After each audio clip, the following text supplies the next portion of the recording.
My name is Aliena of Shiring. I'm the daughter of the Earl Bartholomew of Shiring. At least, I used to be, before my father was arrested for conspiring against the king. And a man I had once refused to marry took control of everything my family had ever owned, including ourselves.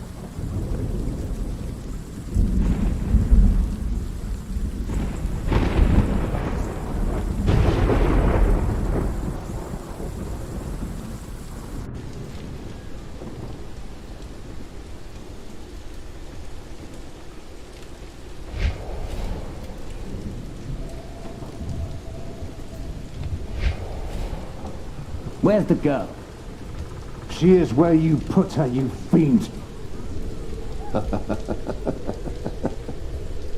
Once the king finds out...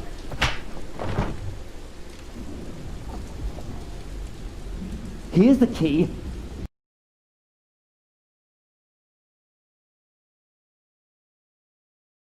Here's the key.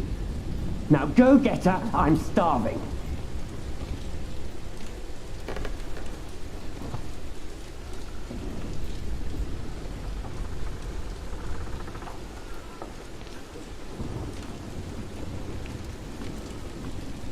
Why am I fooling myself? There is nothing left.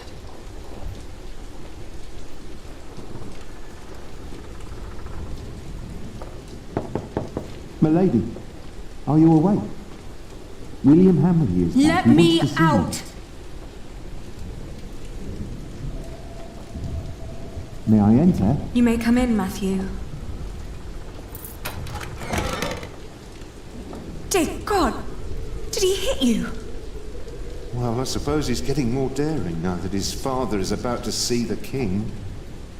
This is taking too long. Go get them. Right. Milady, I must ask you, do not provoke him. Not yet.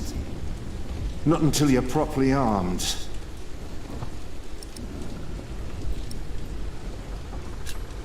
How is Richard? They treat him like a dog. I gave him a cloak so he wouldn't have to freeze through that storm. There are weapons hidden in the yard. Near the gate, look for a red piece of cloth. Get down here, and no talking. And don't cause any trouble. I just cleaned my sword.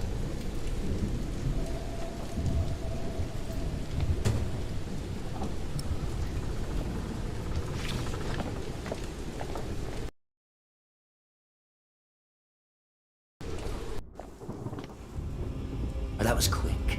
You certainly do know your place, don't you? Ugh, what's with your face? Your arrogance makes you ugly. Did you know that?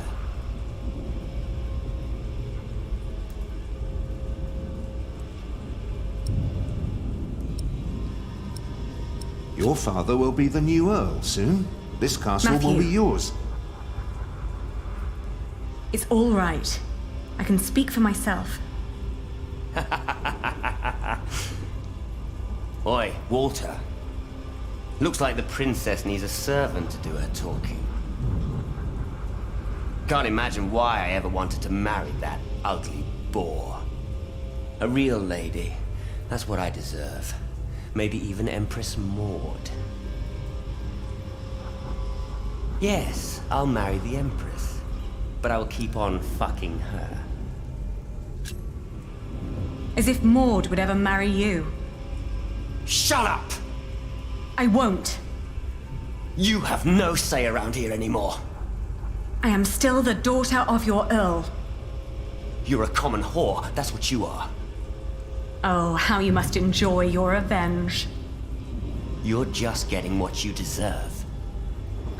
All this just because I wouldn't marry you? Shut up. Shut up! You are a sad man who knows nothing but cruelty. God shall punish you for this. I am the cruel one. You renounced our wedding and made me the laughingstock of the entire Shire. Stop, both of you. Go outside, girl. Walk it off.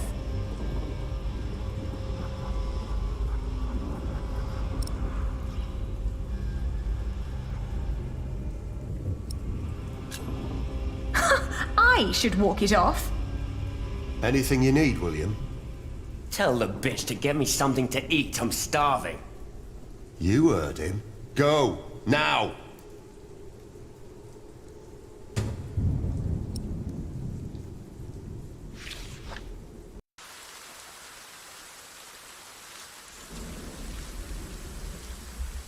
I always told you your stubbornness would be your end.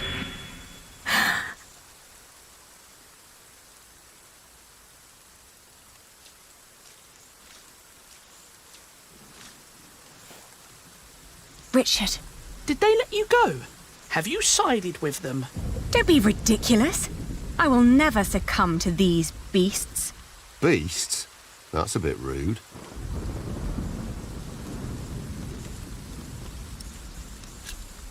How are you managing? I'd be managing a lot better if you gave me a sword.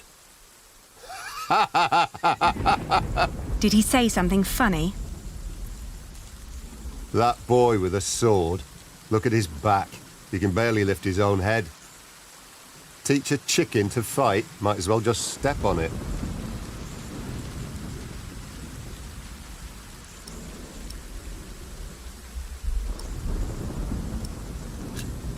It won't be long. I will get us out. Getting us out won't be enough. We need to reclaim the castle. You can't be that stupid. They have to pay, Ali. Even King Stephen. King Stephen may not be aware of this. He needs to know the truth about these people. Trust me, Ali.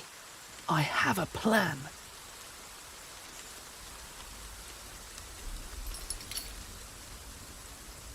Don't. You can whisper and plot as much as you like. As long as my men are guarding the gate, you'll never get out alive.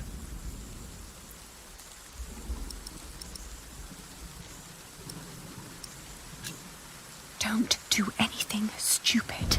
I won't.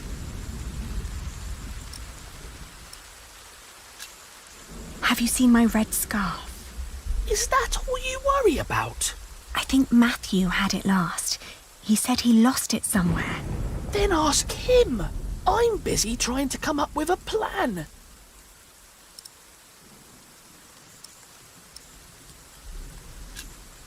I'll be back soon. Don't lose hope.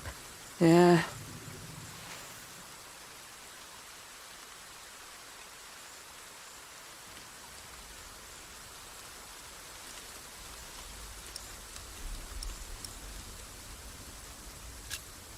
You do a lot for him. Tending to his horse, watching his prisoners. What do they pay you? Why do you keep asking me that? I might be able to pay you more. Right. Tell us. How much do you want? Maybe I don't do this just for the money. I don't believe you. What else should you gain from being cruel? An apprentice. Unlike you, Percy Hamley likes the way I've been raising his son.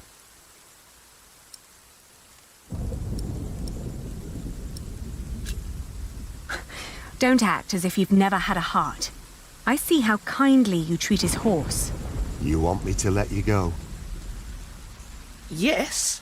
Of course. It would be the proper thing to do. There is no humane reason for keeping us locked up. Can't. Why not?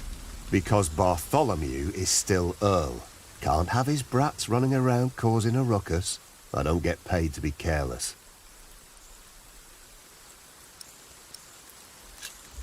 You will go to hell for this.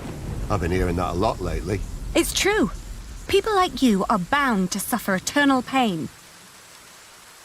It's what makes this world just. Oh, I didn't know.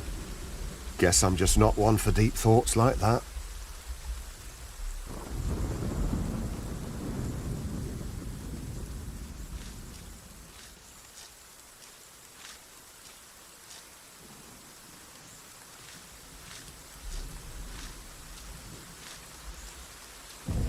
Flemish, here, girl. Don't you recognize me? Ah, good girl. It must be hard to catch my scent in this rain. The storeroom is to your left, not down the yard.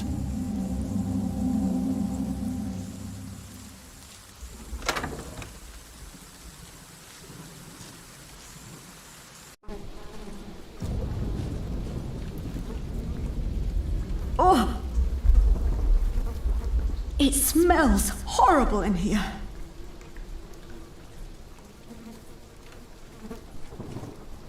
Not even worth trying. It's obvious these are inedible.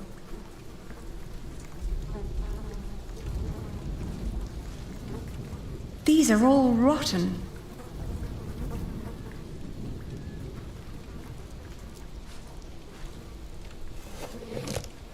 Ugh! A dead chicken. What a horrible smell. Someone must have trapped it in here for fun. What a waste.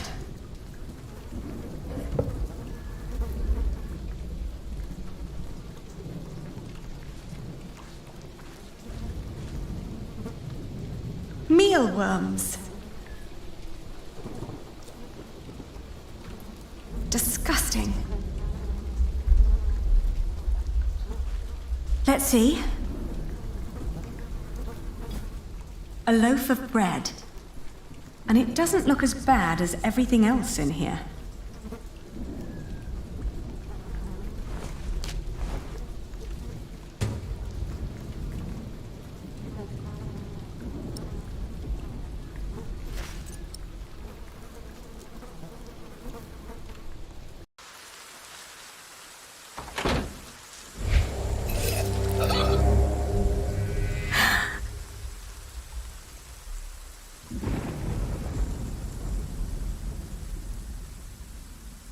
Did you get what he asked for?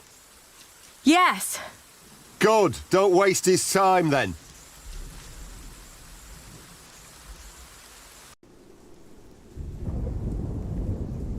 Matthew.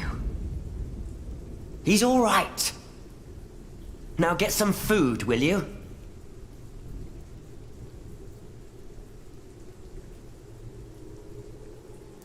I told you, get me something to eat.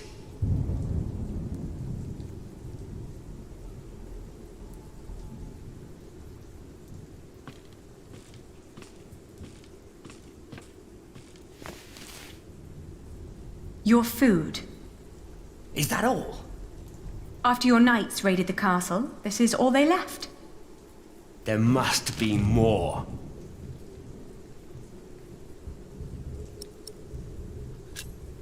There isn't. If you don't believe me, then go and look for yourself.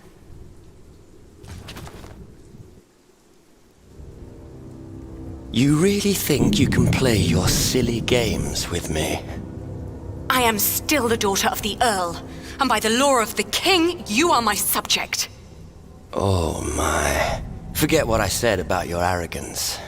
It actually makes you quite pretty. Huh? In the name of my father, you will die for this! Master Richard, don't!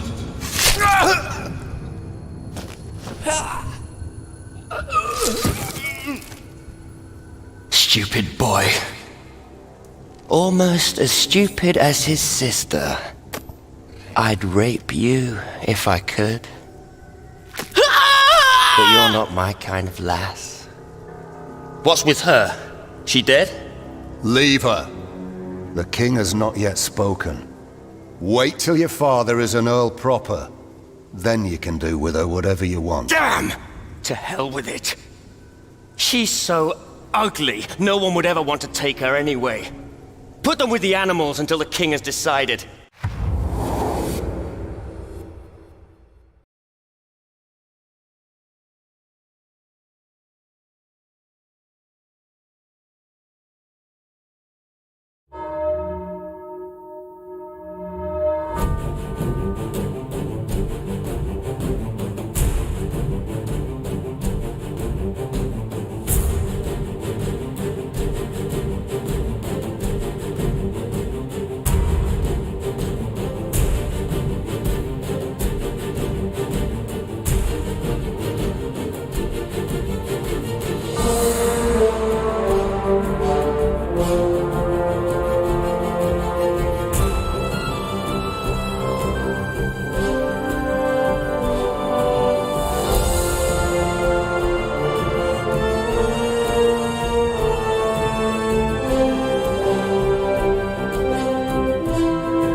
Richard! Richard! Wake up! Come on, I need you to wake up! Hey!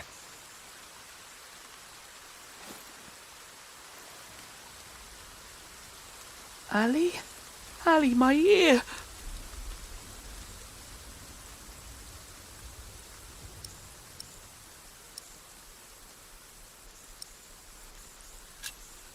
How did you free yourself before? I don't know.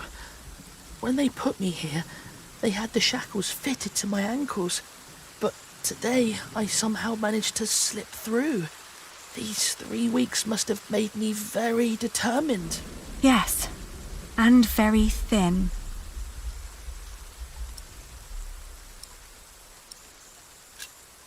What were you thinking, charging William like that?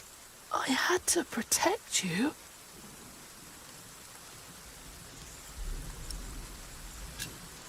That was very brave of you. I don't know. It was. Father will be proud when you tell him.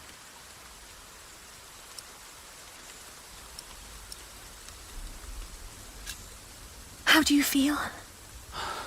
Hot. The wound is boiling your blood. We need to get you someplace dry and cool so you can heal. Ali, they shackled us. I will die here. Calm down. You'll only make things worse.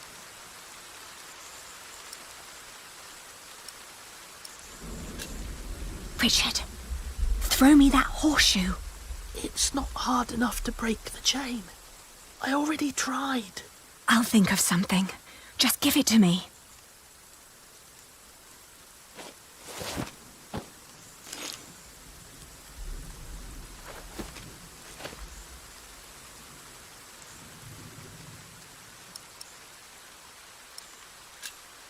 Don't give up. We will get out of here. And what then? We'll find Father. He'll know what to do. I heard them say that he's with the king in Winchester. Then that's where we'll go. You'll see. He'll make things right again.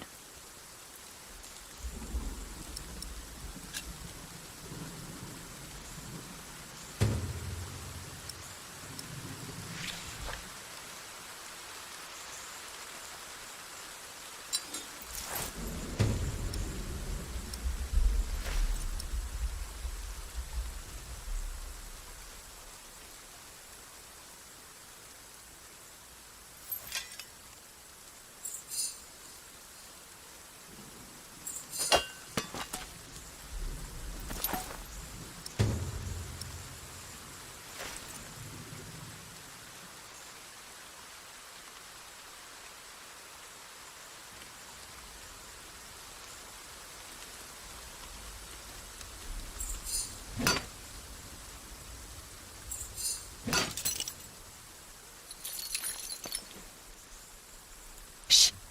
I'll open yours next.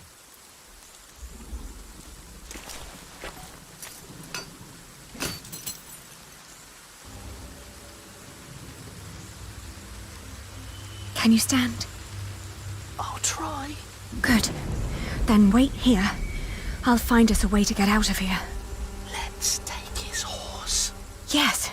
Good idea. But first we need the weapons Matthew hid for us.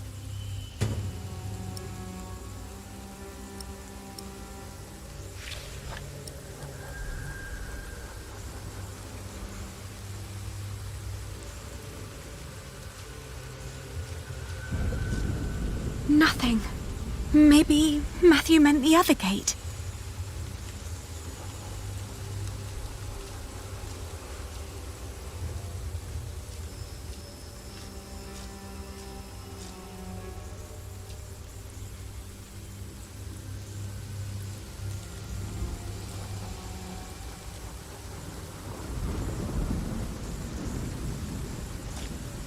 I have to say, that battle was a bit short for my taste.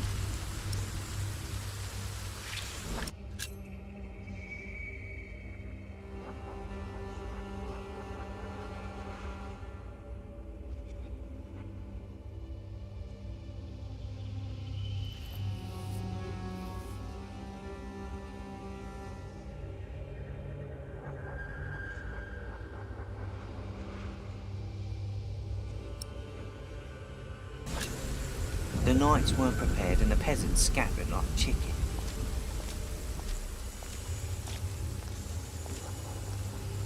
What I wouldn't do for a good kill right now. I found it. Matthew's piece of cloth. Guess.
No, the weapons are not in there either.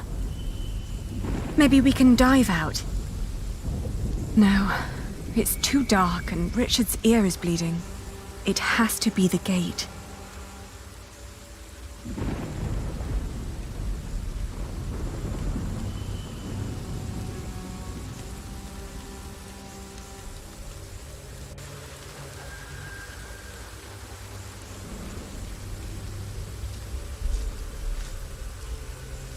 There used to be all kinds of weapons here, along with Father's knights. Now there is nothing.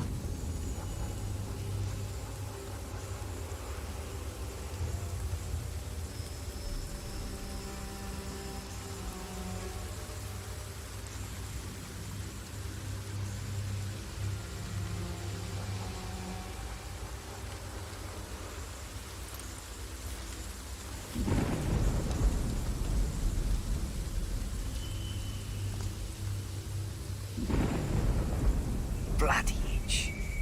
Just can't shake it off.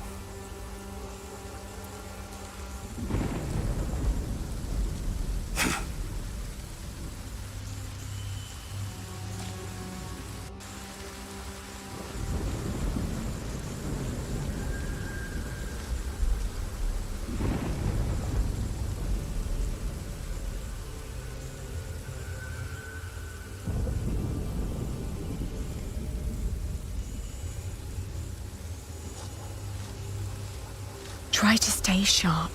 If he wakes up, shout and run as fast as you can. Do you hear? I will.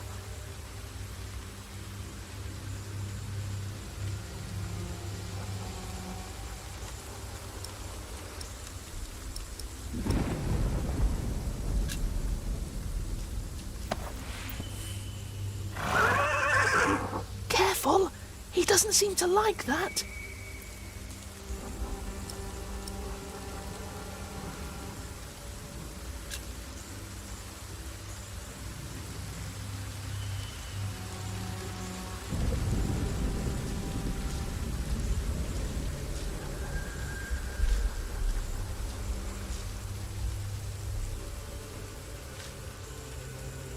Nothing in there but filthy water.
What if we had some fun with the boy?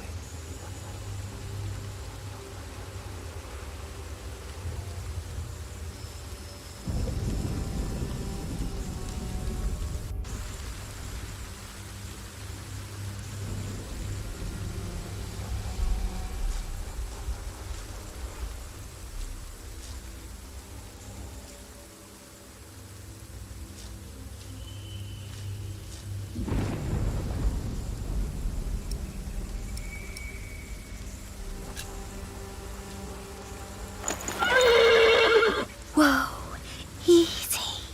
Easy now. What are you doing? The horse nearly woke the guard. The knot is too tight.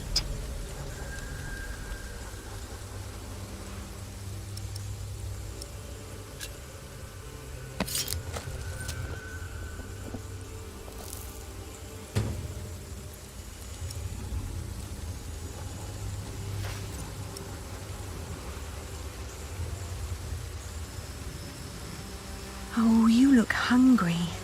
Want to eat?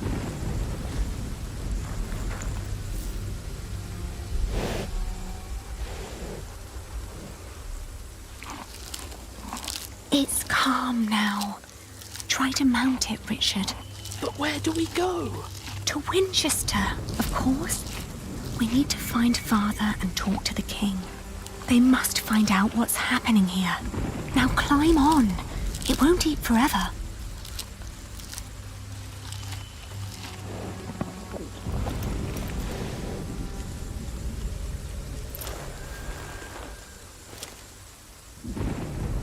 Now me.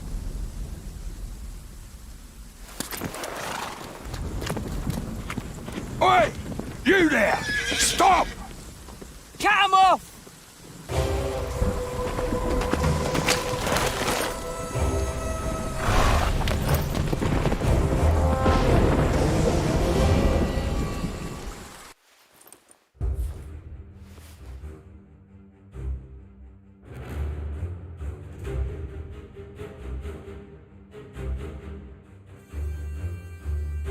The thought that they could catch up with us urged me to ride onward. It rained relentlessly. After a while, Richard's moaning got weaker, but I did not dare look back, for I feared to see William Hamley right at our heels. I forced the horse to go faster, hoping that my brother would not succumb to his wounds.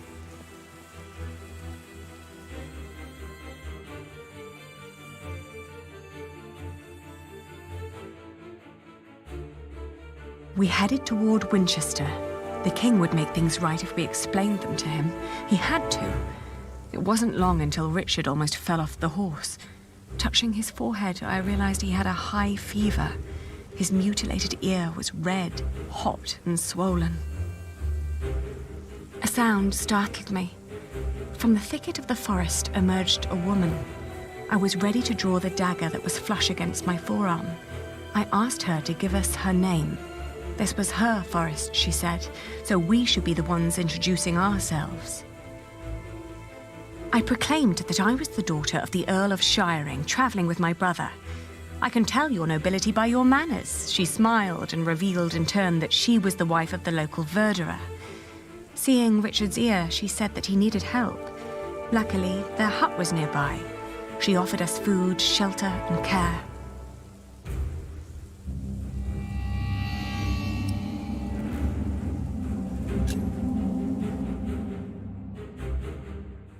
We followed her to the hut. It was further than she had led us to believe. There, I helped my brother off the horse and let the woman take the horse's reins. The hut was rather barren, with few furnishings. It was almost as cold as outside, and there was no sign of her husband. Richard dropped onto one of the creaky stools. The woman lit a fire, which came alive with a crackle and gave out a warming glow.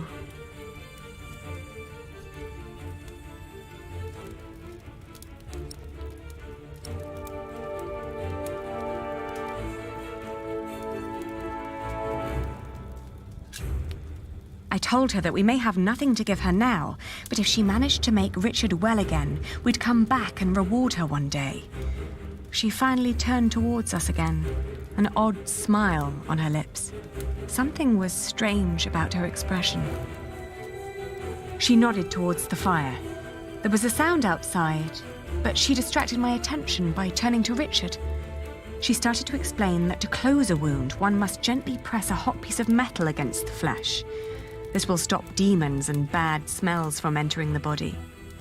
The woman's eyes kept darting to the door, so I turned my head to see what it was she was looking for. The moment after I'd turned my head, my own knife was pointing at my face. She'd noticed the dagger in my sleeve and had yanked it out before I knew what was happening. She apologized. It's a tough world, and it's eat or be eaten. There was another noise outside. He's here, she said.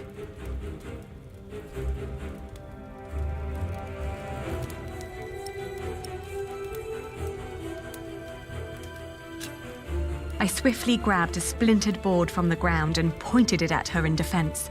Suddenly, I was grabbed from behind, and the next moment I landed hard on the floor. He examined us and our weapons and broke into laughter. He stepped closer to reach for Richard's sword, but his wife interrupted. "We can't sell that. Everyone would know who that sword belonged to." The man grunted in agreement and turned to leave. Before she followed him, she dropped my dagger. "Burn out your brother's wound with this," she said, and disappeared. We heard the whinnying of William's horse and the stomping of hooves from outside. We stood, frozen, until Richard told me to go and have a look. As I did, the outlaws were long on their way, and our mount with them. The hut probably hadn't belonged to them in the first place, but at least it meant a roof over our heads for the night. The fire was still burning. We had no other choice but to trust the word of the outlaw. The heated dagger trembled in my hands. "Do it, Ali, I can take it." Richard tried to sound brave. A horrible hissing sound and the smell of burnt flesh filled the hut when the blade touched his ear. But it seemed to work. For a few hours I guarded the door while Richard slept, but soon I fell asleep too.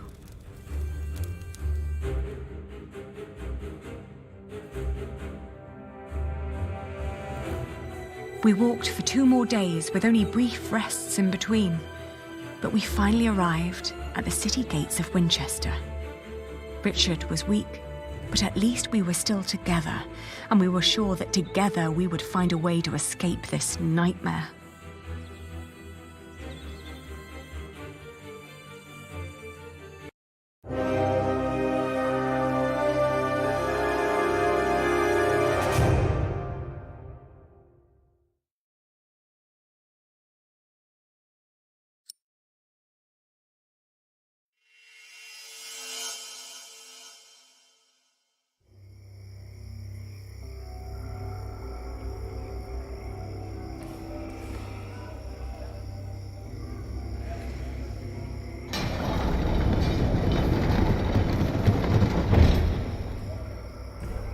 We made it. They can't harm us anymore, can they? After all, there are laws in place to protect us here, right? I think so, but we shouldn't risk finding out. Then let's go. Where are you going? To our townhouse, of course.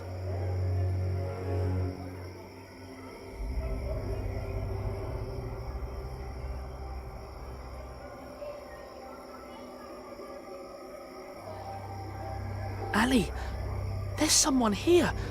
Maybe it's Father. Do you think so? Well, they must have put him somewhere.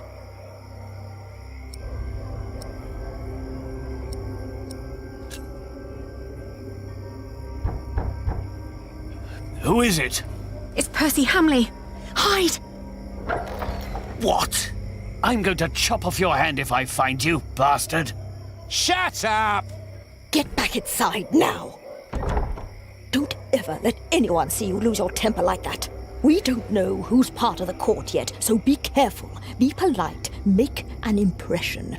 They all need to see you dance with the king every day until he's made you an earl. I saved him from Bartholomew's rebellion. Shouldn't that be enough? Give them a reason and they won't make you earl. That cannot happen.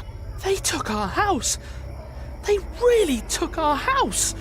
We'll have to sleep somewhere else then. I can't believe it. Come now, before anyone sees us here.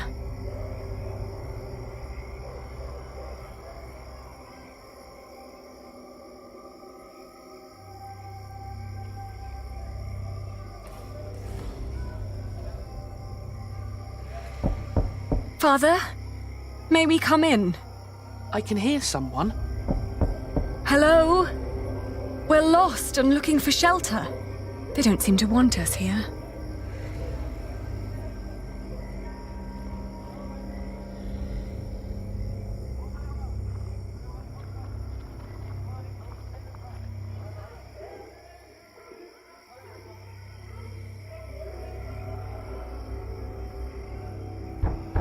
It's so quiet. Shouldn't the monks be preparing evening mass soon?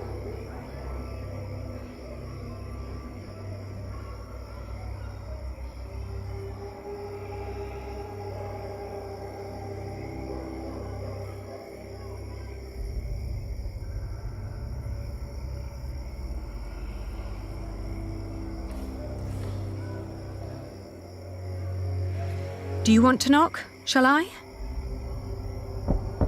Hello! Can you offer us a place of shelter for the night? Ali, don't beg. We're in need and we've got nothing to offer. What else? We could work for you. If you help us, we will assist you with your business. Now go away. Thank the Lord. I would never have worked for those lowlings. Don't say that. We will need allies to find Father, and we won't get any if we just stand around and insult people. Father would be ashamed.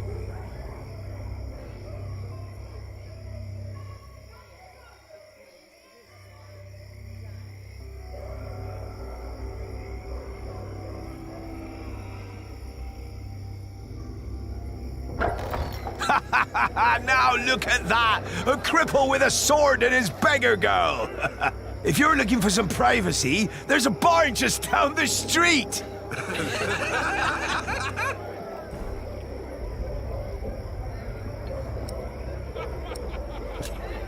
We're looking for a place to rest.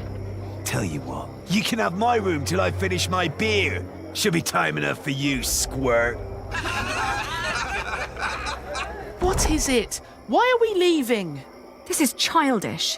Father wouldn't want us to stay in a house with those people. But Ali, they were just fooling around. Right. Let's keep looking.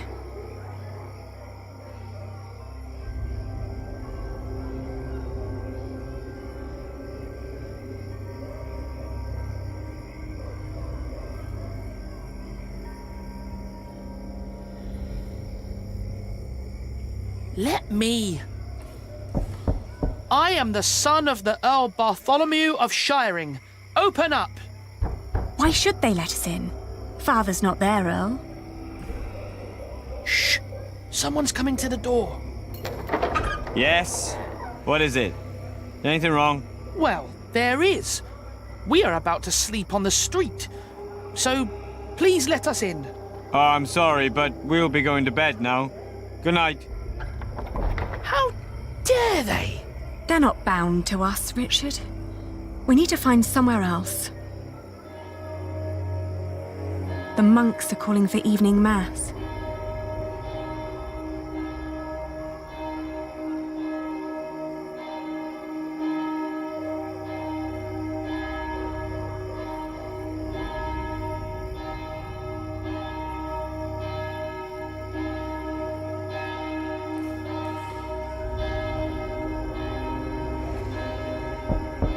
Hello? Hush. It is almost peace hour. We're just about to start Compline. Oh, my. You look exhausted. Are you two on a pilgrimage? You look like you have quite a journey behind you.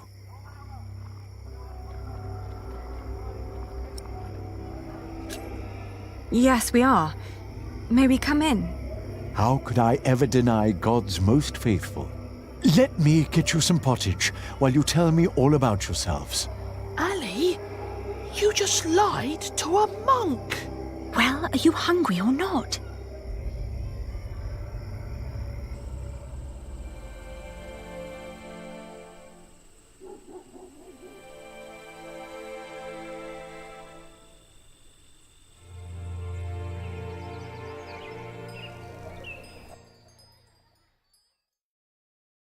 When I woke up that morning, I was alone. I hoped that Richard had risen early, maybe to go to the castle. I left to search for him right away.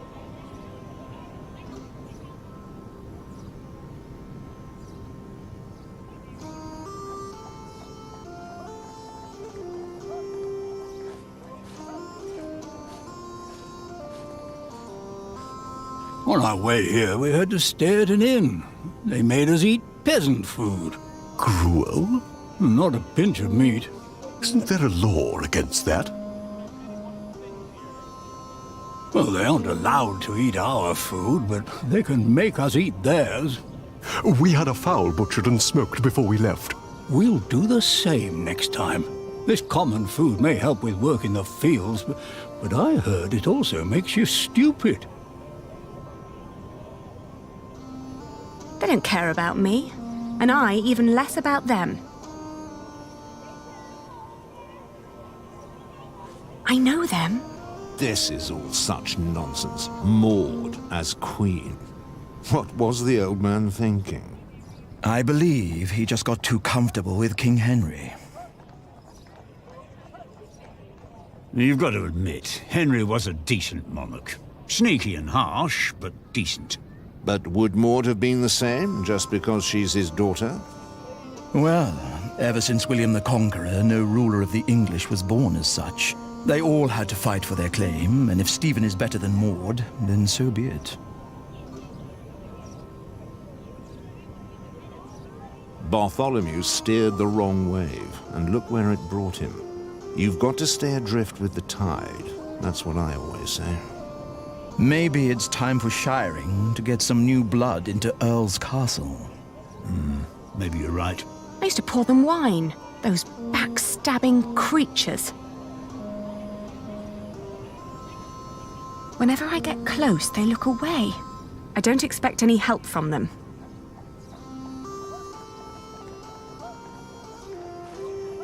That old man had quite a bit of fight in him, I heard.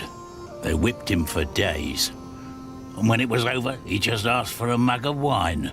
Didn't beg, but asked, "Hurry up, I'm thirsty." Like it was some kind of feast or something.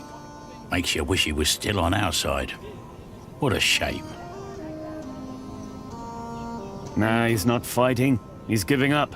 Burned down to the stump he is. Nah. Giving up looks different. Not if you've lost it all. Heard he even sacrificed his own children. Thought he knew better than the king and paid for it. Can't make myself feel for a bugger like that. They're talking about father. I can't stand them talking about father like that.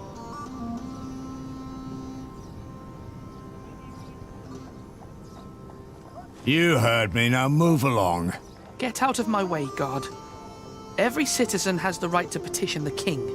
But the poorer sort are generally not foolish enough to exercise that right. What are you saying? You're talking to the son of the Earl of Shiring. I'm his daughter.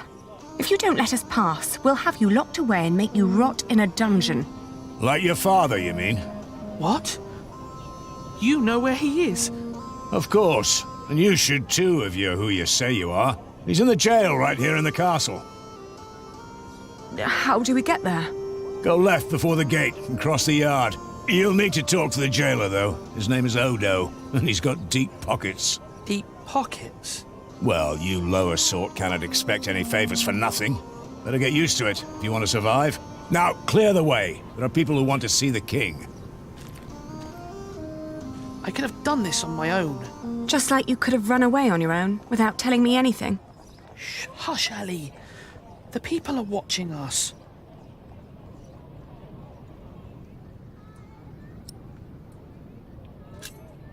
How's your ear? It's pounding like a drum. I'm sorry. I thought I could talk to the king before you woke. You did so much yesterday. I didn't want to wake you. Please, don't be cross.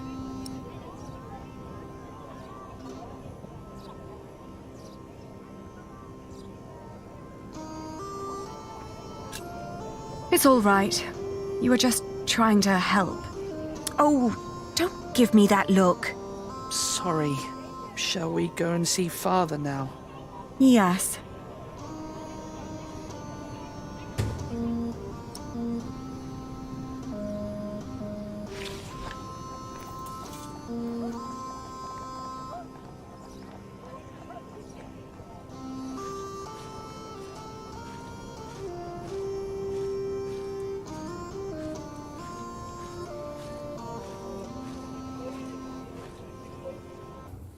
Did you like what you saw, mistress?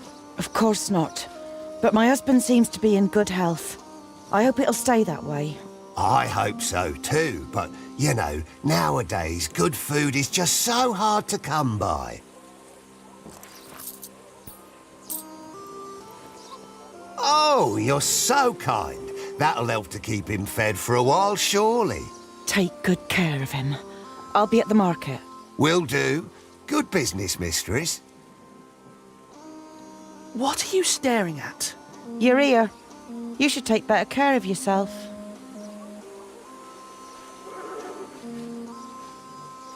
What was that all about? I don't know, but we have our own problems. So come on.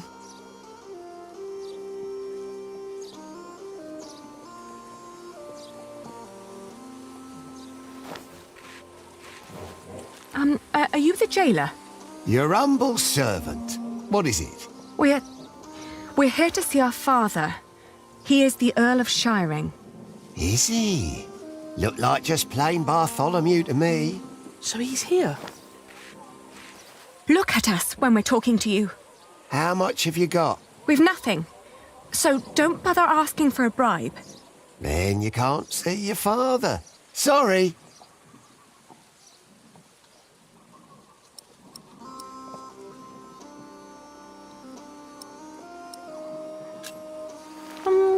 Who was that woman? That'll be 2 pennies. What? Ah, gotcha. That's Meg. Her husband tried to trick a fellow merchant out of his purse. Wasn't good at it. Now he's lost everything. Then where did she get all her coin? She took over his business, works as a merchant at the market. Funny that she still cares so much for him. I wouldn't. I'll get a penny, and I'll bring it to you as soon as I can. But won't you let us see him now, just for a few moments? Get the penny first. Shouldn't be too hard. One of you must be worth something.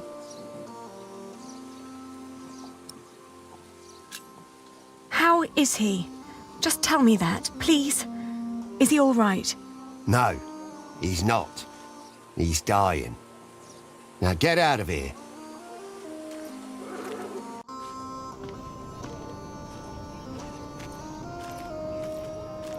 Are you crying? Didn't you hear what he said?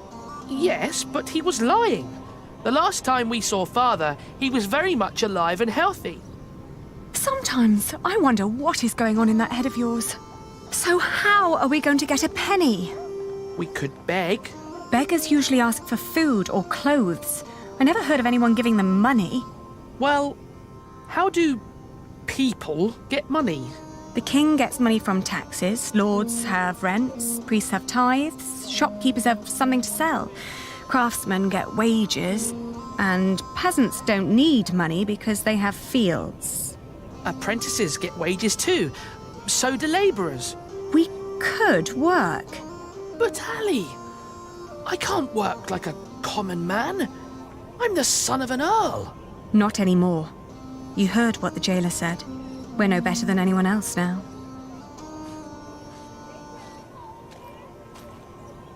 $32, $33, $34. Are you sure this is right? Don't patronise me, Meg. I just want to be certain. See? You've nothing to worry about. Your business will be in good hands. Let me see yesterday's list again. All right. Excuse me, mistress. Oh, I've seen you before. You're going to see someone in the jail, right? It's the only explanation why they'd let you enter the courtyard dressed like that. That wasn't very nice. What is it?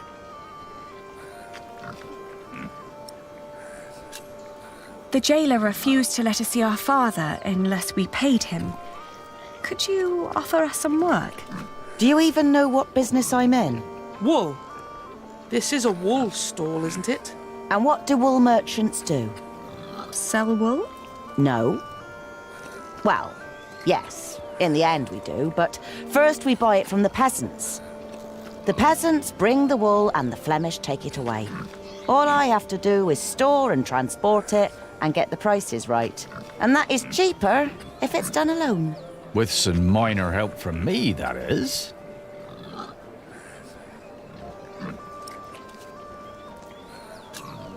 Could you lend us some money?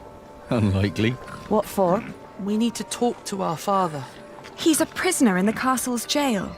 And the jailer won't let us see him until we give him a penny. Once you get back to him, it'll be 2 pennies at least. What are you saying? Once Odo sees that you really want something, he'll start overcharging for it. In the end, he's just another businessman. At this rate, we'll never see father. Could you help us talk to him? Sorry, but no.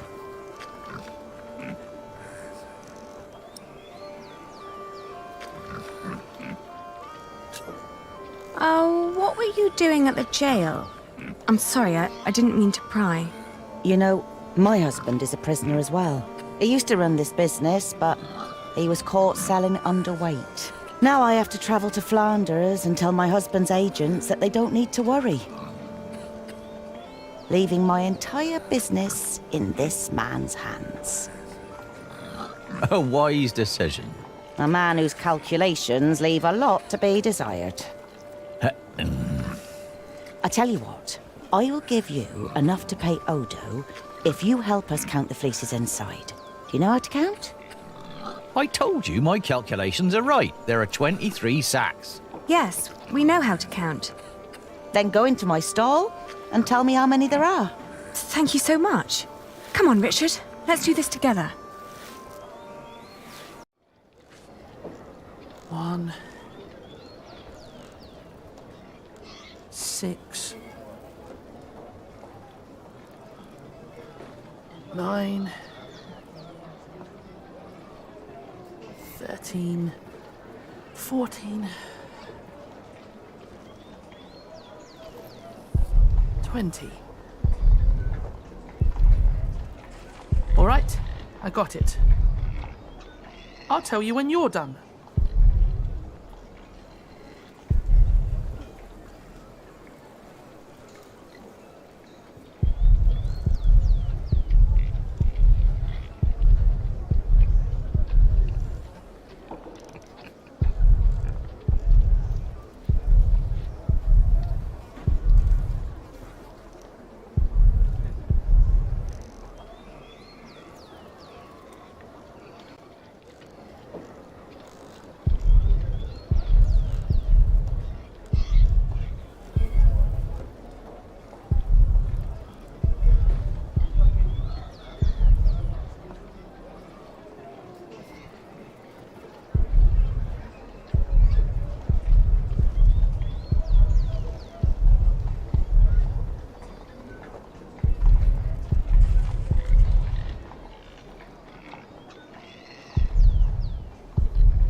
many have you got?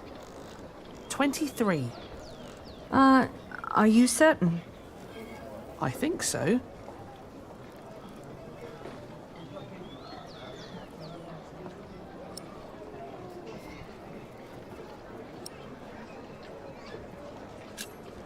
Please, count again.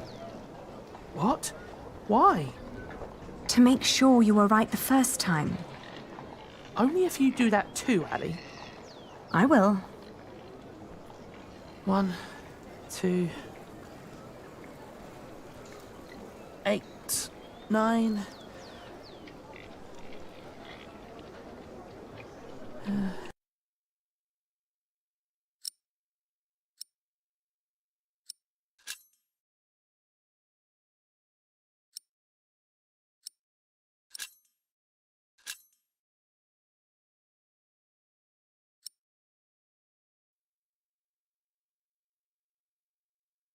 $16. I'm done. So? Still 23.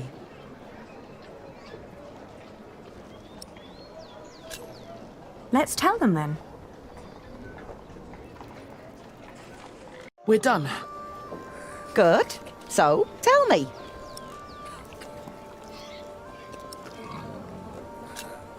We counted 23 sacks. Tell me again, Aldous. How much did you pay per sack? As I said, for mixed quality such as this, it was £1 average. £1 per sack? Ah, selling wool is good business. With the coin you have here, this means... Your calculation is correct, and mine is wrong. I told you, everything's well. You don't need to worry. I will take good care of everything while you're gone. We'll see. Here is your penny, girl.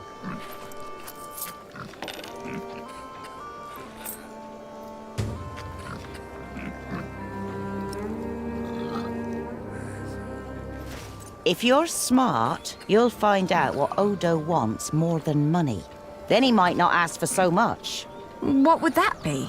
Let's just say he likes to feel like a good person every once in a while. It makes him feel less like the monster his job has made him. Thank you. Yes, thank you very much. And good luck in Flanders. It'll be all right. You really gave them money? I can do with my coin whatever I like, unlike you. So don't follow my example. I won't.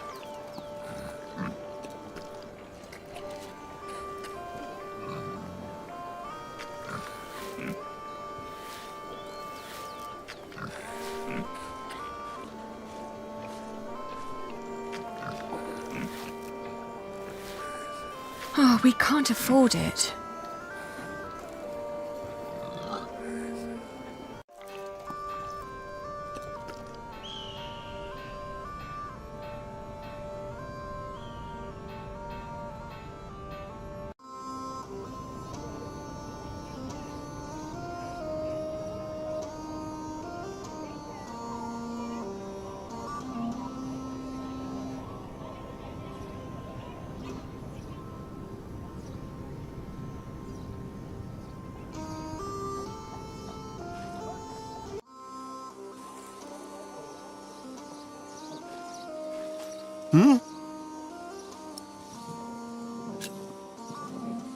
Here. Well, that's one for you. It'll be 2 pence if your brother wants in as well. Are you mad?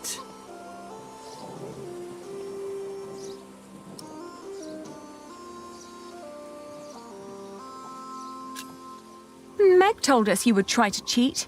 I'm not cheating.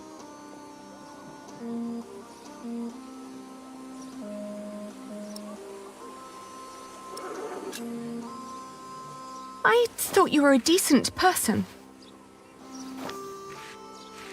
Well, I am.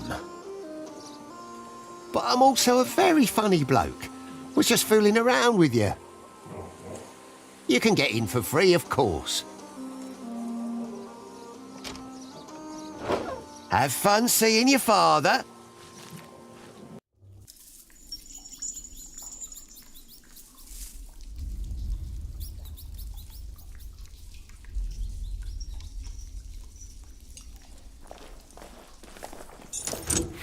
was there?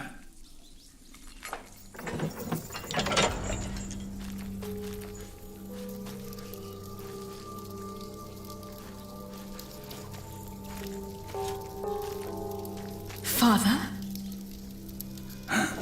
Aliena? Is that you, Aliena? Oh, Father.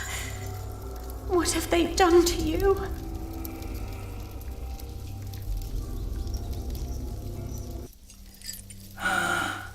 It is you.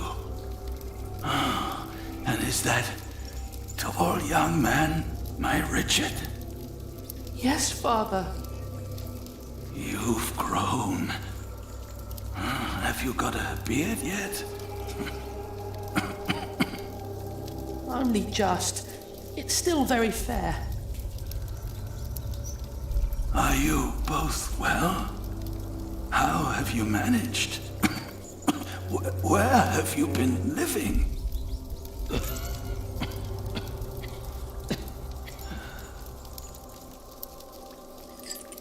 They wouldn't tell me anything about you. It was the worst of the torture.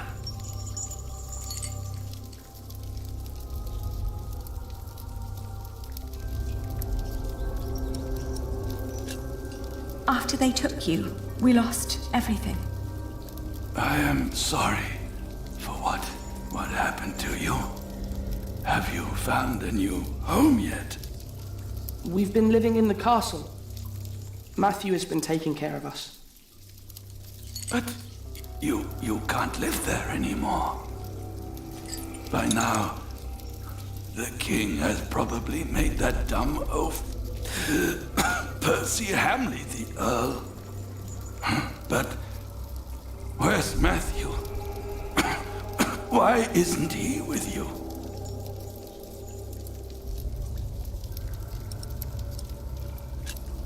He was killed by the Hamleys.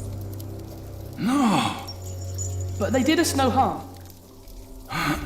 Then what happened to your ear, Richard? It's nothing but a mere scratch. Father, we have to ask King Stephen to release you. No. I swore an oath to King Henry. Princess Maud and her sons will rule.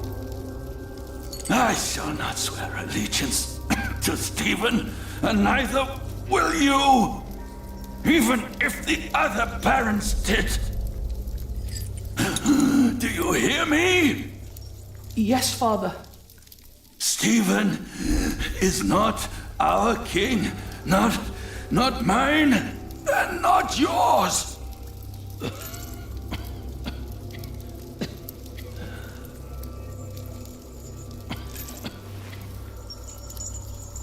Please, Father, please, calm yourself.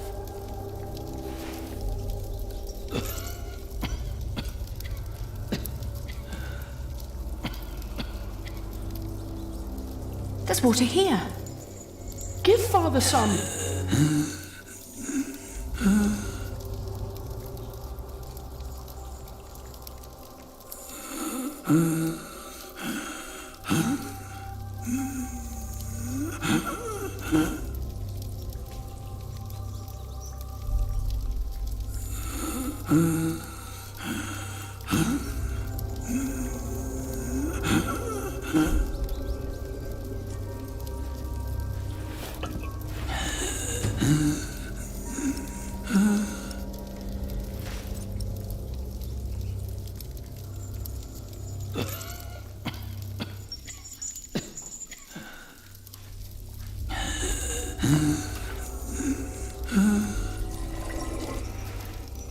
Hurry, Ellie!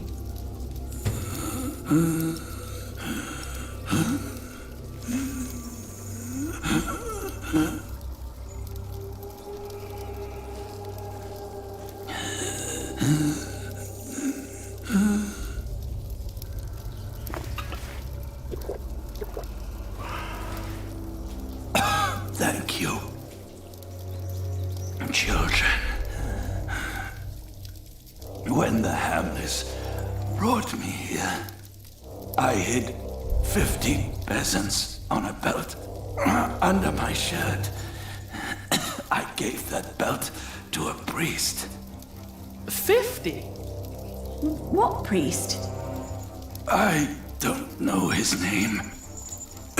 I gave him the belt and demanded that he keep it safe for you. He was near the west gate.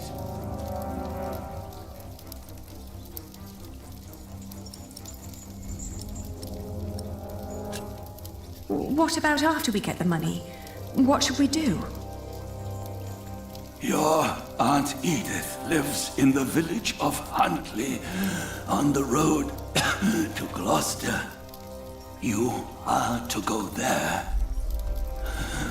Richard, you will be a squire to her husband, Sir Simon. You will learn the arts of knighthood. Aliena, you will be lady-in-waiting to Aunt Edith until you marry. What about you? I will die in this cell.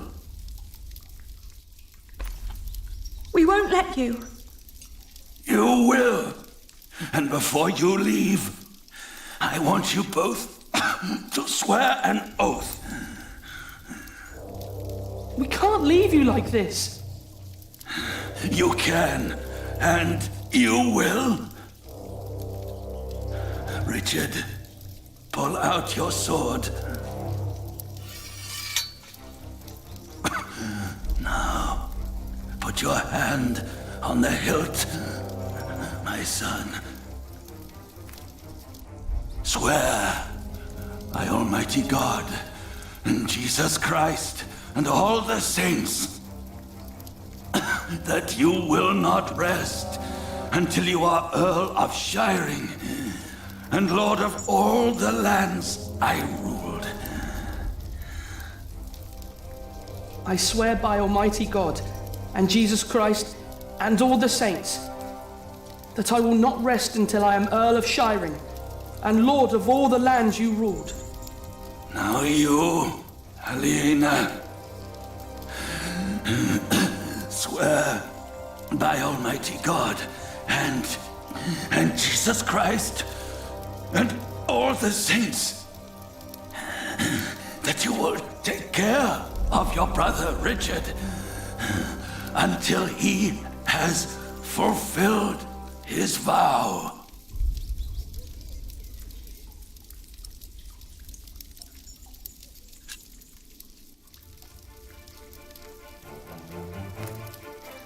I swear by Almighty God and Jesus Christ and all the saints that I will take care of my brother Richard until he has fulfilled his vow. There. Now, you need never come to this place again.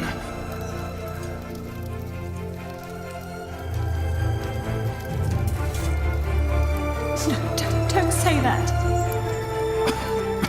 You have promised to rebuild what we have lost.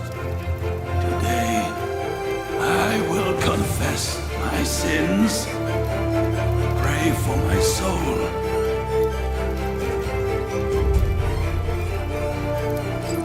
Now, go. Richard. Richard. We have to go. We have to go. Guard! Open up.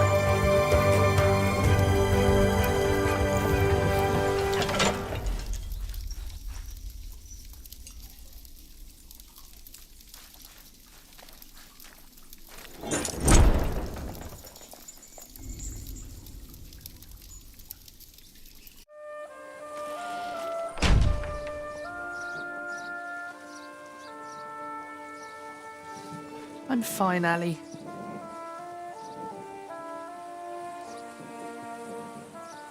No. We've wasted too much time on this vile man already.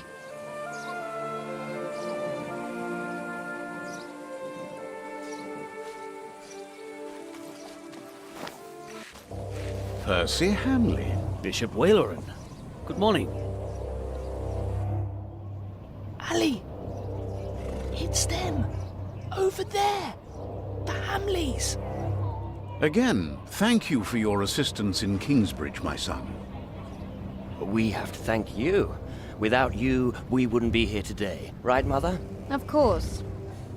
Well, don't just stand there. Walk out with me, but very calmly. We can't let them see us. Oh, children, pardon me.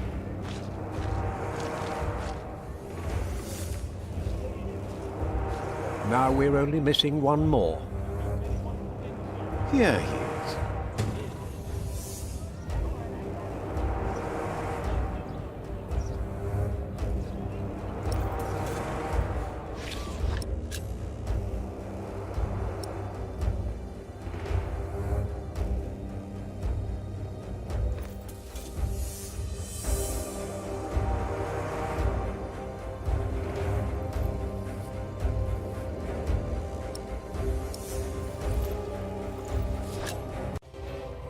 Ali! Ali! Those horrid people are about to talk to the king. We knew that they would, didn't we? Yes, we did. Father was right. They are all tied together. The Hamleys, the king, even the church. Do you think Father's priest is also in on this? Well, we'll have to find him first. Then we'll know.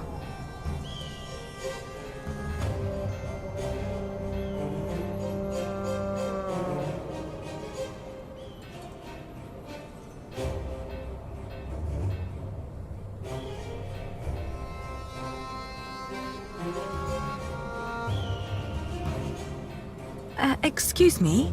Oh, more pilgrims? How wonderful, Brother Bernardus. Does that mean we can now depart for the Cathedral of St. Swithin? Praise be, St. Swithin will heal my foot. Oh! And my eyes, Brother Bernardus. Praise be. But we're not pilgrims. We're looking for a priest our father met right here, at the West Gate. It was about 3 weeks ago. Sorry, my children. We only just arrived here. We are here to visit the shrine of St. Swithin. Surely St. Swithin will help you with your ear, my boy. Praise be. Oh! I'm so happy my foot is going to be all right. Can you see other pilgrims already, Brother Bernardus? Not yet, Brother Peter, not yet.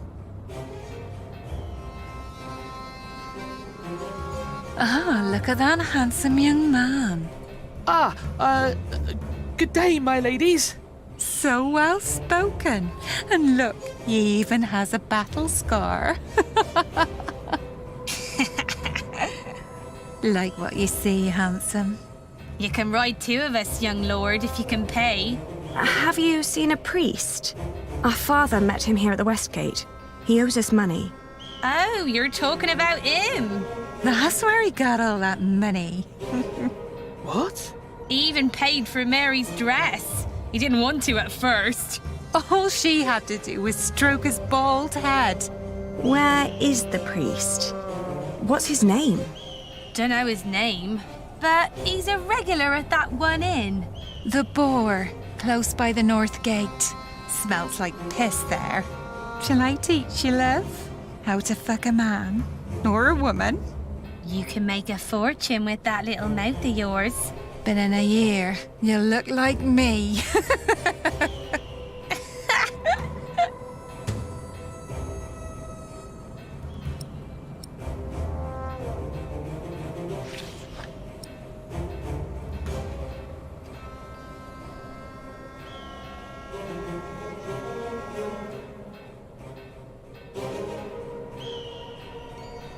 This is the place, but it looks closed. Excuse me? We're looking for a priest who stole our money. Word is, he comes to this place regularly. A priest? Sorry, dear children, I didn't seem to be able to recall anyone who fits that description. But That little stable boy might know. He knows everyone who comes and goes. Oh, where can we find him? When he's not working at the boar, he's doing small chores round town. He's always busy, the little chap. Wears a green cap. It was adorable, I tell you.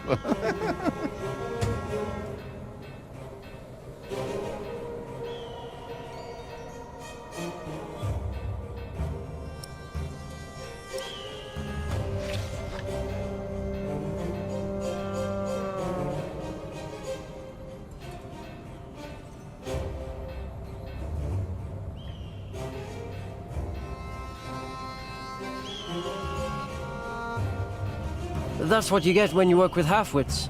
How am I supposed to move this barrel if it's twice as heavy as me? Let me help. Very impressive. Thank you for that. I'm always telling them, if you want me to restock your kitchen, don't let them cram the barrels to the brim. So, what was it you wanted to know? Do you know a monk who frequents the boar a lot? The boar? I used to work there. The bar, the lazy mare, and 2 private kitchens. You're talking about Father Ralph. Thought the women had sucked him dry, but he always comes back with more money. But he only spends it on beer and ladies. Never has a tip for me. Where can we find him? He's a priest at St. Michael. One of them churches round here. Which one is it? It's close to the East Gate, but don't look for him inside. He likes to loiter around in his back alley. Oh, thank you. You've been very helpful. Pleasure. See you around.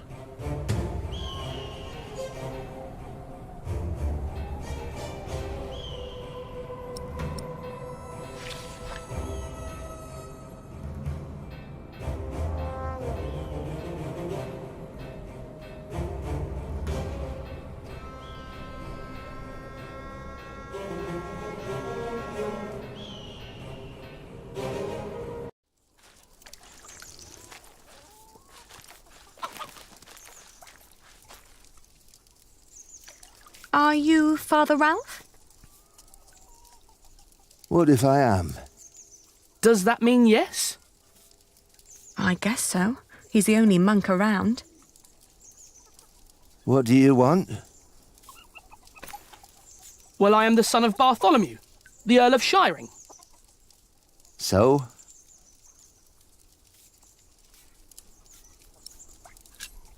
Our father gave you money for safekeeping. I don't know what you're talking about.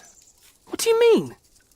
I mean, I don't know what you're talking about. Now piss off.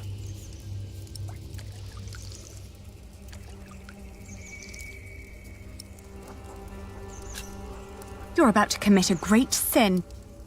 If we don't get that money, we'll starve. Start begging for alms then. You may not know it, but a lot of people live that way. So you're saying there's no money? Right. But my father said... Your father lied then. We should talk to the sheriff. It'll be my word against the word of a jailed traitor. And now give me some peace. I'm hungry. He's right, isn't he?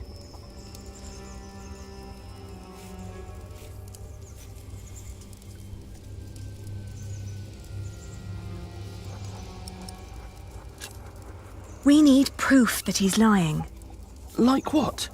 Maybe something he recently purchased that a monk couldn't normally afford. That's smart, Ali. And then?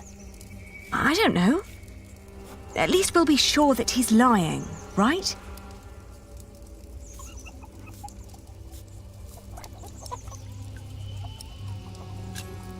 Maybe if we expose him, he'll give in.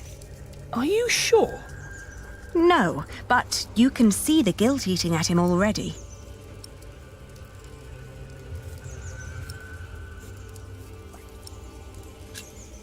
Keep an eye on him.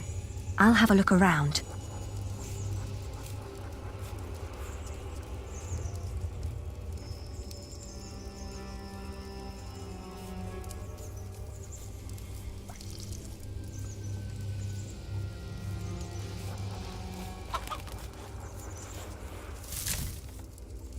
It's too heavy.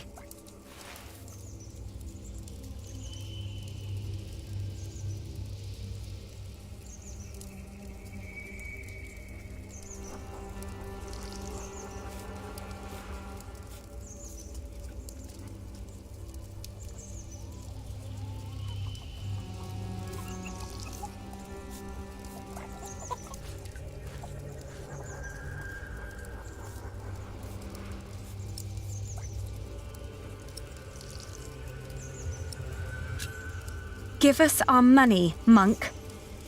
If you don't shut up, I'll get a stick and teach you some respect. Don't you dare.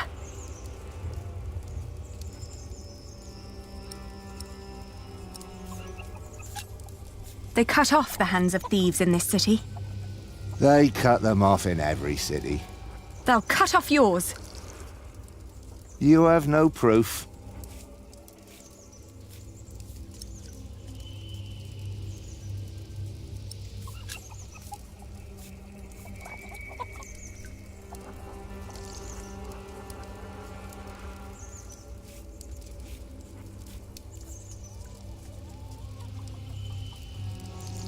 I owe those people nothing.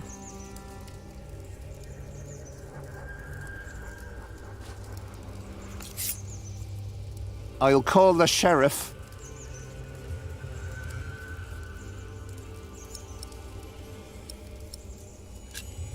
Richard, you go over there. What? Why? Make sure no one's watching.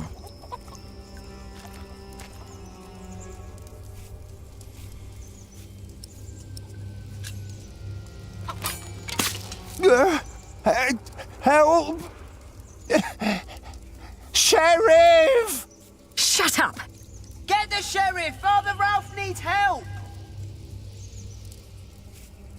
I'll tell them the truth about you. You've got no proof. No one will believe you. You will hang for this. Ali! They're coming!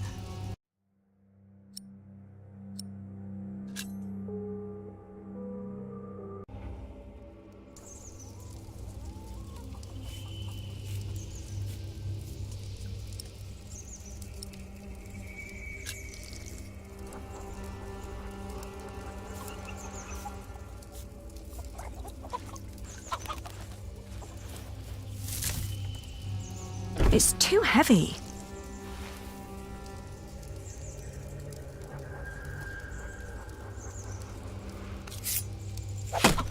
Hey! Oh, is this yours? Oh, I didn't think a poor monk could afford something like this.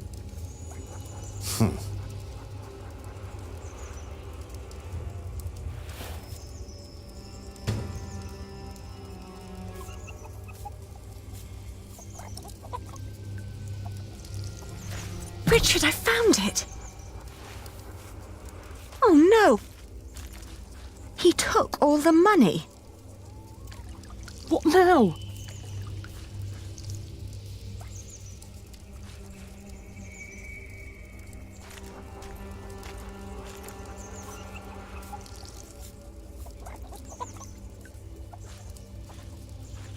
Don't pretend you didn't see, monk.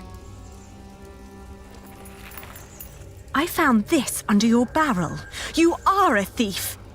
That strap proves nothing. You seem very certain of this. Sheriff! Hush, you stupid brats. The sheriff is a bastard. He'll take everything for himself. But first, he'll take your hands. Sheriff or no sheriff, you won't get your money. Ali, this isn't going anywhere. Well, at least we know now that he won't call for help.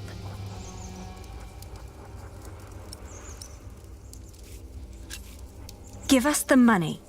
It belonged to a traitor to the crown. By giving it to me, he paid his debt to God. We will make you pay, you monster. You wouldn't hurt a man of the church.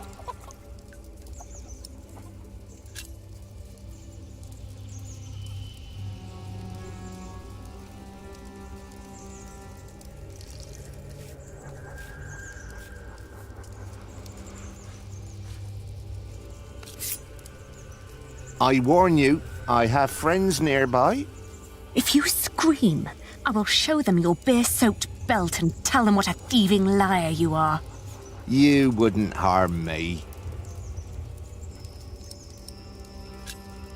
Richard, you go over there. What? Why? Make sure no one's watching.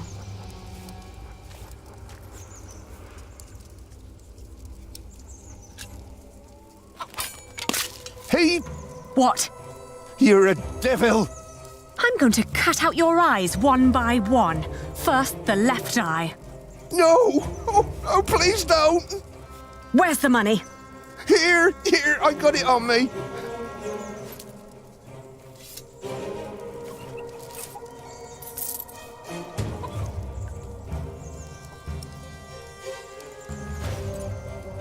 Where's the rest? Gone. Gone where? I spent it. Let's take what we've got and go. All right. I may come back one day, and then I'll collect what you owe us.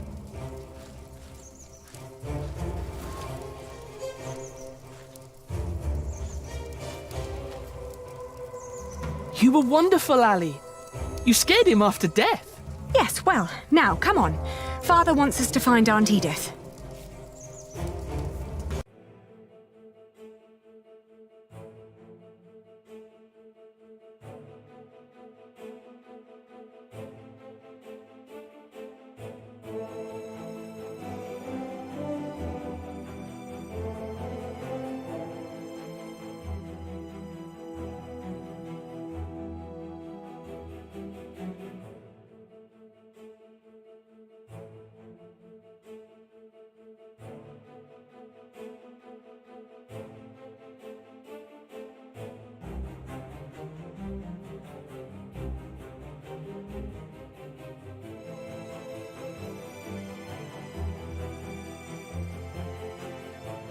On the road to Gloucester, my feet started to bleed. I remembered a cobbler who lived nearby in the town of Hastead who could sell us some boots. But taking the detour would cost us both money and time.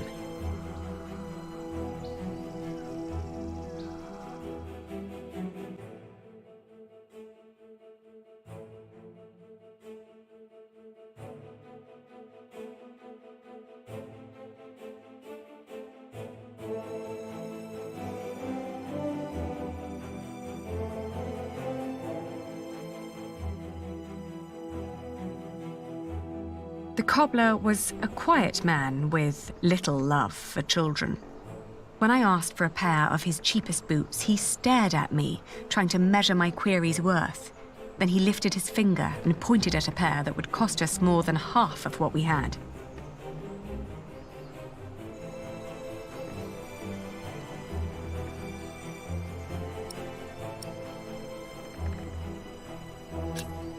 The cobbler surveyed us once more. He took in Richard's sword while listening to the impatient but uncommon way I talked. In the end, he held up the boots he'd been working on, unfinished, rough and frayed, then suggested a figure that was lower but still overpriced.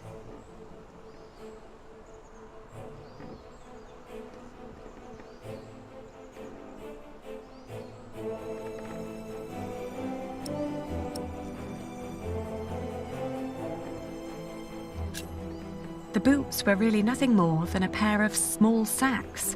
When the fabric didn't hold on its own, the cobbler offered 2 wiry strings to tie them to my ankles.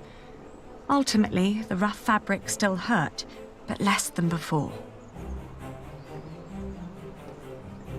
In the afternoon, the sky darkened and the temperature dropped drastically. We considered setting up camp to allow us an opportunity to warm our worn-down feet. However, we were already running low on food and would soon need to reach our destination.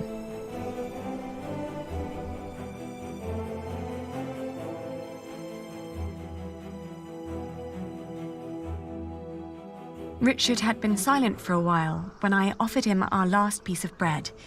"Uncle Simon will make you a knight," I said. "But wouldn't I have to fight for King Stephen then?" he answered, taking a bite out of the dry crust. I watched him for a while, then turned away, wondering how difficult our lives had become and how infinitely more complicated.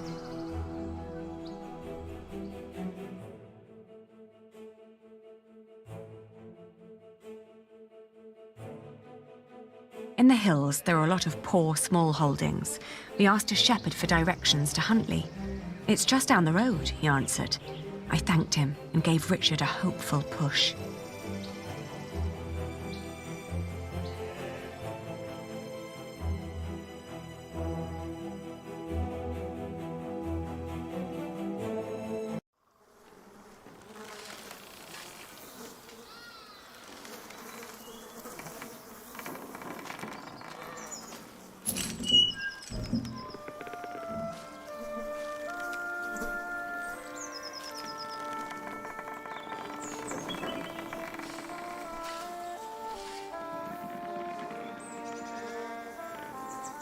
It's all burned and rotting.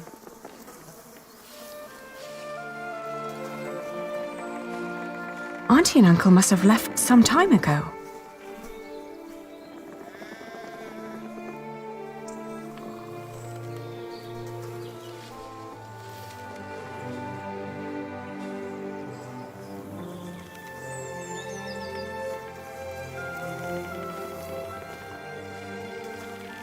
Maybe they built their new home nearby. A proper one made of stone.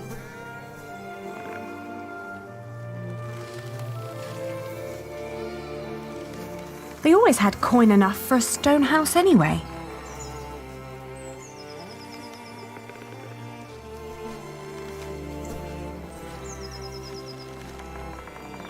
Maybe this isn't even the right house. It is. How would you know? It's been a long time since we came here with Father. These houses all look alike. Shut up, Ali, please. They're gone. Probably killed. Whatever happened to them? We will never find out. It's over. There's no place for us to go.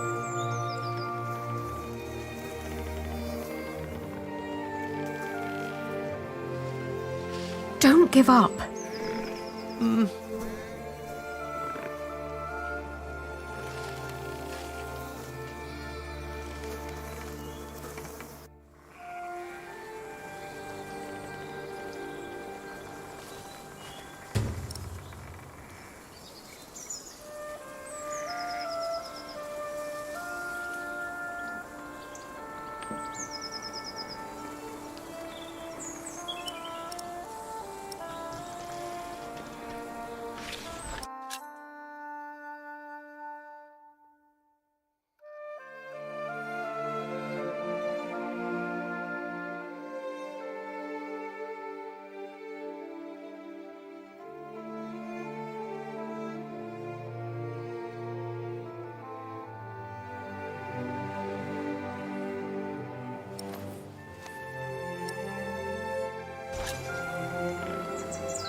Oh, good day again.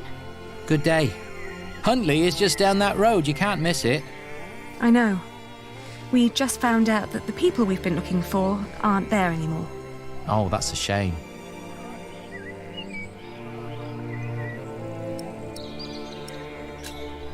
Do you know what happened to the owners of that burned-down house down the road? It's not Simon you're looking for, is it? Why, yes. A while ago, some knights came to his house, nasty bunch. Burned it down, said he was part of some scheme against the king, like his brother, the Earl. What happened to Simon and his wife? Dunno, haven't seen any of them since. I understand. Thank you.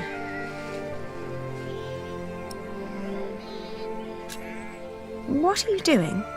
Getting all the work done. My wife is ill, so I have to do it alone. Needs to be done by nightfall, otherwise I won't get them to Winchester tomorrow. Why are you asking? We were supposed to live here with our uncle and aunt, but since they're gone, we need to find another way to get by. My prayers are with you.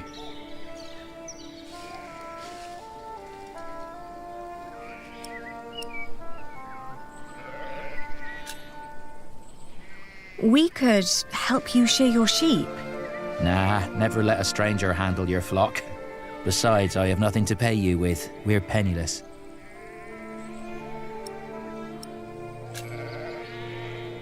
We could take the wool to Winchester for you. You could stay at home and look after your wife while we sell your stock. Well, that would be kind of you.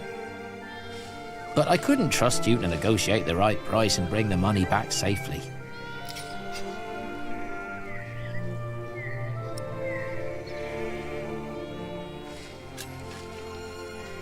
What if I bought the wool from you? You'd get the money right now and wouldn't have to go to market anymore. And whatever more we can negotiate will be the pay for our travels. Well, that's an interesting thought. But for that to work, you would need to buy my entire stock, and I doubt you have coin for that. Now let me get back to work. The sun will set soon.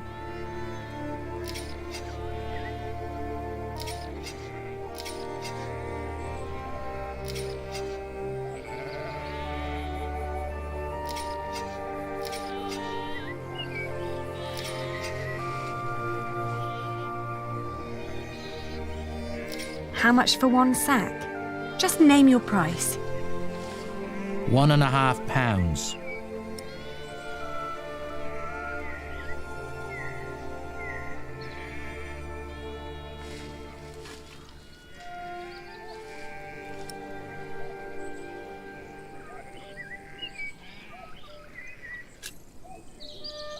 How about I pay you £1.60?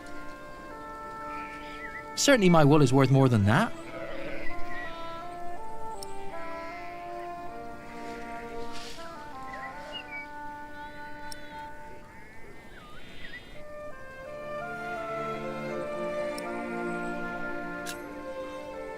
All right, you can have the money. Throw it over.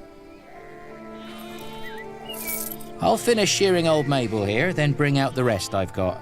Maybe you also want to talk to the other shepherds around here. They might want to sell too. Ah, all right. Thank you. By the way, there's a man looking for you. He came by just shortly after you. I told him you went to Huntley. What man? Dunno. Brown scruffy hair, beard, black horse. Could be he rode right past you. That old hut is not easy to find. Shall I give him a message if he turns up again? Tell him we left Huntley for good. I will.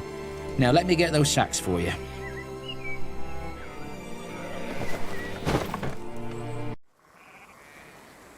I wonder what Richard will think of this.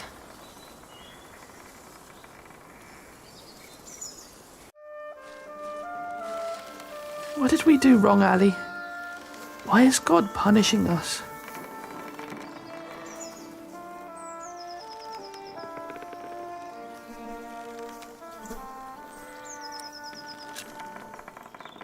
We did nothing wrong, little brother.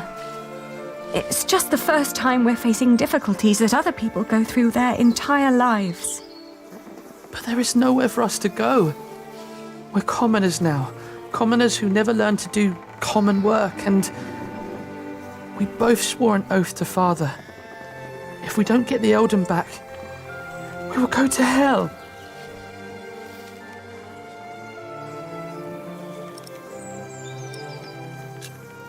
We could become wool merchants. What do we know about wool? We know from Meg that a lot of shepherds complain about their walk to Winchester. What if we did that for them? And what about me becoming a knight? Uncle Simon's not the only one who'd take you as a squire. If we collected enough money, we could pay another knight to teach you. It might work. Right? We've had some bad luck till now, but surely not everyone is a fiend. It'll take some time, but we should be able to gradually increase our income. All we need to do is have a lot of patience and pray to God. Ah! Richard! Lord Hamley caught me riding the horse you stole from him. Ah! He told me before I take you back, I can have some fun with you. Get away from him! Ah!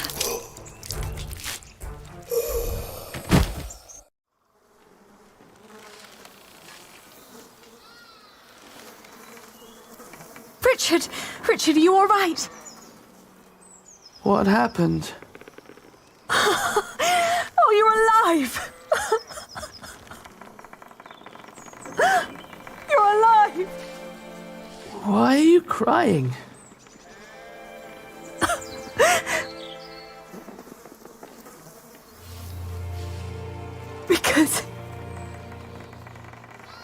Because we are both alive.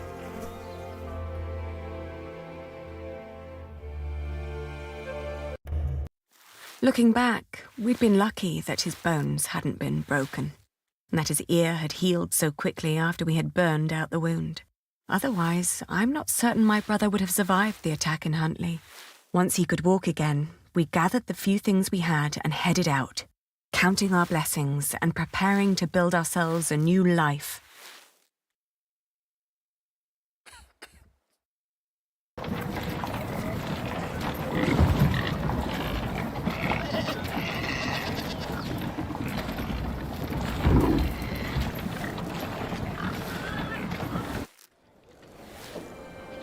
How's your wound doing? Don't worry, I'm fine. May I ask what you're planning to do with all that wool?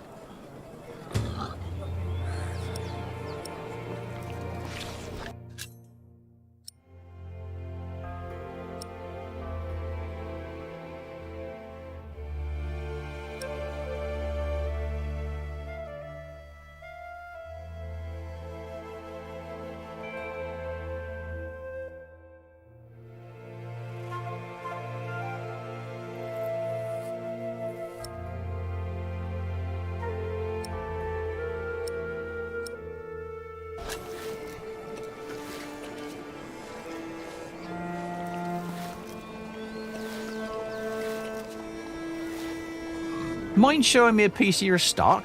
I'd like to establish the quality before I make any promises.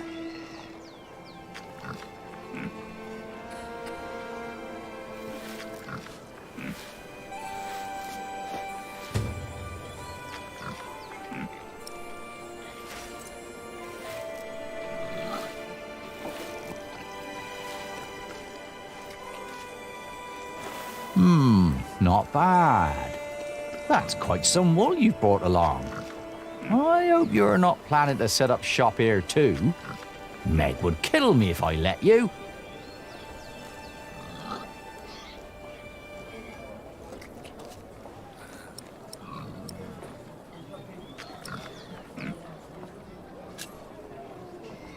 We came to sell this wool to you, not to compete with you.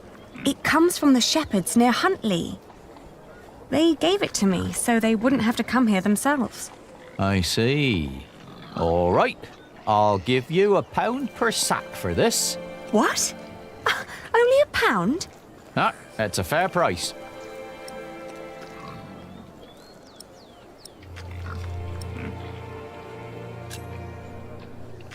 But I paid more for this. I'd sell at a loss. How much did you pay? £1.50 per sack. It was almost all I had. The rest I had to spend on the cart and the toll at the gate. Then you let yourself be overcharged. What? I can't pay for your mistakes, can I? You have to handle that yourself. Ali, let me handle this.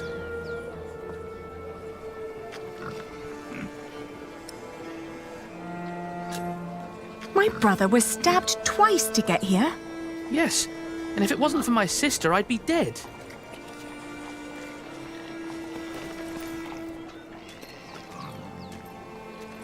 Your money would not only pay for the wool, but also fund our fight to reclaim our earldom. If you pay us more, I shall never forget that courtesy, and will greatly repay you once I'm back in charge of shiring. I may even allow you sole access to our own wool production. That's a lofty promise. And it would hardly cost you. So, you two are the son and daughter of the Earl of Shiring? We are. But you're just children. We will make coin, and I will become a knight fighting for glory and honor until the king grants us back our noble inheritance. That may all be very well, but I can't pay you more than what I already offered. Then I'll prove that the wool's quality is worth the price. Just let me look at it once more.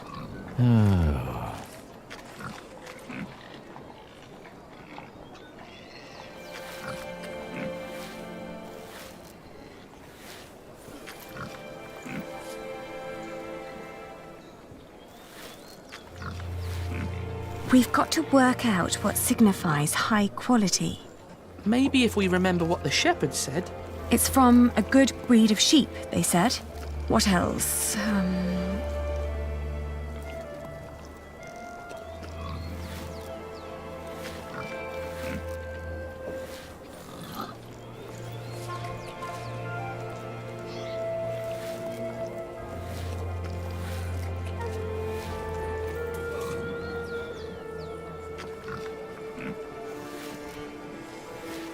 better not.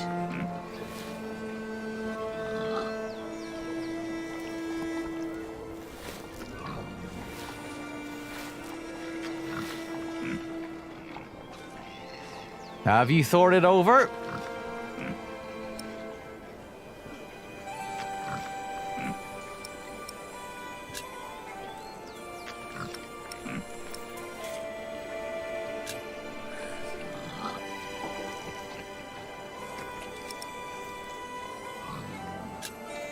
Give me another minute to think.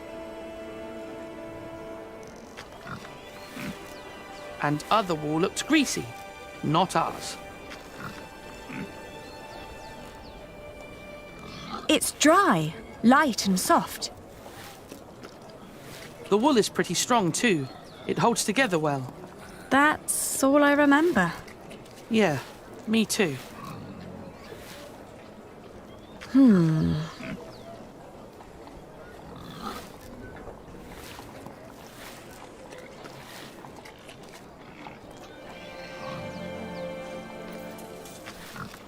How are we supposed to convince him now, Ali?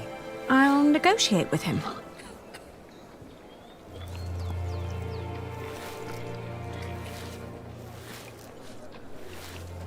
So?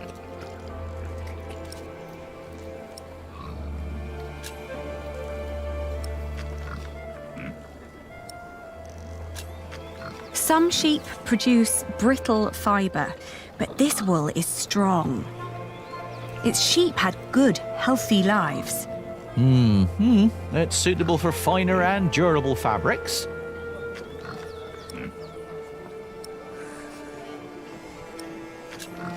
Wool is often full of grease and dirt.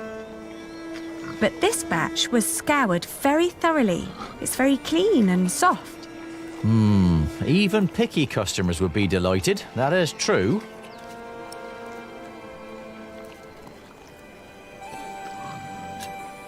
In this weather, some cartloads of wool would arrive damp. I made sure that this is dry and undamaged. It's light and easy to transport. And customers are hesitant to buy wet wool. All right. What pricing did you have in mind?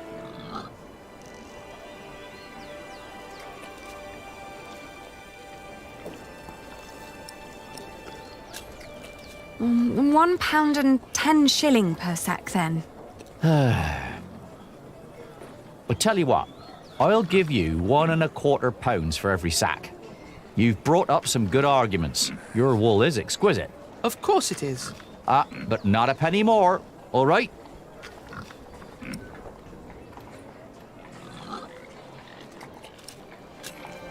Yes, agreed. £1.25 it is. Very good. Just so you know, if my mistress gets angry, I'll have you tell her the same things you told me. Thank you for your business. We've done it, Ali. Well, we still sold at a loss of 60p. But at least I negotiated a better price. I know why Meg likes you, Aliena. You're just as ruthless as her. Don't be so hard on yourself. My friend, Milius, says that a good bargain needs a lot of foresight and experience. Can I help you? Forgive me, I didn't mean to barge in, but you are the Lady Aliena of Shiring, are you not? Yes, I am. And I'm Lord Richard, Earl Bartholomew's son. My name is Philip of Gwynedd. I am the Prior of Kingsbridge. Oh, I've heard of you. You helped a lot of people after the Hamleys attacked my father's castle. We only did what was right. I met your father. My father knew many people. Not all of them were his allies. I know. I'd like to invite you to come to Kingsbridge. Our own wool trade has fallen somewhat into neglect, God forgive, but we have plenty of sheep. I am sure we could come to an agreement. You want us to be merchants? But I sold at a loss. You wouldn't work for me, you would work with me. I can see that you are not afraid of hard work. I don't know a single novice who would have been willing to pull a cart like that on his own. You may have made losses, but that only means there is more to learn for you. My friend, Brother Milius, would be delighted to speak with you. He always goes to markets for our priory. What do you say? I'll consider it. Please do consider my offer. You will be most welcome in Kingsbridge. It is the least I can do. Thank you, Father. Not much later, I found a home in Kingsbridge. I remember when I got there, there was Jack.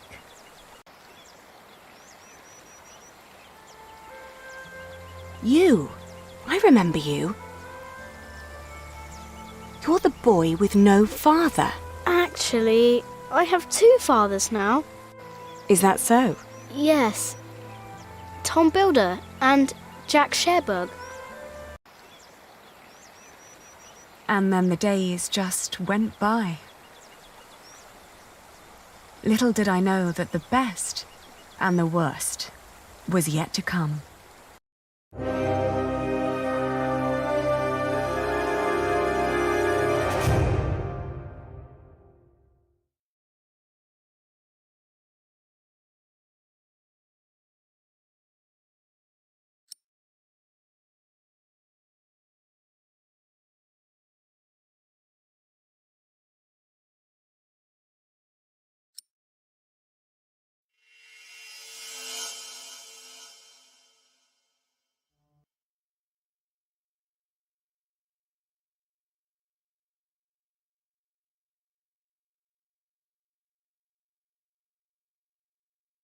So, you have returned from Rome, Bishop Waleran. Yes, it was a very illuminating time.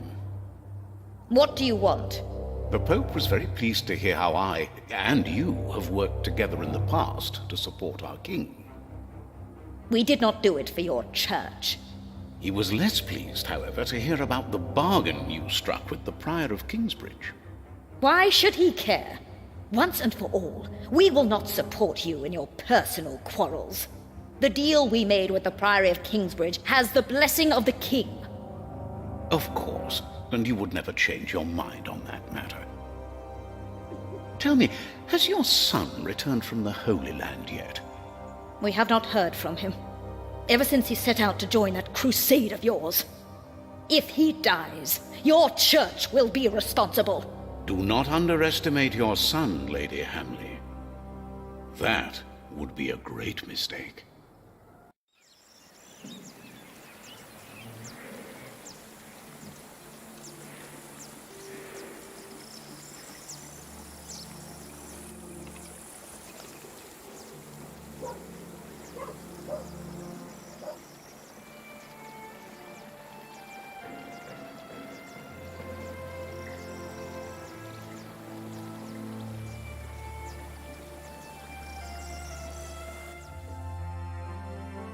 Not long now and you'll have a ceiling.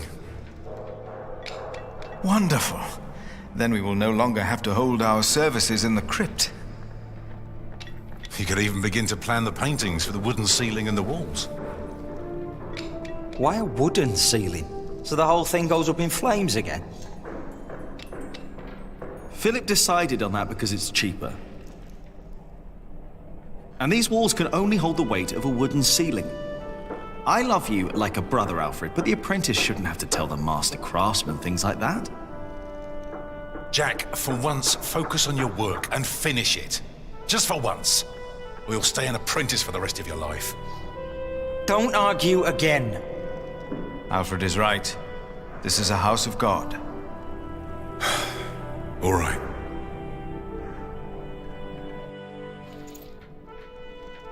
Now, where were we? You could start planning the paintings for the ceiling if you wish. Can we afford that at the moment? We are paying so many workers already. Father Philip, Tom Builder, Alfred. Ah, Aliena. How are you? I'll be moving my wool to shiring today. The fleece fair starts tomorrow. Ah, I almost forgot. Milius and I have already arranged everything. We'd make much more of a profit if Percy Hamley had not raised the taxes this week. Again? Earth. Jonathan, you shouldn't wander off. Stay with us. Tom is right. You hear?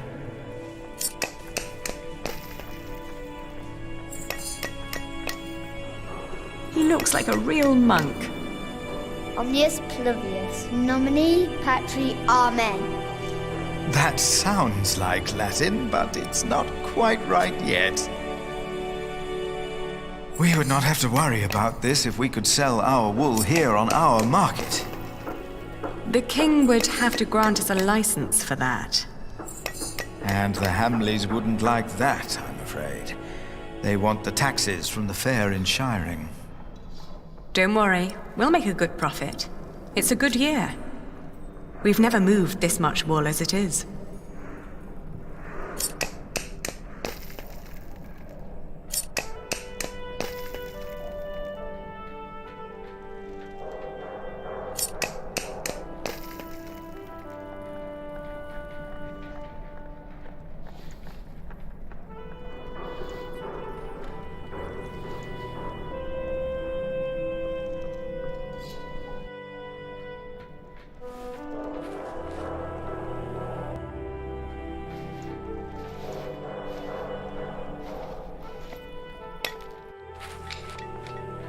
Oh, and I have to build a new storage house.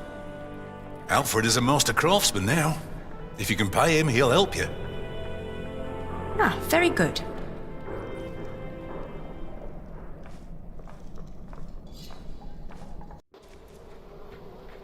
If she hadn't a business of her own, I'd hire her to work for me. She is something. She would make me a good wife. Hey!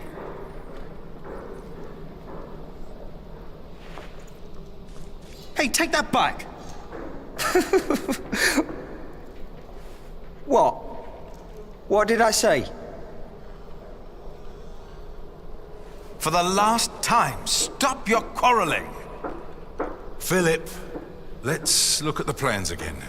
There's a problem I have to discuss with you. All right. Take that back, Alfred. Jack, leave him alone. And for once, finish your work. And Jack, please keep an eye on Jonathan, will you? What? Why me? Finish your work, Jack.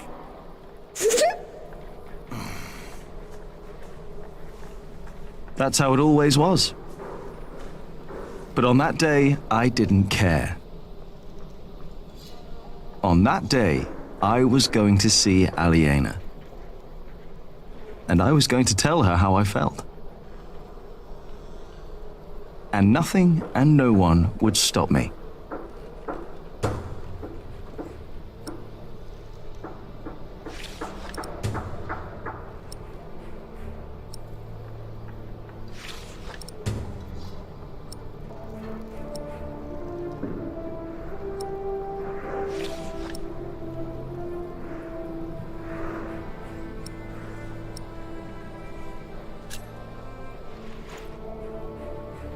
Time to get this done.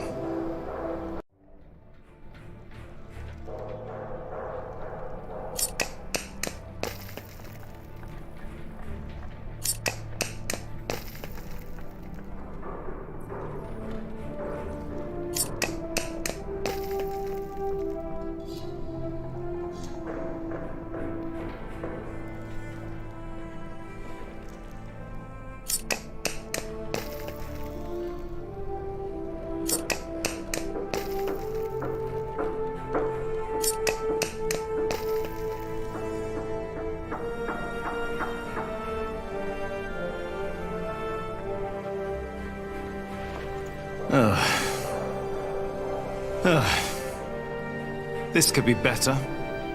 Somehow I can't focus today. And the face still isn't right. I can never get the face right. I'm done for now. I just can't stand looking at it anymore. Ah, damn. Watch your tongue. I will. Damn. I need to get much better at this.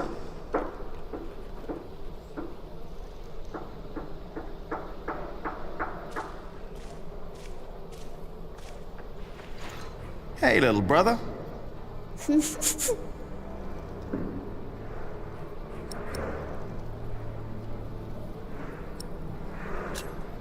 I hope you appreciate that I look out for you.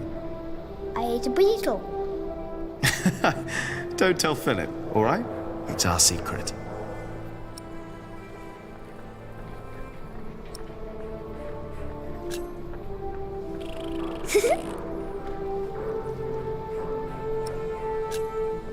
Come on, let's have fun. Oh, you can't do that. Oh, I can. Tom and Philip said you can't. You have to work. I know what they said. I was there, you know.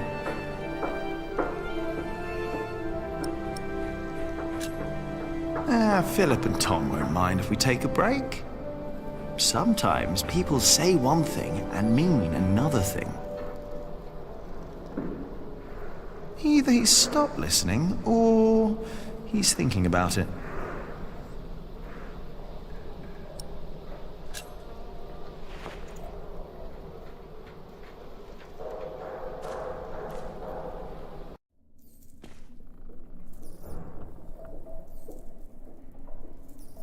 Oh.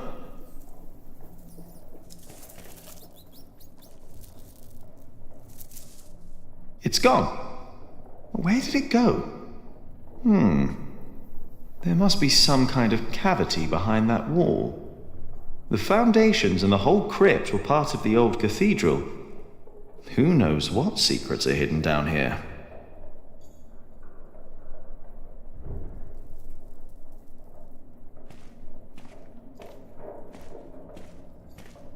Philip says he's only resting.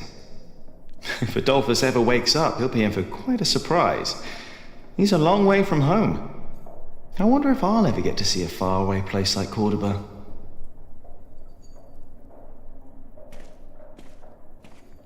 Oh, it's gone.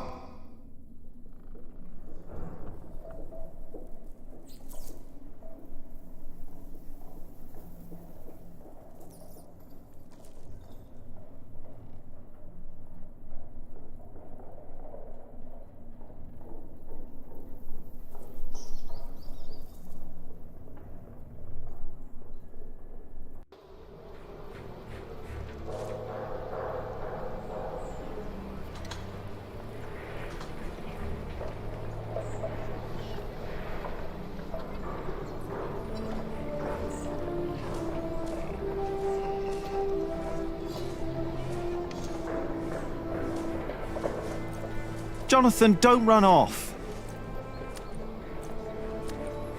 Don't worry, he's here. Ah, great. Thank you, Martha. And no, I don't have time to watch him. Oh, damn. Oh, the sounds of the market.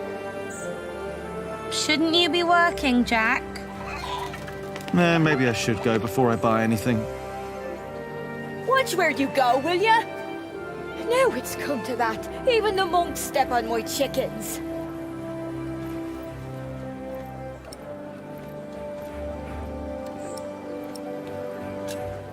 So, how's business? All well?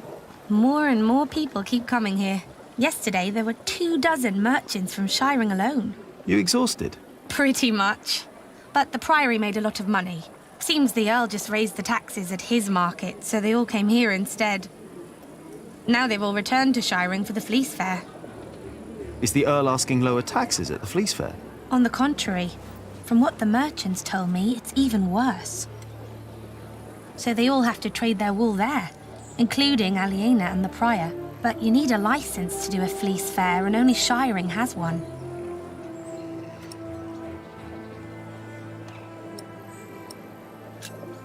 Are you not going to the Fleece Fair in Shiring? No, Philip asked me to supervise the market here. So now you're working with Philip and Aliena? I know, it's a lot of work. But we all want the same thing after all. And what's that? To keep this place in good shape. This is our home. Yeah, I guess. You should be working too. I'm just taking a break.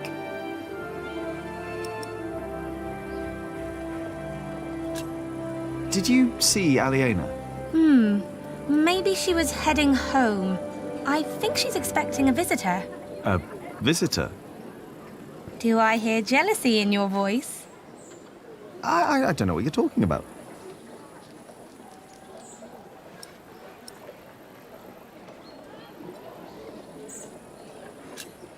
Aliena went home. Could be. I know she's expecting a visitor.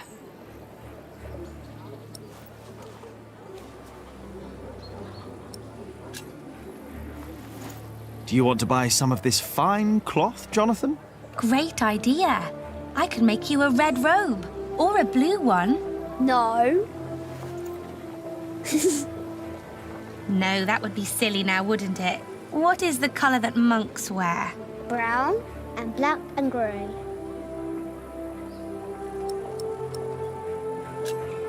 How do you get along with Alfred? He usually only talks to me when he wants me to cook for him. Why would you keep cooking for him? He doesn't have a wife. And he's my brother. I wouldn't ask you to cook for me. Jonathan wouldn't either, and he's your brother too. Jack, no one's supposed to know. Don't worry, he's a little monk. He is everyone's brother.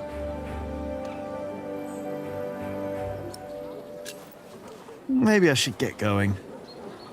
Oh, before I forget, I have a message for you.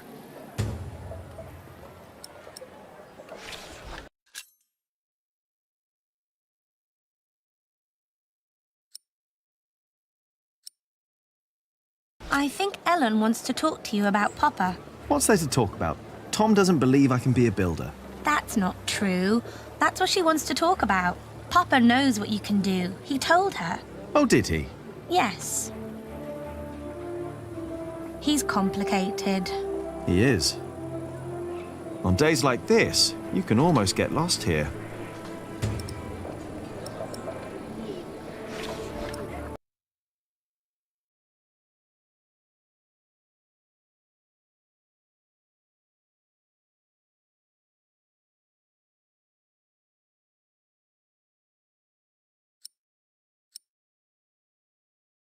The Hamleys would be breaking the agreement we had with King Stephen. All I know is that suddenly the quarrymaster wants us to pay for stone. And the verderer of Shoot Forest now insists we pay for timber. The verderer and the quarrymaster both claim that they act on orders from the Earl of Shiring. If our workers find out, they'll get nervous. And rightly so. Of course. This is a terrible problem. It is. But I can assure you that we will be safe for the next few weeks. I've planned ahead for a case like this. You have? There are always bound to be shortages. We can pay our workers and there's enough stone and timber for a month. If it weren't for you, we'd be lost now. But our problem remains. I must talk to the Earl. Indeed. But first, we need to talk to the workers. They need to know. I agree.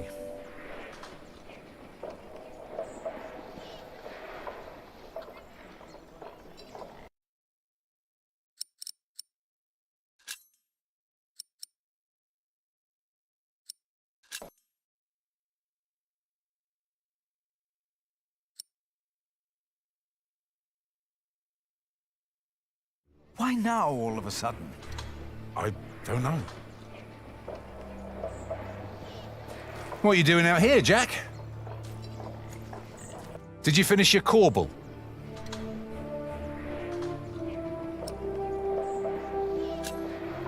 I'm not done yet, but I'll do it later, all right? Why do I have the feeling that the corbel won't be finished today? Or tomorrow?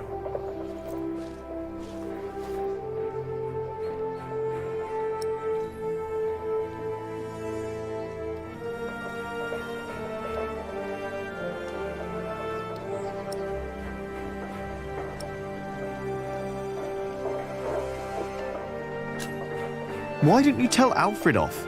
He's doing his work. Oh yeah, and great work he's doing. He's doing his best. And he finishes what he starts. Jack, please. We have much bigger problems to solve right now. The Earl of Shiring has stopped supporting us. If we don't do anything about it, we'll have to send the workers away. We'd have to stop building the cathedral. I will talk to Percy Hamley. And if he won't see me, I will talk to the king, or this will be the end of Kingsbridge. Can I help you? Yes, by doing as you're told. Do your job, and only your job. And leave Alfred alone.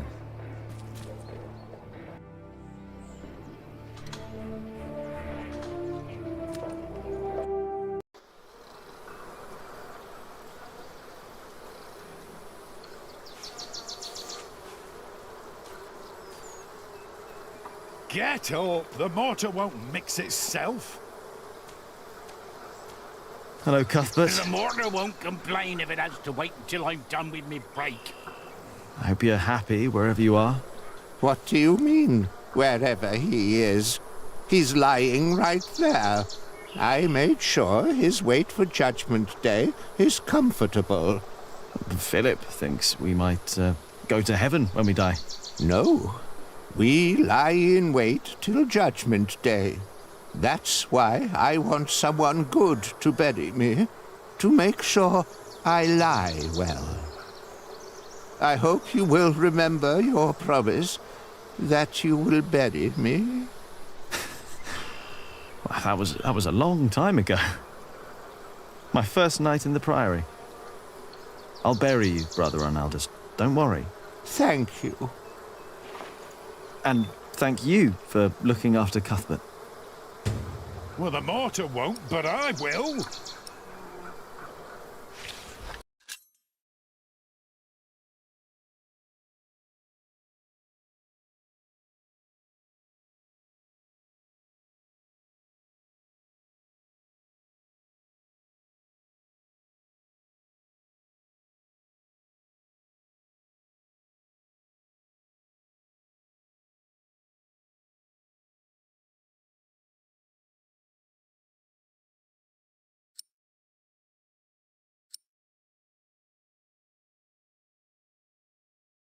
Oh, yes?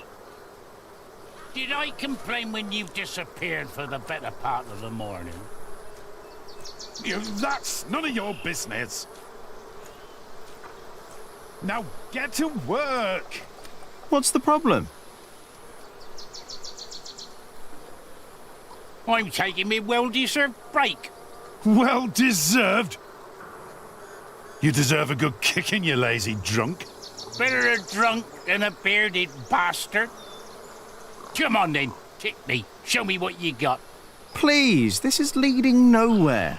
Think for a moment what other people would do. What? Who?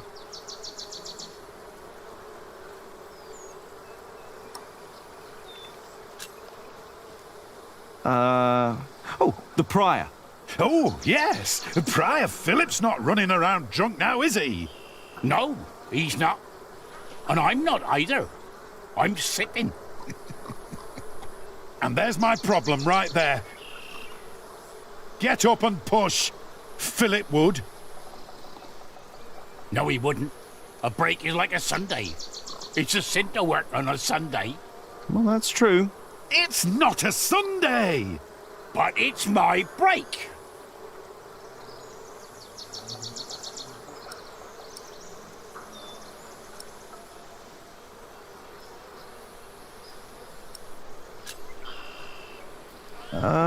Tom Builder. Now, he's a hard worker, isn't he? True, he's a hard worker, that he is.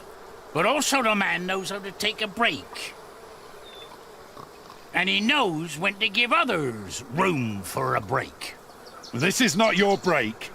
You've been taking a shit for half a day and used up yours. Now don't you start and ruin mine too. Oh, wow. Look at them go. When I take a break, you take one too. Has your wife been cooking again, eh? Go! Dare you! Go! Drink yourself to death!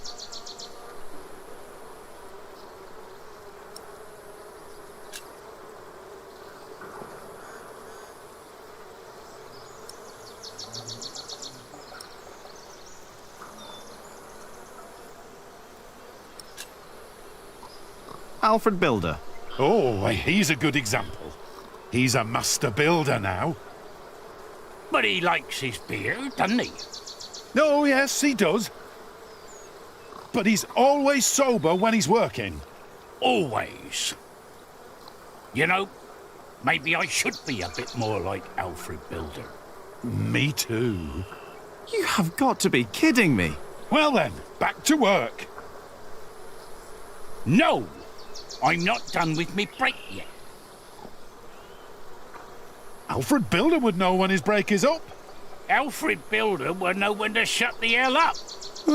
I doubt he would.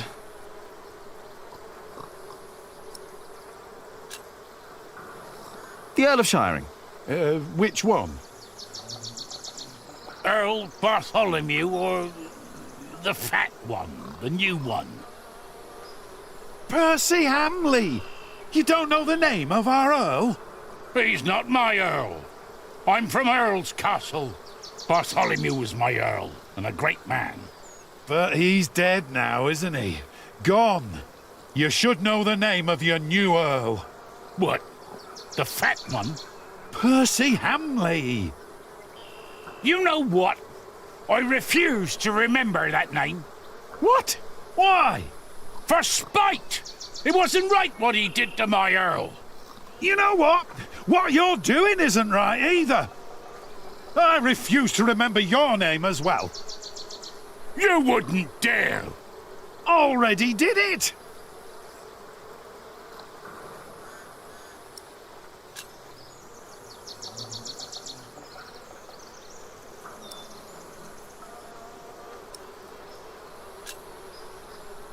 What about King Stephen?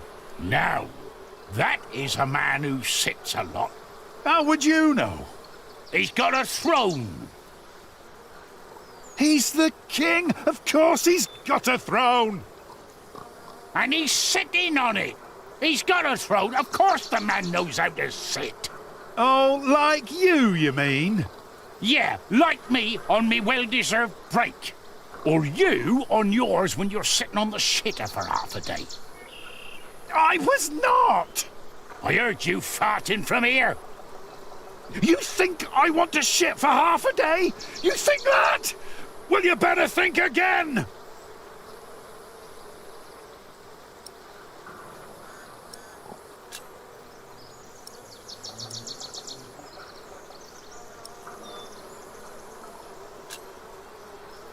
The sub-prior. Oh, don't get me started on sub-prior Remigius. He is a hard-working man. He is. And don't you doubt it. What? That he is a hard-working man. Who? Sub-prior Remigius, you fool! What? How dare they? How dare you? Shouting in the cemetery like heathens! But Silence! Do you have any idea how hard the work of a sub-prior is? How much devotion and painful work it takes to teach our novices, our monks? And you dare call me a fool? We didn't. Silence, I say! I will think of a way to make you two understand the kind of behavior I expect in this priory. I think they'll be busy for a while. We place our trust in you. We take you in. I better not get too close. And this is how you thank us?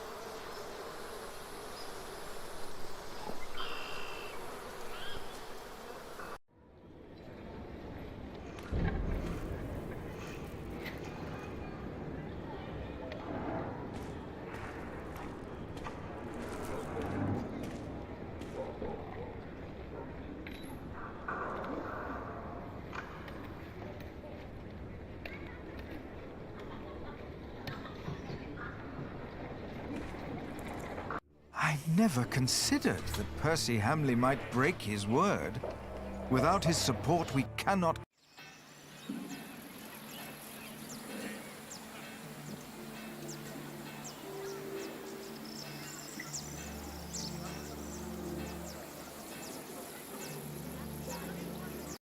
Good day, my ladies. Ha ha! If it isn't handsome Jack. Have you come by to help, eh? Not really. Didn't think so. After a day, your hands start bleeding. Piss and salt in the water will do that. Piss? Only way to get the grease and dirt from the wall. We can use a coin, but there's only so much pain you can take. Sooner or later, Aliena will have to look someplace else for fullers. I will find a way to help you with your hands. Well, it's a start. Then maybe you should get back to work as well. I'm just taking a break, all right?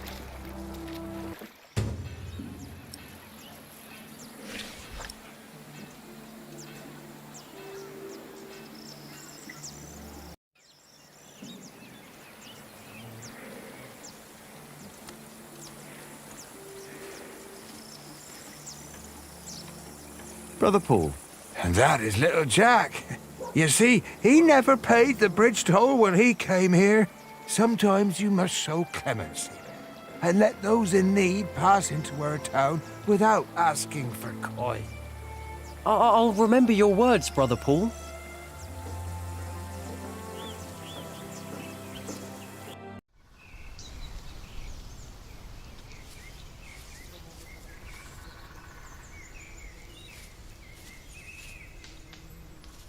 Ah, there you are, Cub. I wanted to talk to you. What is it? I'm afraid there's a lot of trouble ahead of us. From what I heard from Tom, they're trying to shut down the construction. They? The Earl of Shiring. Tom is under a lot of stress. If it weren't for him, it would already be over. Why are you telling me this? Did he say something about me? No. But I know that he just can't stand to see you and Alfred arguing. Just don't see why Alfred gets to do everything he wants. Alfred is a master builder. You are an apprentice. There are rules. They may not be my rules, but they are yours, if you want to become a master builder. Maybe. Don't be angry, Cub. I'm not.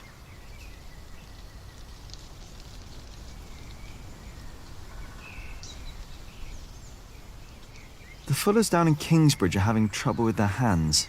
I'm not surprised. I could only do it for a few days, even though Aliena paid well. Here, take this.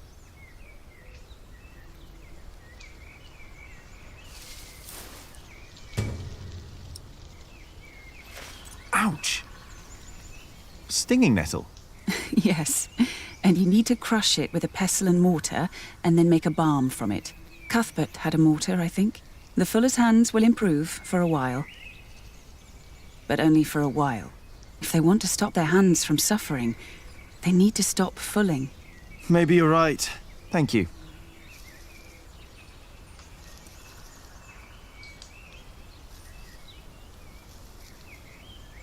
As much as I'd like to, I did promise Tom I'd only do my own carvings in the evenings.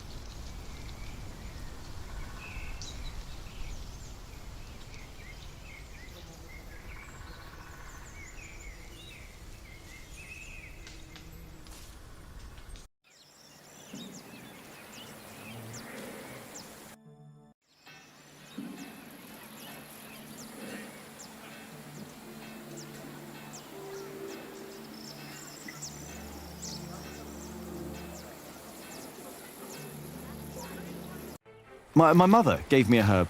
If you make a balm from it, you can use that balm to soothe the pain in your hands. Is that so? Then go ahead and make yourself useful. Make a balm.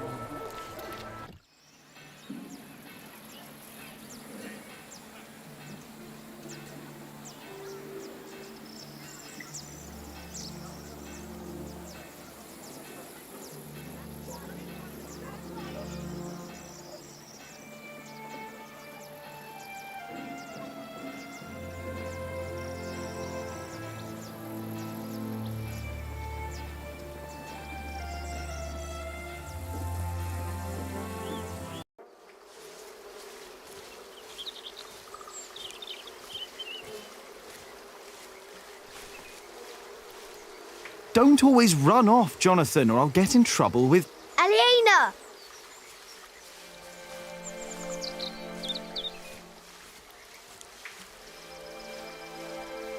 Yes? Do you mind if we sit here? Of course not.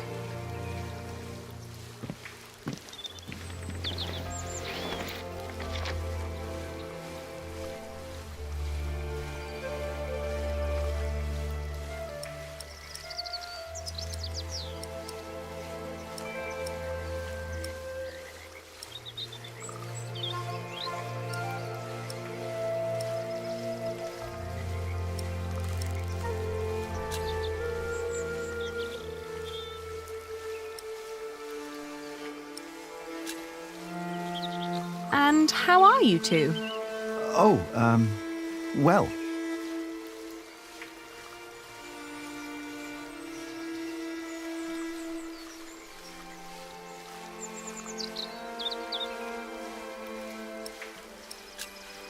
Shouldn't you be working, Jack Builder? Us? No, as it happens, my young friend here is a bit disgruntled with his superiors and needed a break. Oh, is that so? Maybe you'd like to come and work for me, Jonathan. Well... Well... Well? Jonathan! He's here! I'm coming! Jack loves you. I was just about to ask if you think that Jonathan suspects anything. I swear on this very Bible that I don't know what you're talking about.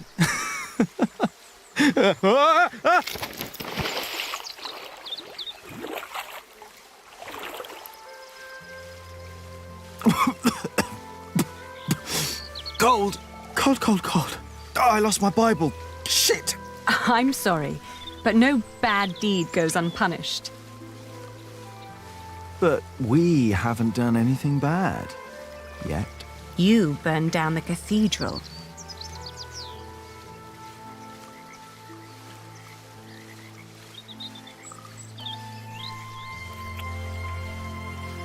My lady. You dangerous, feral beast from the woods. God hates me for that. He has a strange way of showing it.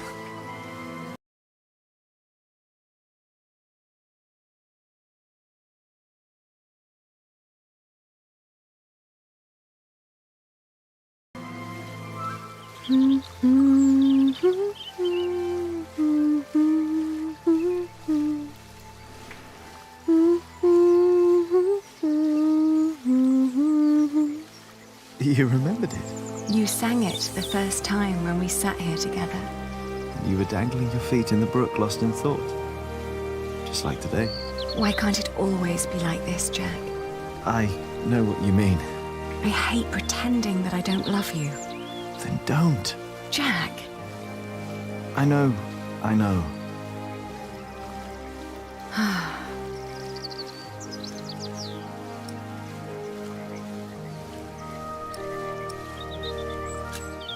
Have you heard from your brother? The war never ends, and he always needs more money. And I pay him to fight for the man who killed our father. King Stephen, to get the earldom back from him. Yes. But you know, I don't even want that. Everything I've built here, what we have, I have all that because I'm not my father's daughter anymore. I'm afraid that if Richard becomes Earl, I'll lose much more than the money he's wasting now. Were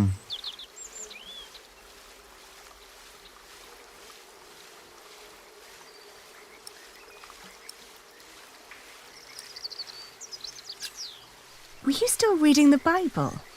Philip insists. I better be angry that I lost it. Oh, don't worry. He'll still keep teaching you. I think he sees something in you. Oh, maybe I should become a monk. But you aren't allowed to kiss monks. I shall love you like a brother then. Yeah, that's not funny. Say, what was that book called you told me about last time we met? The Amores by Ovid? I've only heard about it. From a travelling scholar. The title sounds promising. Yeah, but maybe it's not as interesting as we think. Let's find out. I'll ask around Kingsbridge and see what I can find. All right.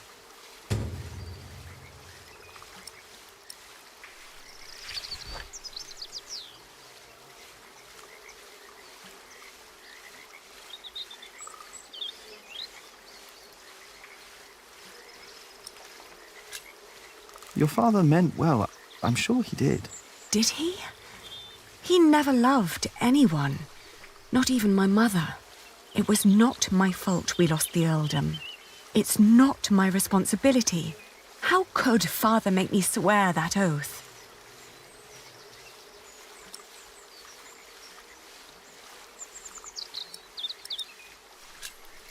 Did you fight with Tom again?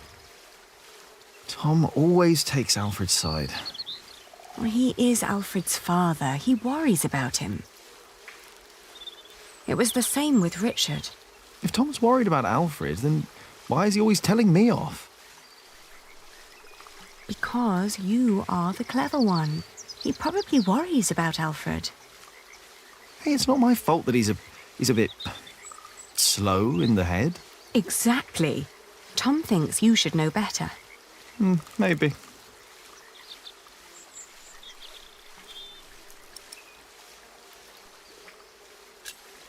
Don't be cross with Tom. I think he wishes Alfred was more capable than he really is. He wants Alfred to be his successor, after all. Well, perhaps he could be if he only put his mind to it. I mean, even I could do it. I'm sure you could. But who would want to build a cathedral anyway?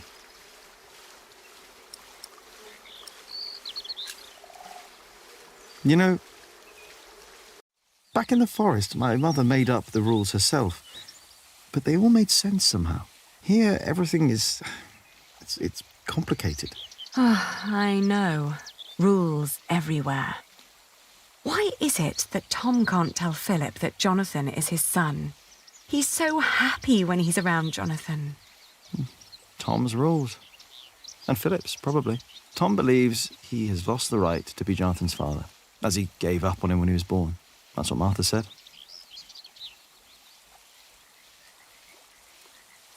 And what about us? When will we tell other people about us? I guess when we're ready to play by their rules. Or they by ours. I guess.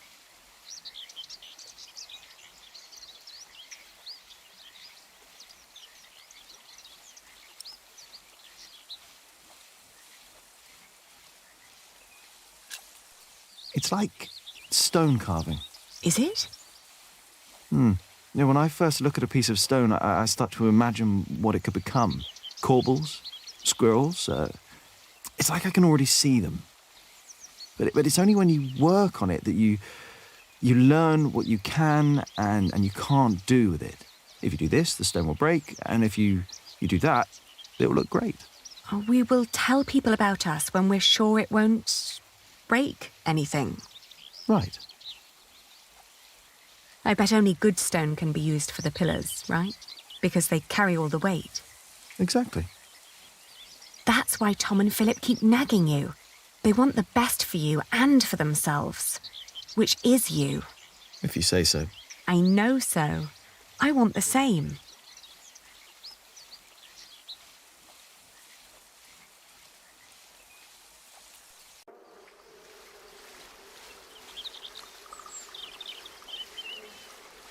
One day we'll tell everyone everything about us, Ali. All of them.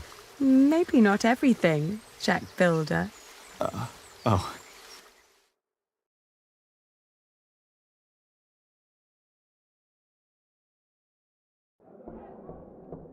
What's going on? We better go and find out. Everyone, calm down. What happened at the quarry? Listen. Yes, there was an incident. Our friend, Otto Blackface, was hurt at the quarry. What happened? The Earl of Shiring had his men stop us from taking stone from the quarries and timber from the forest. Why? Why would Percy Hamley do that? All we know is what his men told us, that the Earl of Shiring will not support the construction of Kingsbridge Cathedral anymore. What are we going to do now? I will ride to Shiring myself and I will talk to Percy Hamley. Oh, that's all good and well. But how are we supposed to continue working without stone and timber? I want to be paid before you run out of money. I need to feed my family.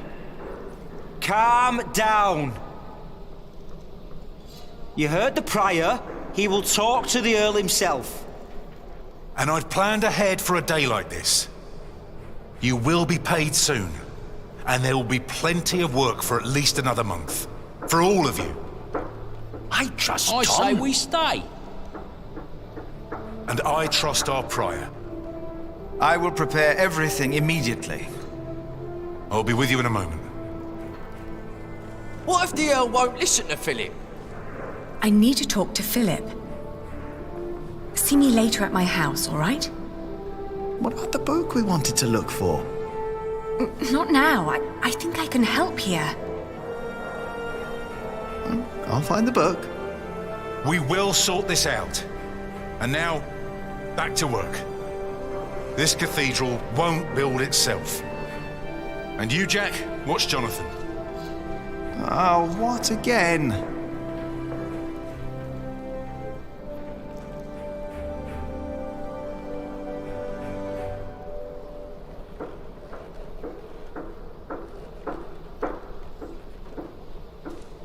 Hey, take back what you said before.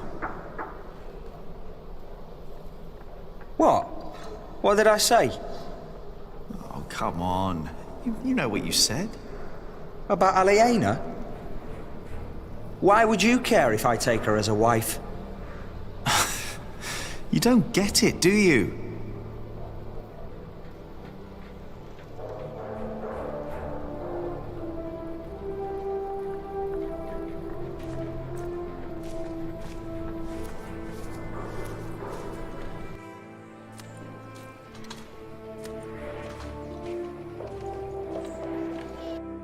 I will do everything in my power to make sure you are paid. I know that you showed us mercy before when we had to flee from Earl's castle. My husband has worked here ever since, and we would like to be close to Our Lady Aliena, but we have no choice. Oh, Mary. The same goes for us, Mary. We all owe Philip much. I trust you, Father, but I risk my neck up there every day. My wife is right. If you can't pay, we'll have to move on. Kingsbridge is our home. I don't want to leave. Let me think of something. Maybe there's a way we can pay your workers early, Philip. But selling the wool at the fleece fair will take at least a couple of days. I'm sorry, but me and the other workers can't wait that long. Not now that everything is so unsure. Trust me, Philip. I'll think of something. Jack! You said you weren't finished with your corbel. When I went by there, looked finished to me. You need to learn to let go and move on. Don't get lost in the details. It's my corbel. None of this is ours. Doing the carvings is the only job you didn't give Alfred to screw up. We should be thankful of the work we're allowed to do. And in our work, we must be thorough and steadfast. Thankful for what we are allowed to do. You are the one who wouldn't settle for less than a cathedral. You could have had other work, but no. For months, you remained steadfast, no matter the cost. When are you going to tell Jonathan about what happened in the forest?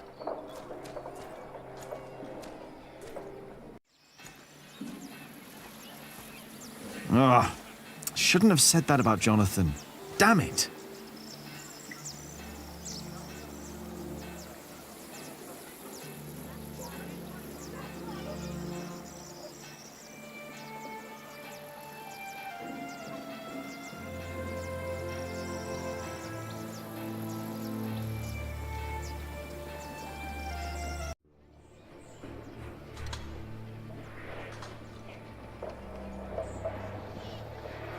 He already has enough worries of his own.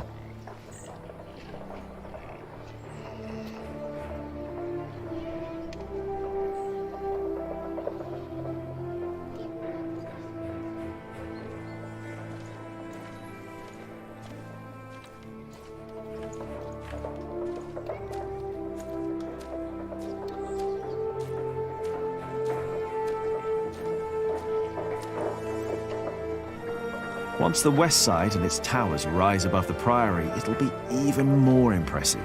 Only a few more years. What I'd give to build at least one of the towers.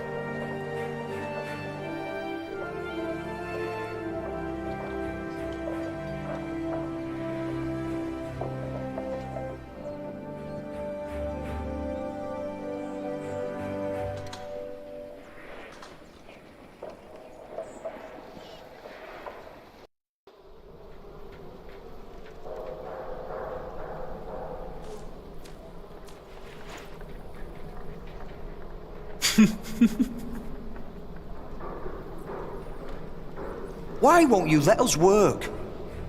Don't you know how serious the situation in Kingsbridge is right now?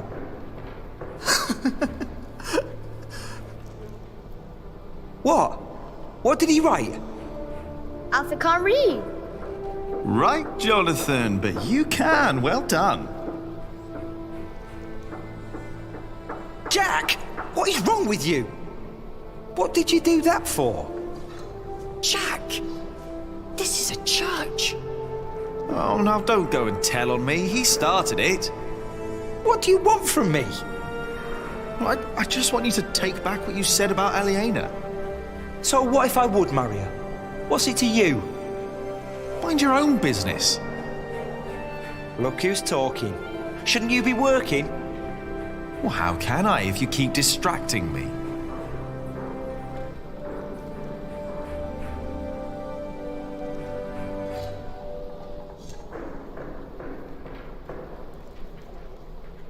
You still don't get it, do you?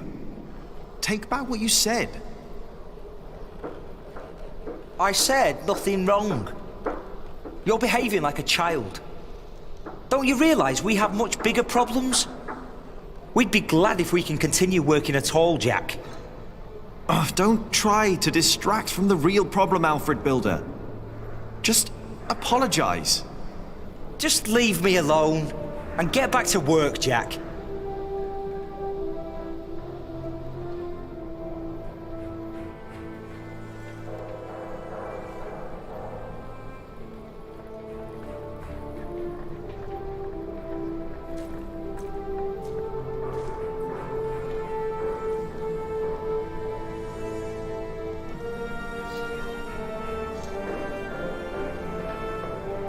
Are you looking for someone?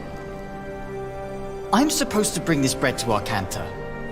He's spending the day up there on the roof of the cathedral. But how am I ever going to make it all the way up there? Ah, afraid of heights, hmm? But do you want me to go? No. I'll make it. I just need time.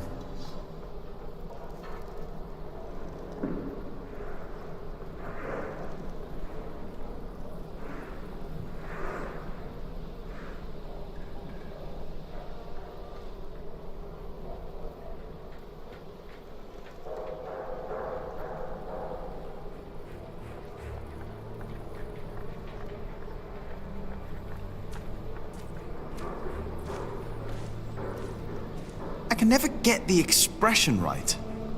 That's not humility, sorrow, and dignity. It looks surprised. A surprised Corbel. Useless.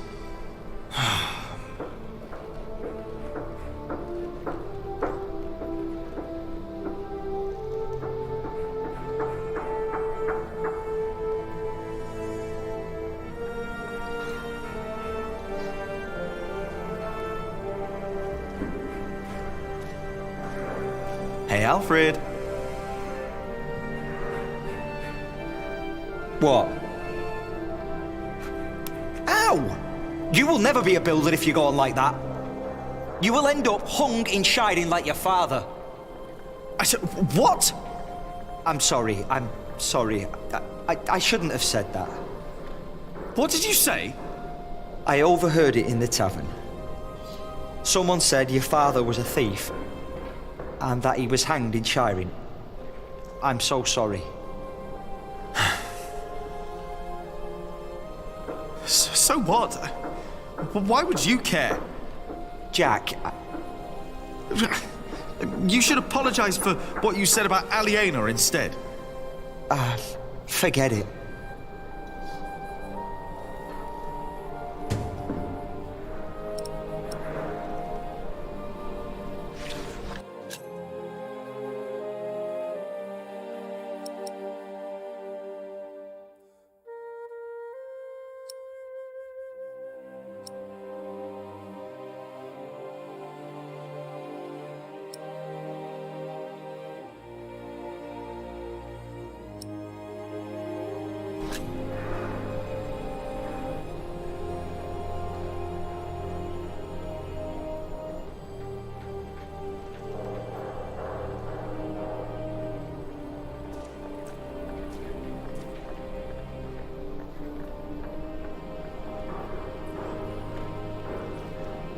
I wouldn't mind starting over, but...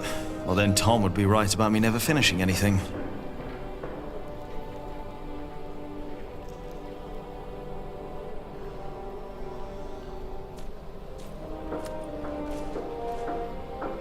Hey up there! Hey down there!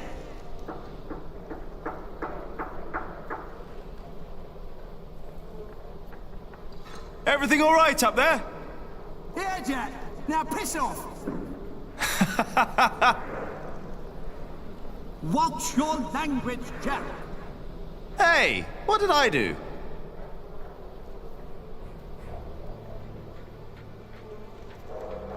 Right, the wall is already coming apart and Alfred wants to put a stone ceiling on top instead of a wooden one. Idiot.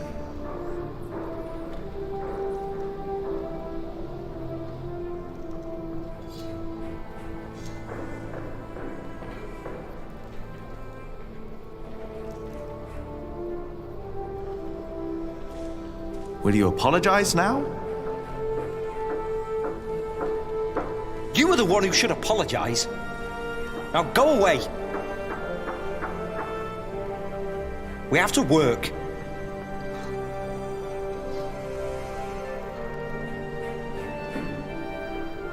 No. I need to come up with something new.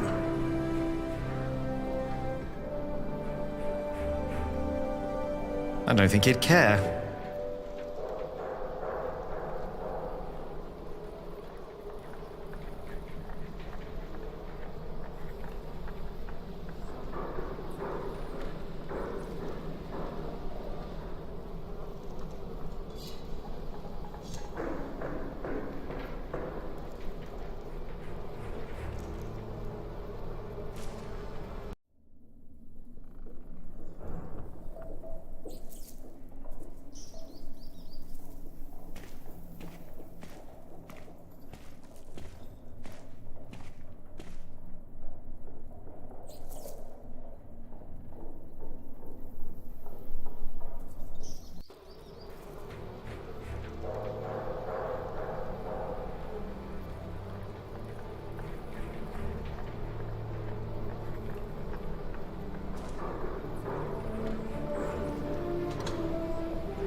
There must be an easier way to do the fulling. We don't grind wheat with our hands anymore, so why do we still do the fulling like that? I don't know. Maybe because no one came up with a better way of doing it.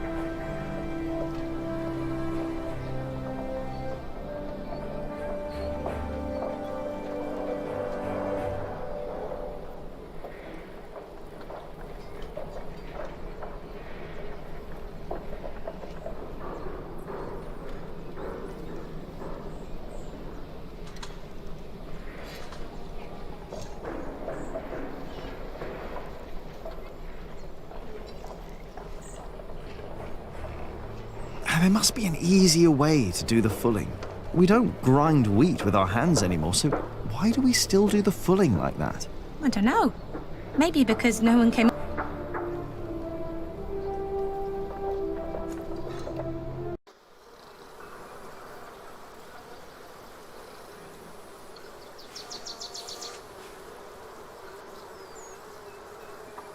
Friar Philip is too forgiving.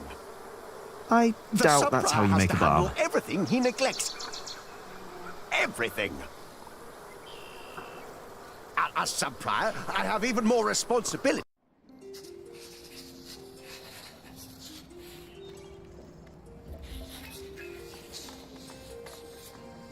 No, Mother said I should make a balm.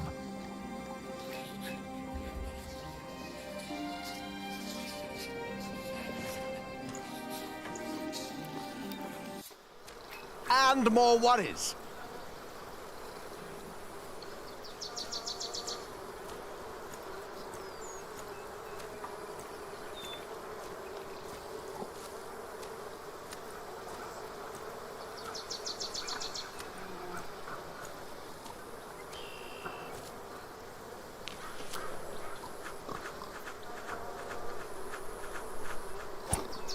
I need to do better than that. I just don't see how you can possibly regain our trust. Yes! I bet there are more nests around.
Hey.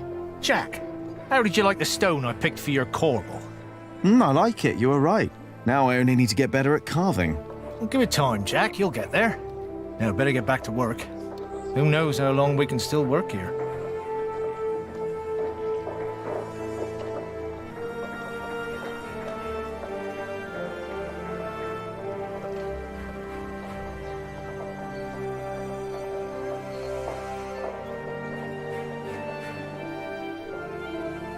I bet they've got sore hands as well.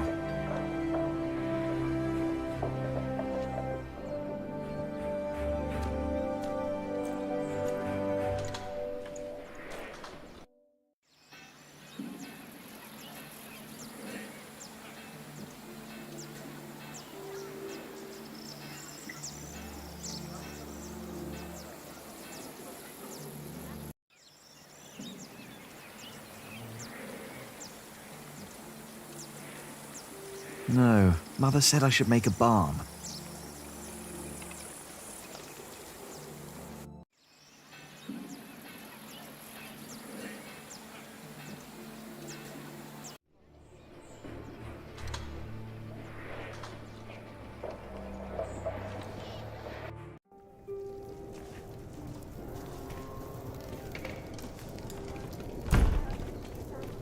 Hello, Milius. Jack. And Jonathan. This is not the best of times. Brother Cuthbert could have been a little more careful in storing the apples down here. I'm sure it's fine, Brother Andrew.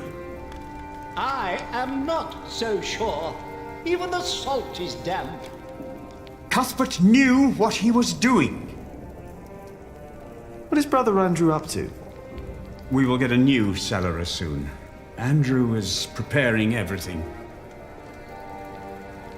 Maybe they should get a new kitchener as well. Why? If what Cuthbert did was not good enough, then what I can do can't be much better. Cuthbert knew so much more than I did. One. Two. You miss Cuthbert, hmm?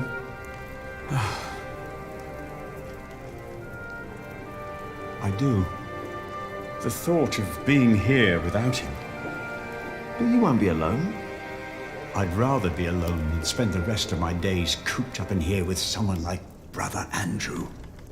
Or whoever will be the new cellarer. Did you talk to Philip about it?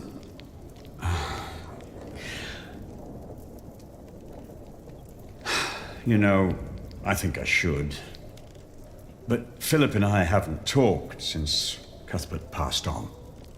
As prior, he always has something else to worry about.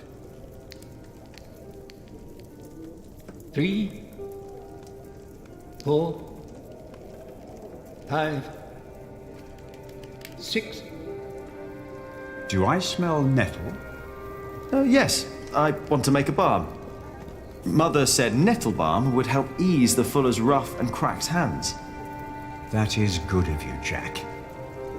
You could use Cuthbert's mortar over there on the table. He would have been happy to see that someone is putting it to good use.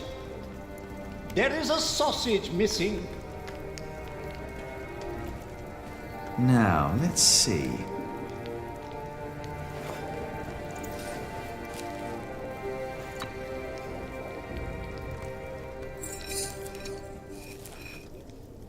Here we go.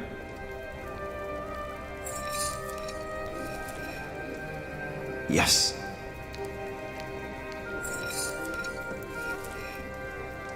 Just a little more. Oh.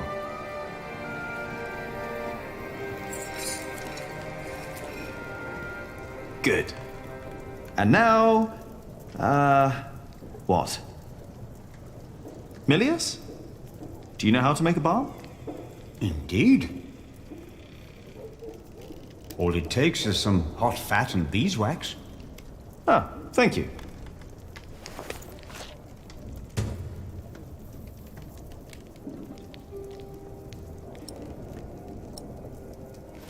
You know, you really wouldn't make a bad monk, Jack. What, me? I think that would be a problem. Why? You can read, you know about herbs, and you are good company. Is this supposed to be wine? What? Here, in the corner. No, it's vinegar. Ah, it's vinegar. That shouldn't be here. What was Cuthbert thinking? Oh, Lord. Give me the strength to endure this without chasing Brother Andrew from my kitchen. I don't think I would make a good monk. Why not? Philip thinks so too. He told me. Never mind why. I don't need to be a monk to come around and talk to you, right? That is true. And I think I should get back to work soon. Thank you for your help.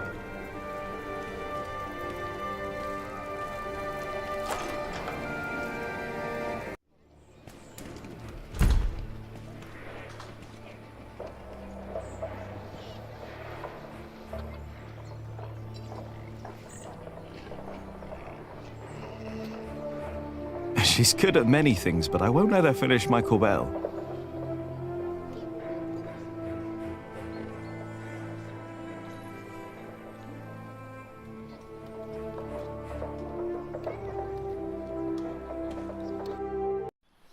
Like heathens!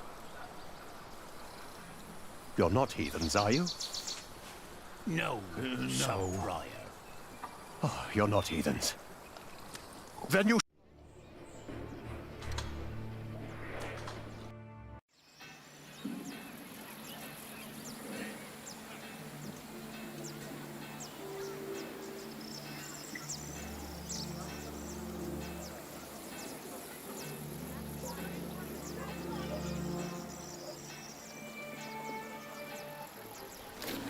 try this. Whenever did you find the time to make a balm, handsome Jack? Don't you have work to do? Who would I be if I could just pass by ladies in need? Does that mean you'll join us and do some filling? I have my own work to do, so that won't work, I'm afraid.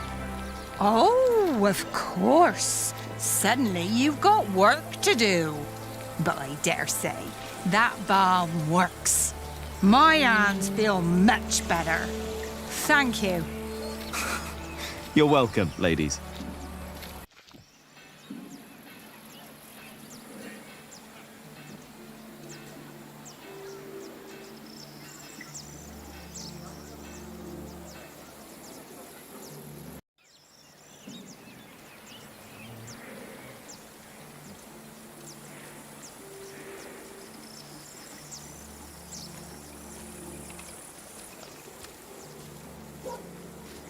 I wouldn't want to do their work.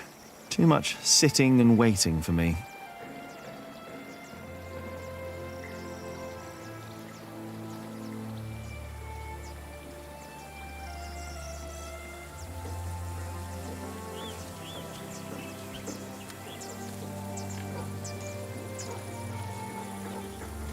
Have you seen Alfred? The master builder? Yes. No, he wasn't here. We would have seen him.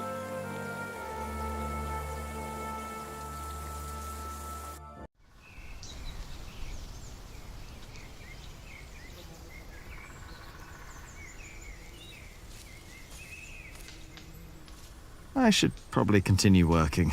Probably. Don't look so sad, Cub. We'll talk in the evening.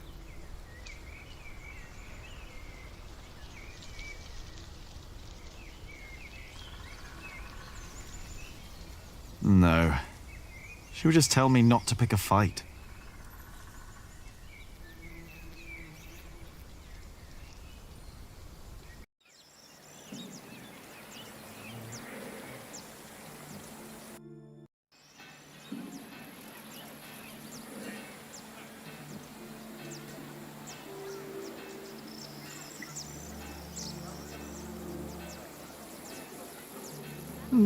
I should go back to work soon.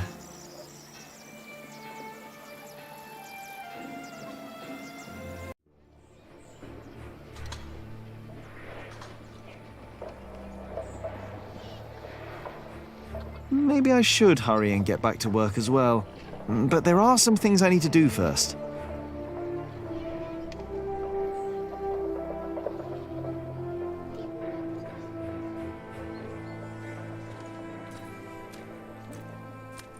Are you all right? Is something troubling you? The Priory does not have the money to pay the workers early and to spend more on building materials. Not even if we sell all our wool at the Fleece Fair in Shiring. Oh, that is a problem. Of course that's a problem. Jack, please.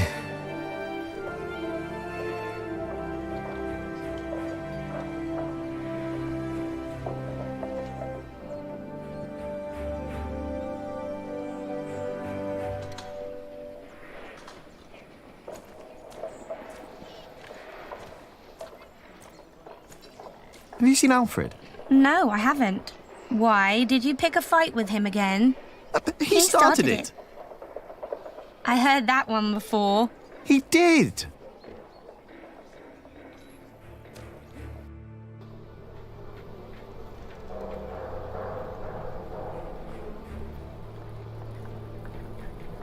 He's so stubborn. But I'm not done with him, not yet.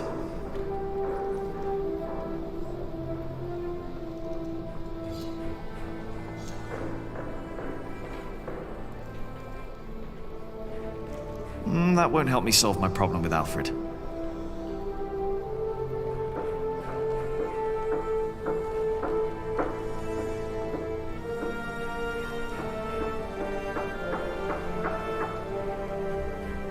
I'm done for now. I just can't stand looking at it anymore.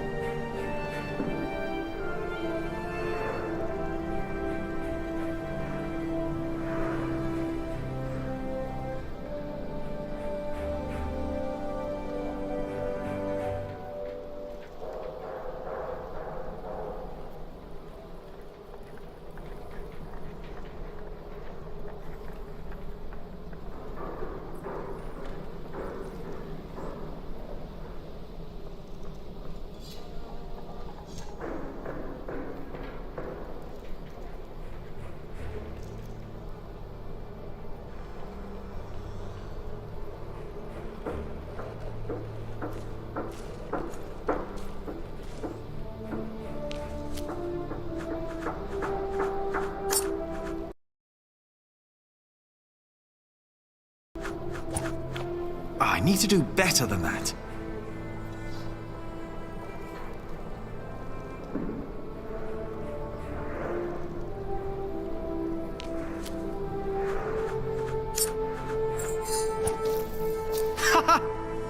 I bet there are more nests around.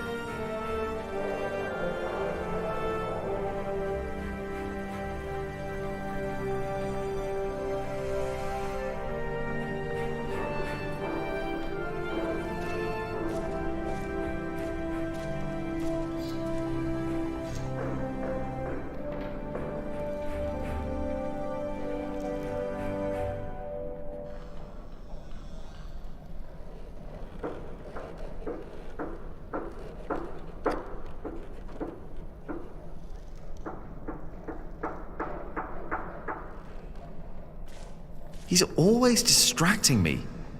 How am I supposed to work like this?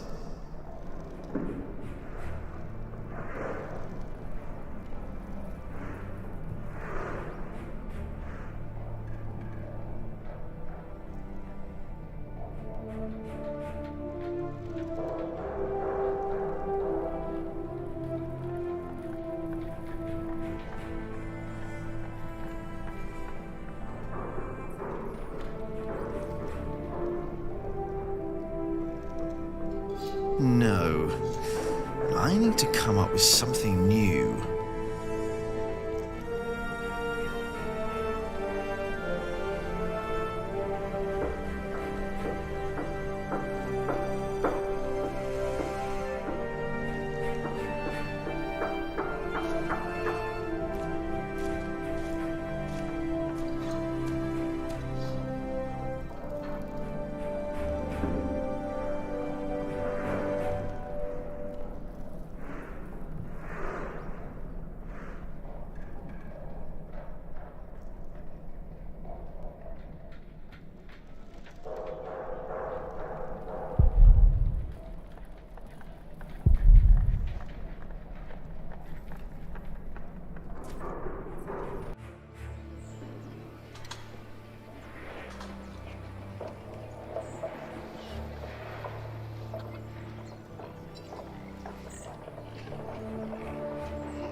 The water flow turns the wheel. Then there's more wheels, and the millstone.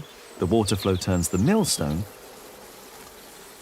So the motion of the water is used and transformed into another motion, the grinding. Shouldn't there be all kinds of motions possible?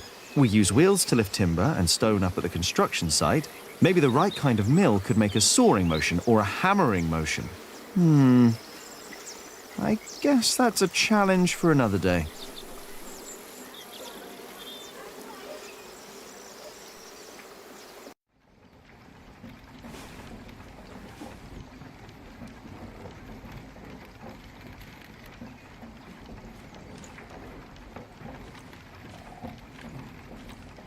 Do you mind?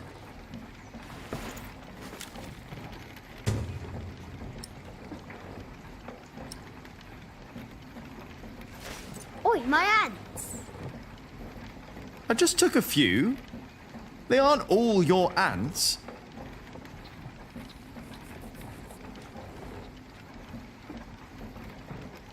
When I find more time, I'll try to think of other mills we can build. The water is there, the wheels are there. Why stop at grinding?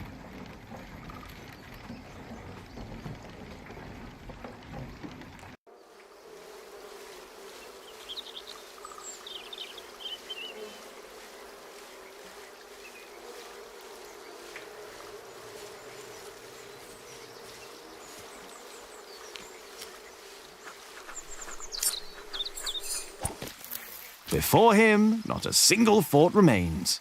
I think that was all of them.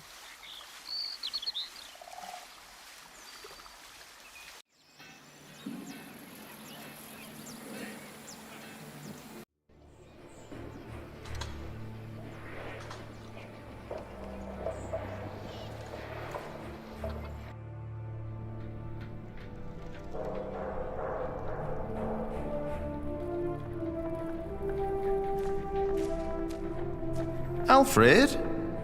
What?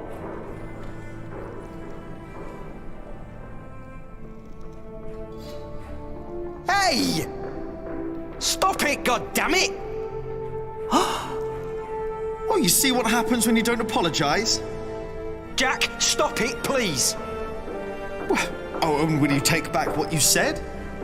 All right. I am sorry. Now, will you let us work, please? Oh, it wasn't so hard now, was it?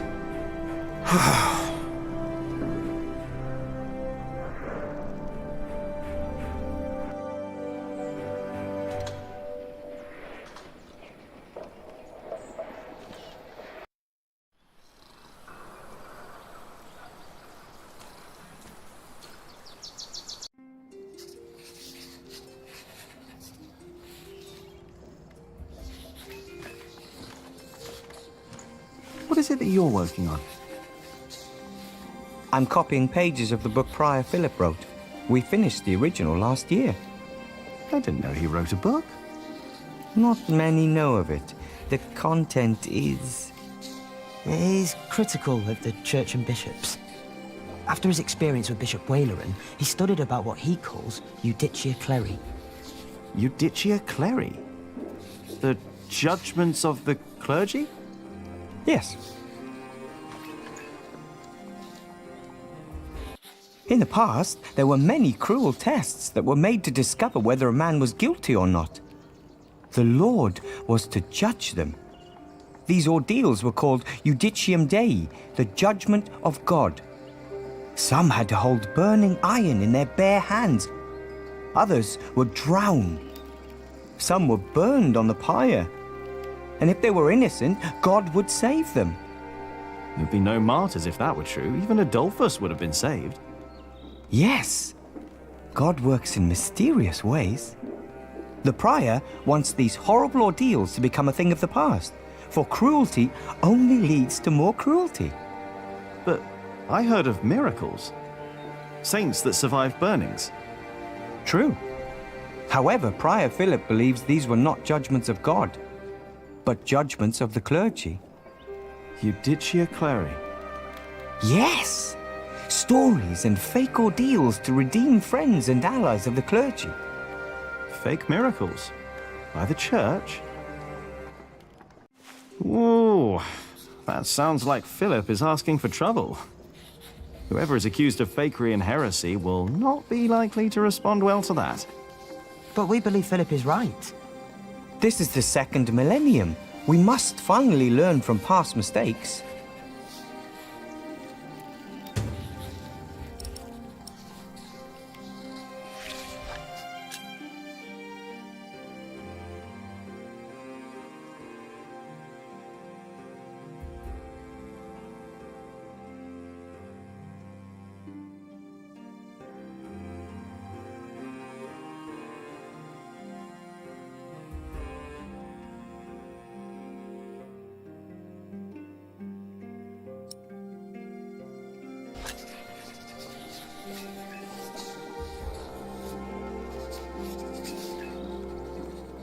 I'm looking for a book by Ovid.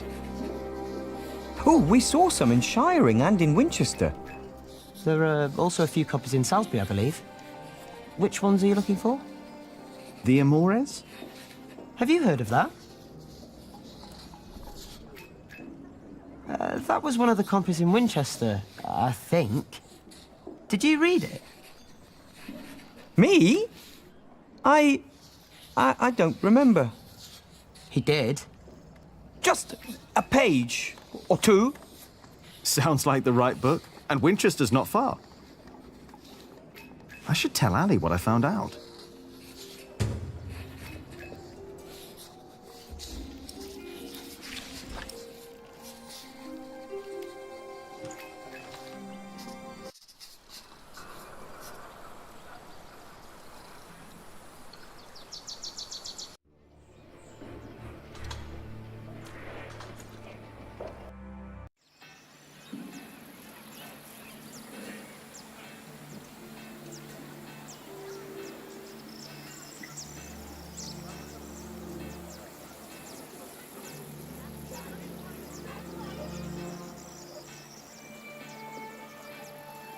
Come on, Jonathan. Let's tell Ali what I found out.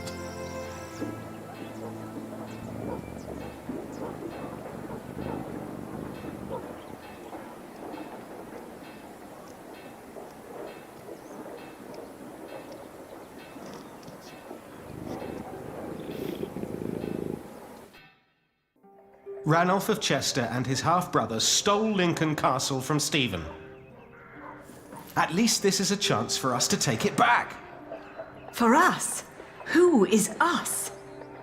The whole of England is strangled by new taxes and torn apart by this senseless quarrelling. Senseless quarrelling? You still think I'm just playing around? No. I put my life at risk, Ali, for you and me. This isn't a game. I know that. Do you? It's an honor to be one of the King's Knights. An honor that costs a lot of money. Oh, now you broke it, Jonathan. There's someone at the door. I'll be right back.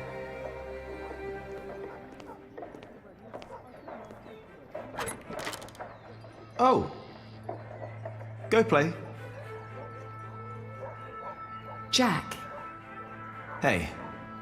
So, Yes. what brings you here?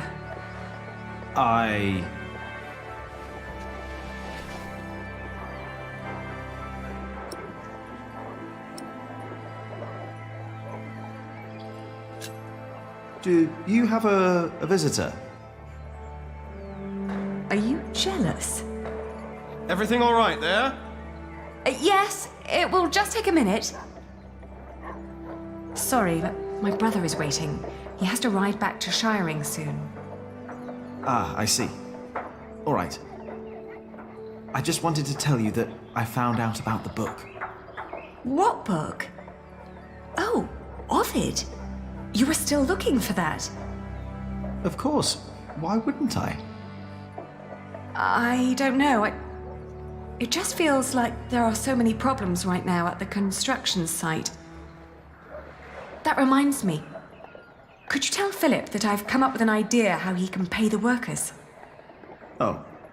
How? I'll buy up all of his wool and sell it on the fleece fair myself. But I need to go to Shiring first and get the money. All right. I'll tell him. By the way, they have a copy of the Amores in Winchester. Oh? I think I know someone who might be able to get it. But first we need to make sure Philip gets his money and talks to Percy. Who? Percy Hamley, the Earl. Percy Hamley, the fat oaf. Congratulations, everybody heard you. So what? They're all bastards. I think I should be going. Ah, all right. See you later, Jack? Of course. Bastards. You're gonna have to forget that word really quick, little brother. So for them you've got money, Ali? So you were eavesdropping on me. Great. That deal with Philip will help them and us, Richard. Robert of Gloucester is advancing on Lincoln as we speak. Tomorrow we will ride from Shiring. And what I need from you is money for a new sword and a gambeson. And I want my shield painted in Stephen's colours. Is this leading anywhere, Richard? You've been doing this for years now, and has the king ever considered making you Earl of Shiring? Not yet. But I fought side by side with him before. He knows my name, Ali. Oh, all right. I will meet you in Shiring, and I'll bring the money.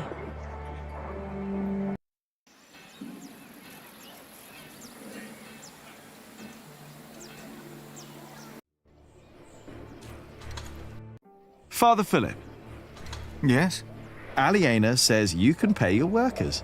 She has enough money to buy up all the Priory's wool and sell it in Shiring. And that way, you get your money earlier. Really? But you have to accompany her to shiring. She has to fetch the money first. The sooner the better. I have to talk to Percy Hamley anyway. Thank you, Jack. Now you better get back to work. Tom wanted to talk to you.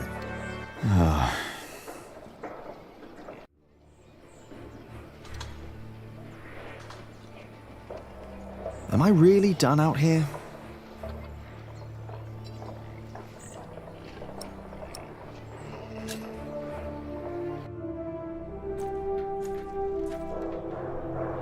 Jack! What? Come here, please. You wanted to finish your Corbel, and I let you. Instead, you pick another fight with Alfred. You mock him in front of others because he can't read. You throw ants at him.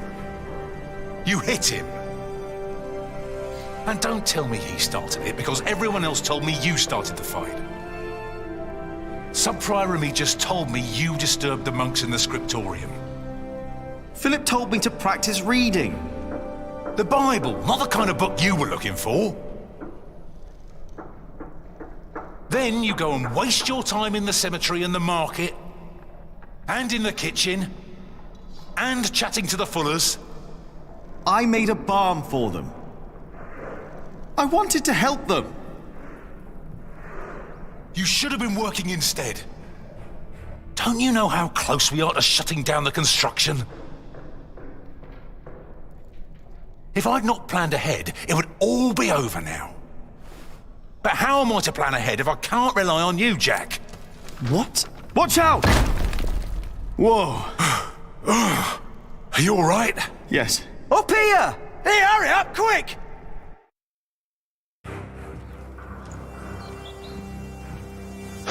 What's going on here? Your son thinks I dropped the stones. You were the one who pulled them up, weren't you? Of course. That is my job. He was probably angry because he might not get paid. Alfred, stop it. What?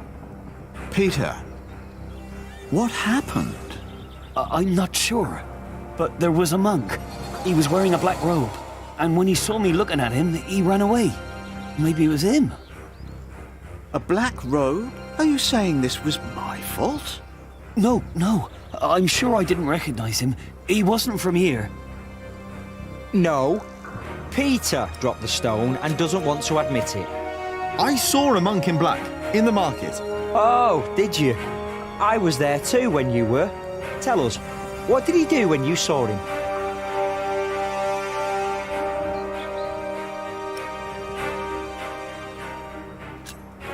He broke a big jug. That wasn't a monk. I was there. That never happened. Maybe I remembered it wrong. Jack, take the rest of the day off. I don't want you two to get into another fight. What about the monk? We don't know that there was a monk. Accidents happen. We'll check all the ropes to make sure there won't be another one.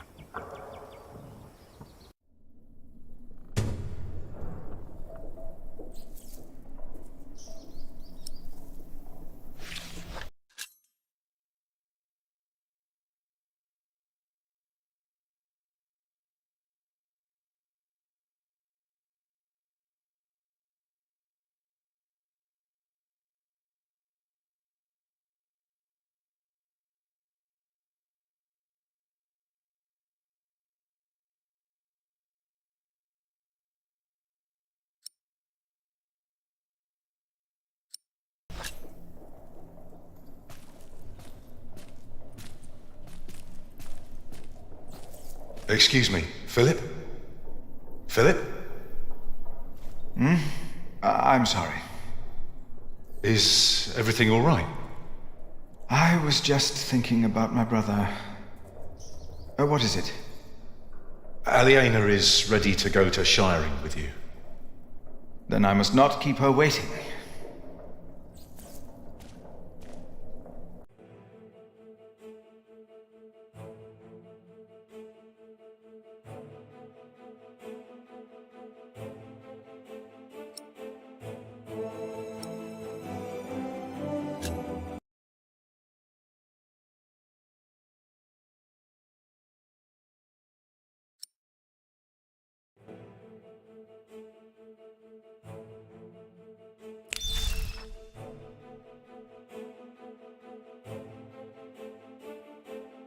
As we rode, Aliena expressed relief that Percy Hamley held court in Shiring Town during the Fleece Fair, and not in her father's castle. I had not yet confessed to Aliena that I blamed myself for her father's fate. I felt the guilt and shame starting to rise when we came to a large group of peasants looking as desperate as the refugees that had come from Earl's Castle back then.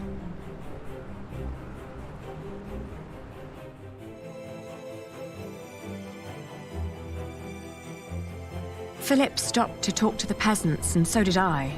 Of course, he couldn't pass by people in need of help, not even when he was on his way to try and save Kingsbridge from another attack by the Hamleys. Two of the peasants broke into tears and begged for food. Philip was mortified as they grabbed the hem of his robe and pleaded for mercy.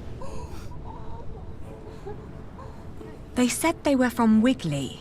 They had illegally erected a mill and hadn't paid taxes to the Earl of Shiring for grinding flour. I bit my lip when they mentioned the title that used to belong to my father. As punishment, the Earl had destroyed their mill. Philip seemed unsure what to say about Percy Hamley's punishment for these peasants. I was less hesitant.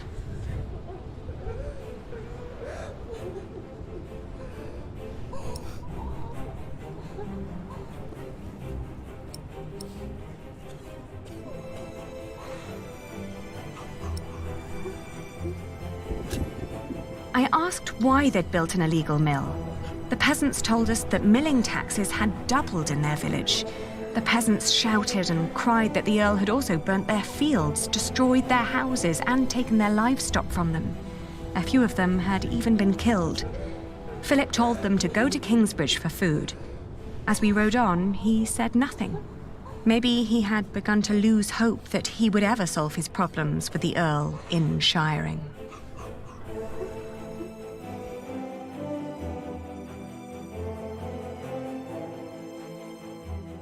I had never trusted the Hamleys, but it seemed I had grown careless over the years. They had thus far kept their word to King Stephen, but now I felt I should have known that they would eventually break it. As I was thinking these grim thoughts, we passed by a gallows with two men dangling by their necks. An old woman stood by one of the corpses and snarled at us.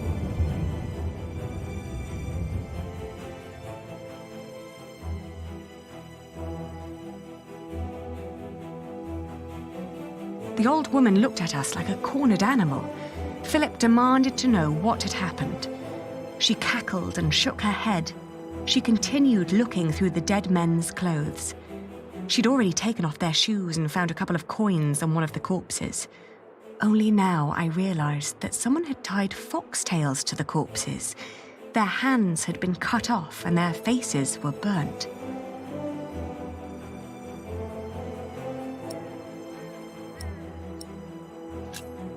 I asked with a stern voice what had happened to the men. The old woman cackled and said that they had played with fire. When Philip asked that she should, by God, answer my question, she became serious. She told him that these men were poachers caught by the Earl's men hunting in his forests. Philip rode on, and when I caught up with him, I could see that now, more than ever, he was determined to talk to Percy Hamley.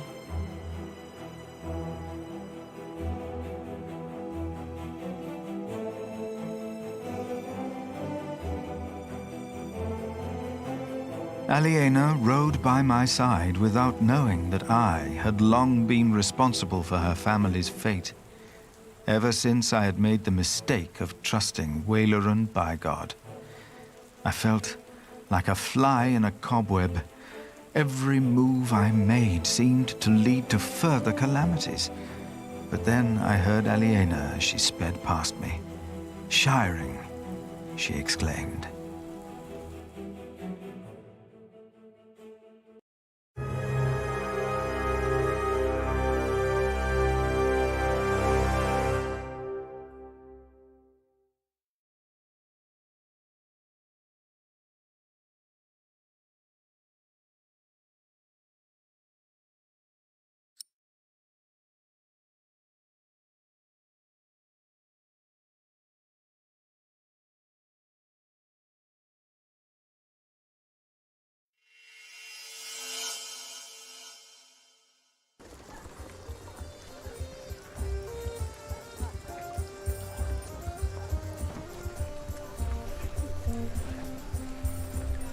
This is him. A face like that never changes. If anyone can get you an audience with the Earl, it's Sheriff Eustace. I hope Percy Hamley will show more understanding with us than he did with the people of Wigley. I'm concerned what kind of man Percy Hamley must have become to kill people for mere poaching. Good day, Sheriff. I must talk to the Earl. It's a legal matter of utmost urgency. Get in line, monk. Are they all waiting to see him? What did you expect on court day, monk? I fear this is going to take a while. I'll go look for Richard. Seeing that he's going into battle, he needs equipment. In the meantime, let's hope I can persuade the Earl to rethink this breach of our agreement. I'll talk to Meg about the sales of the Priory's wool as well. We will find a way to keep the cathedral's construction going, Philip, with or without the stone and timber they took from us. We must.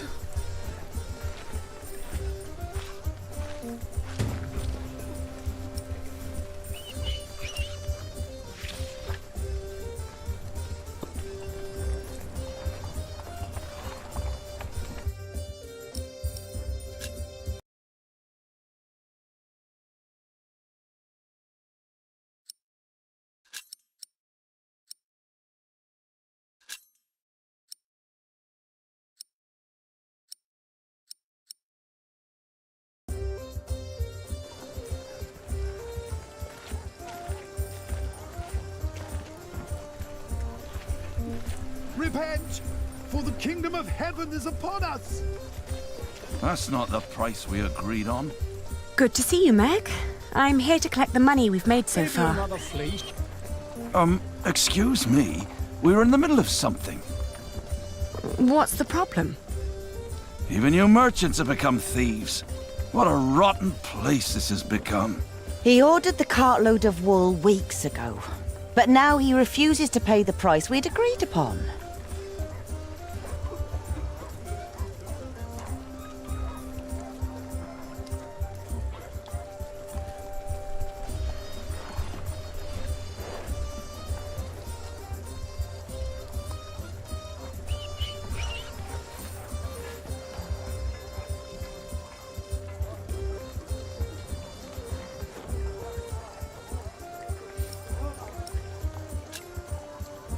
Let's think about why the prices are so high this year. So you can put more money into your pockets? Actually, the Earl has raised all fees. It costs more to pass the gate, to set up shop, to get a license, and to trade. I suppose. But the price is not as was agreed. Did you use a tally to record the price? But, are you with the sheriff? Just who are you, woman? I am the owner of this business. Oh. Here's our half, Aliena. Now, would you kindly hand me your part of the tally?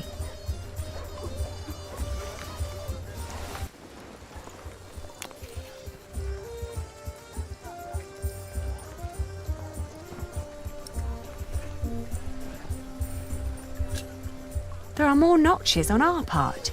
2 pieces, 2 different prices. Granted, adding notches to our part would have been much easier. Aha! You're admitting it. But the area with missing notches is thinner than the rest. You're right. It looks like something was carved off. What? Are you saying I'm a fraud? Look, times are hard for all of us.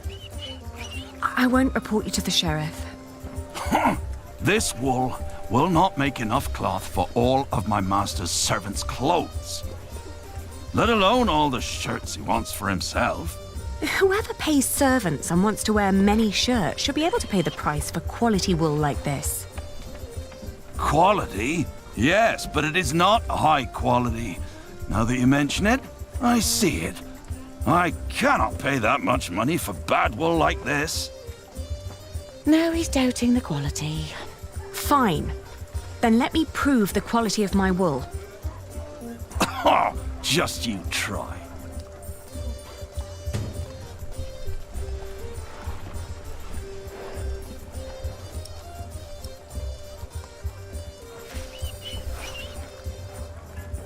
daylight robbery. We agreed on the price.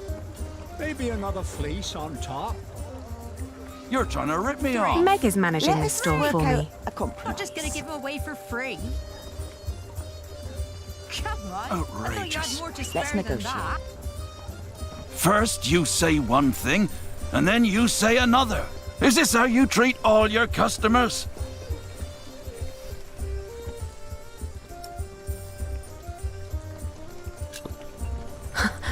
I'll find an expert and prove it. I'm waiting. I'm taking my business elsewhere. Please, calm down. Come on. I thought you had more to spare than that. That's not the price we agreed on. It is what we agreed on. Both of us. If they hadn't replaced Father, I could have helped them. It is written in the book of Matthew.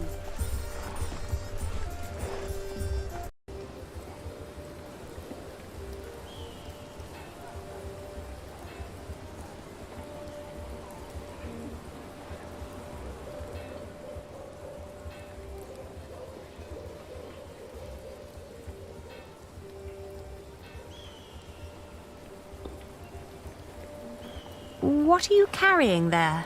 Not for sale. Or eating. Don't steal! Go away! Oh, I didn't mean to upset you. Oh.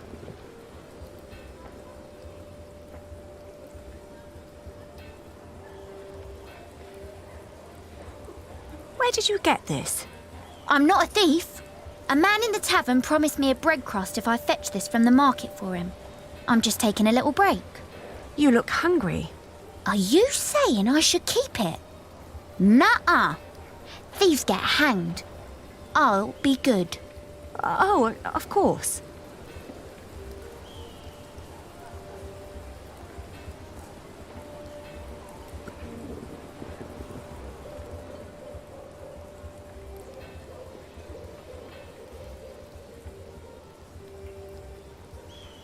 Would you be free for a sales discussion later today? Ah, Lady Aliena, for you I will always find time. I've heard business is slow. Not for me it isn't. Plenty of knights need my services. His men have cleaned up well, I'd say. It suits me just fine that the Earl has swept the criminals off the streets. And those complaining about money and fees were never my customers or my friends. The town used to be much livelier. That's because the Earl and the Sheriff finally stepped up and got rid of all the thieves and cheats. I hope you're not stretching your wool before it's woven. I would never trick my customers. Good. Then you and me, we both won't get into trouble here in Shiring. I wouldn't be too sure of that.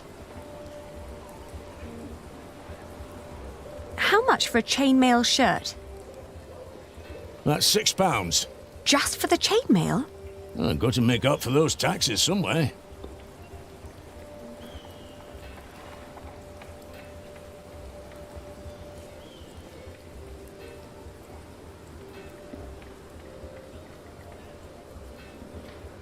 Can I interest you in some horse bread?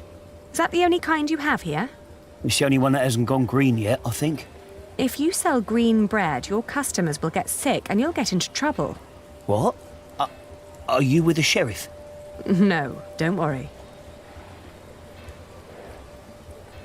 Everyone seems to be afraid of Sheriff Eustace. I always heard he was a fat and lazy man. It's not him. It's the Earl. Killed a good friend for milling without permission yesterday. Buried him under the rubble of his mill. What? Shouldn't you make fresh bread? If I could afford it. If you bring grain from outside the town, you must pay taxes nowadays. My friend's mill out there was a blessing. Sometimes he even let me use it for free, which was why they killed him. And I can't afford using the Earl's mills here in town. What is the Earl thinking? Why is he hurting the business in town? I don't know. Better don't start asking questions around here.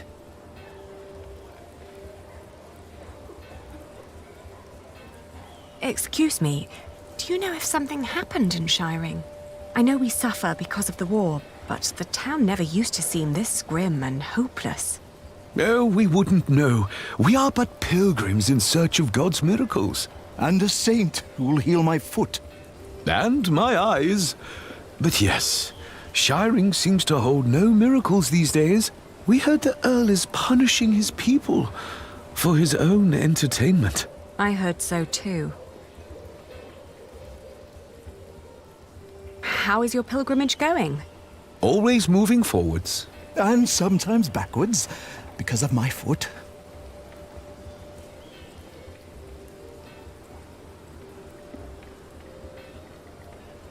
Good luck with your pilgrimage. God bless you, good woman.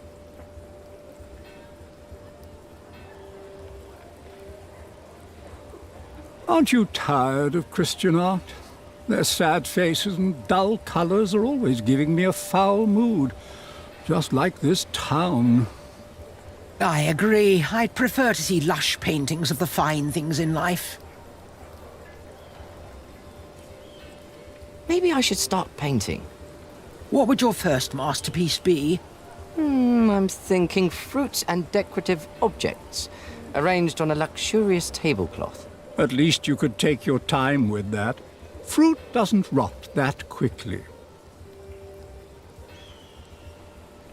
Maybe I could sell my paintings at markets. You haven't painted your first one yet, and you're already thinking about selling it.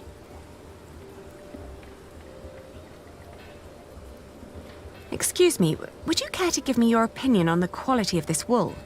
Of course. Please, show us. Oh, how wonderfully soft.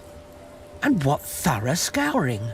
There isn't a hint of dirt or grease. The fibre is exceptionally fine, and the colour is even and light. Suitable for high-quality garments. I'm glad you think so too. Would you be so kind as to confirm this to a customer of mine, should the need arise? Of course. Just send them our way. With all these taxes and the shrinking markets, I wasn't sure whether visiting Shiring would still be worth it. But for that quality of wool, I'll say it is.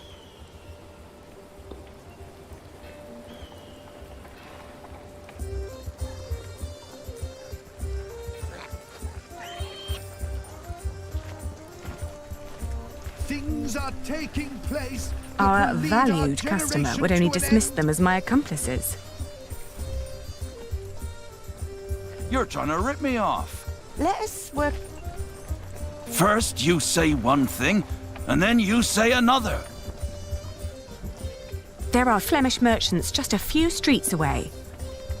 They were very interested in my wool, and they would be delighted to confirm its quality to you. Anyone can let their friends lie for them.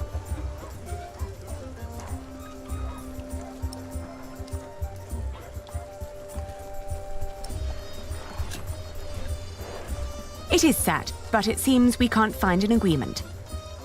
Keep your money, good man. We'll sell to somebody else. I was made an offer by the Flemish merchants, but I declined. I'm a merchant with principles, and we promised the wool to you. They'll be delighted to hear the good news. No, wait. Maybe we can negotiate. My master would not want me to leave here with empty hands.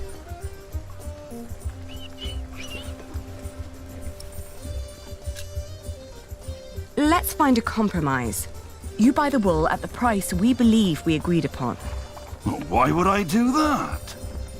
I will guarantee you first rights to my wool next year. The prices go up when more than one bidder is involved. I know.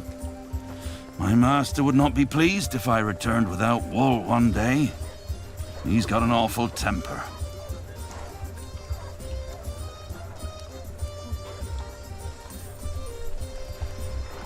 Fair enough. We have a deal.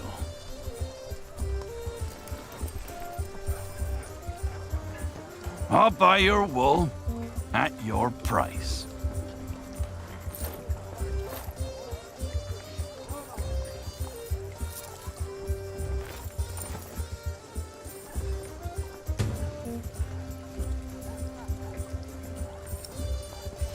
A pleasure doing business with you.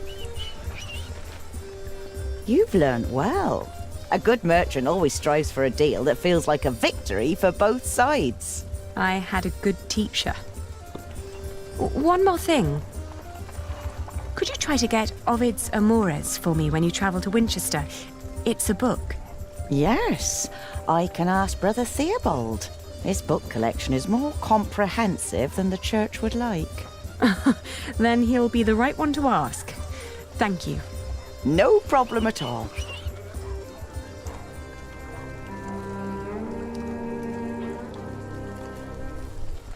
You thought the Earl was bad before? Damn taxes.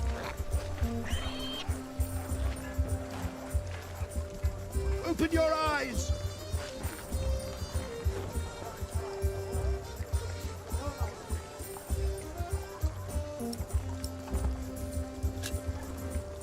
Here. Thank you. It should be enough to keep our workers around until I have solved our problems with Percy Hamley. But Tom said that without stone and timber, we will have to stop construction in a month. You must speak to the Earl. I still have to give Richard his money. But then I'll come and wait with you. From the looks of it, I'll be standing here for quite a while.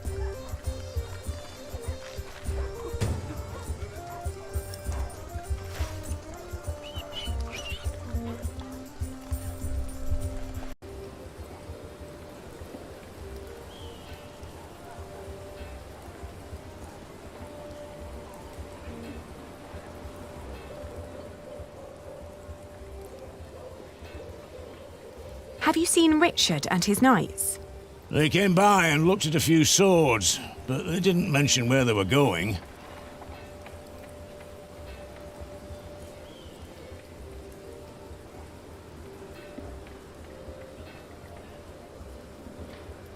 Have you seen a group of knights? I'm not sure. I saw so many people today. It's all right.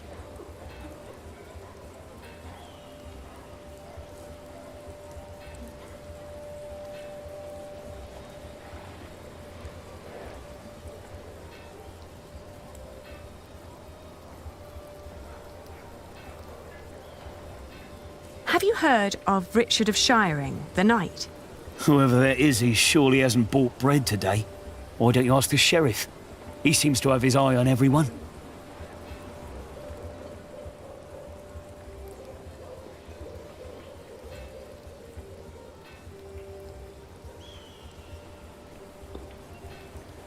Have you seen a group of knights led by a man named Richard of Shiring? No, we just arrived and headed straight for the church. Ah, still, thank you.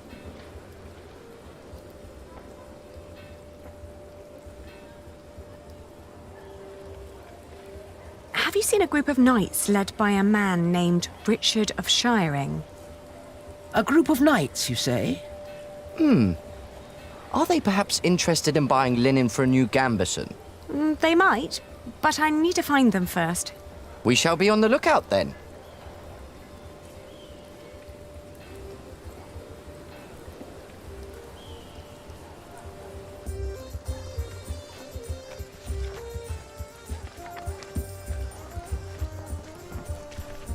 Our food is rotting.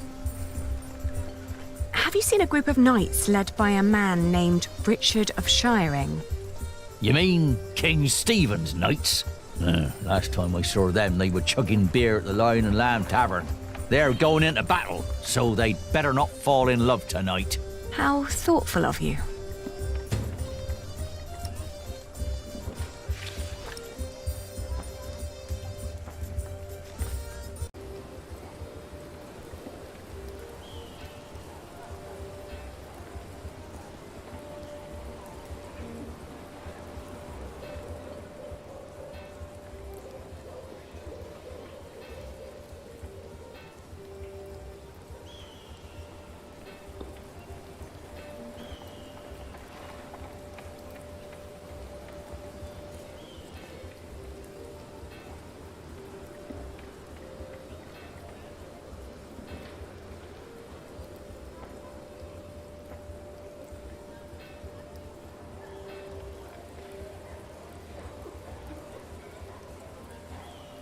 The remains of Waileran's castle.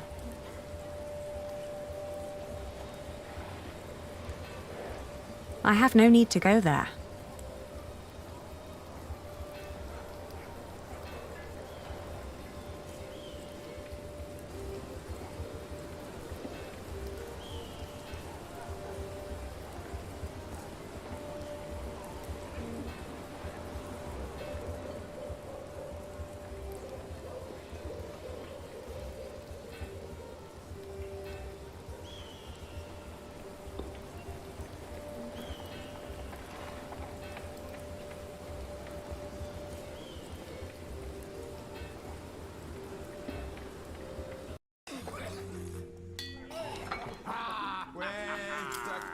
Soul lights up.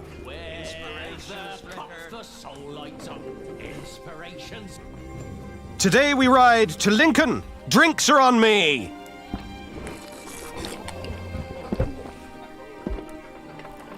Taverner! Another round for everyone! You're the best, Richard. It's Sir Richard. Nonsense. We're all brothers, right? It is Sir Richard. Oh. And here I thought you needed my money for new armor. Oh, I do. A knight is only as good as his equipment. Have you seen Alonso's sword? With men-at-arms so well equipped, how could I fight alongside King Stephen less well equipped? And inferior armor may cost him his life. Only the best for the best.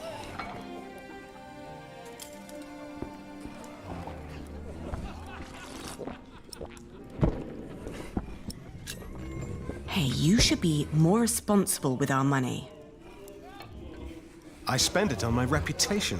What's more responsible than that? You are paying for other people's wine. Some of whom you don't even know. Knighthood is about more than fighting, Ali. It's a way of life. We fight together, we drink together, we die together. Right you are. To hell and back we go. To hell and back. Alonso, you make that sound like a bad thing. But you could spend our money a little more wisely. Do you want William Hamley to become Earl of Shiring or me? What kind of question is that? If we're lucky, then he will never return from the Holy Land. He already did. What? We ran into Robert of Gloucester's men. At first, I wasn't sure it was him. He wore the cloak of a crusader. No. Don't do it. Please. Have mercy.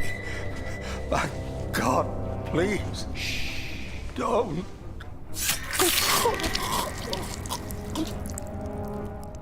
And then King Stephen called out his name. William Hamley, join me. We ride. Why didn't you tell me? I didn't want to upset you.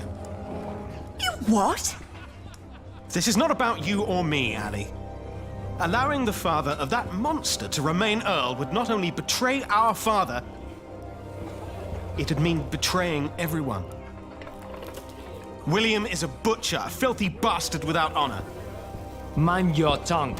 You speak of the son of the Earl of Shiring. I am the son of the Earl. Sir Richard, your father went against our king and lost his title and his lands.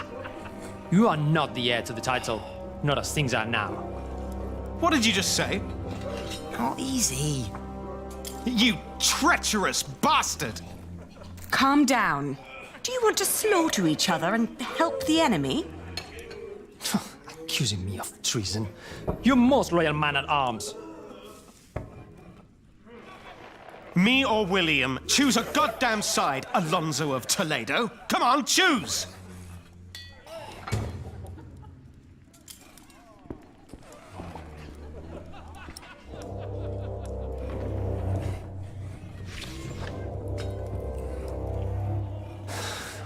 You disparage me for stating the truth. I've collected our earnings, Richard. Good. At least there's one person I can rely on. My sister. Can't believe this.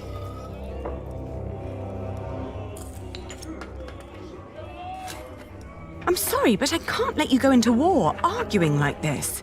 I asked for your money, not for your advice. I've always been your most loyal man-at-arms. Have I not? The one with the biggest mouth, too. I'm just trying to keep you grounded. How dare you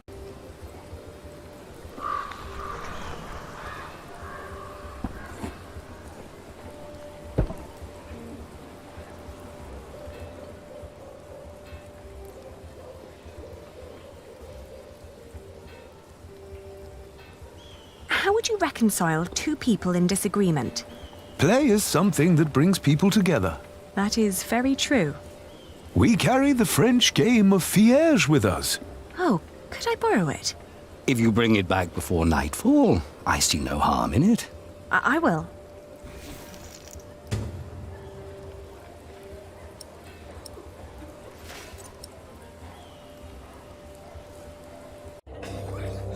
Now, can't you just agree to disagree? Please. Percy Hamley's title is a fact, not an opinion. It is not. He does not deserve it.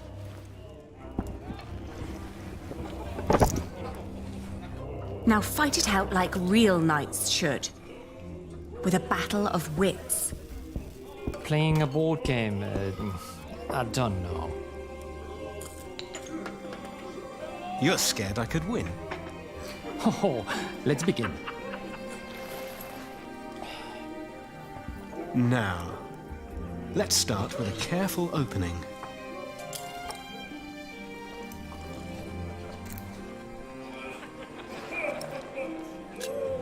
Good choice. The general who gives in to anger will send his troops to their deaths. Exactly right, Ali. First, I'll focus on defense. Let's see what Alonso's got.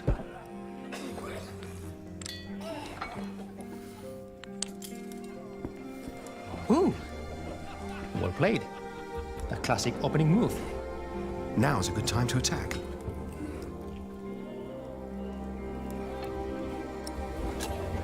Oh, sometimes victory lies in numbers, but often it lies in a single soldier at the right spot, right? Yes, and I play to win. And here I stride to victory.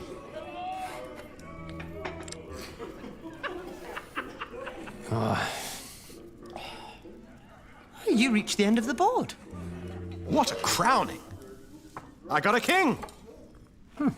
You call this piece a king? In Spain, we call it a queen. She's quite powerful and has a mind of her own. All right, a queen then. Now I can sweep the entire board with her.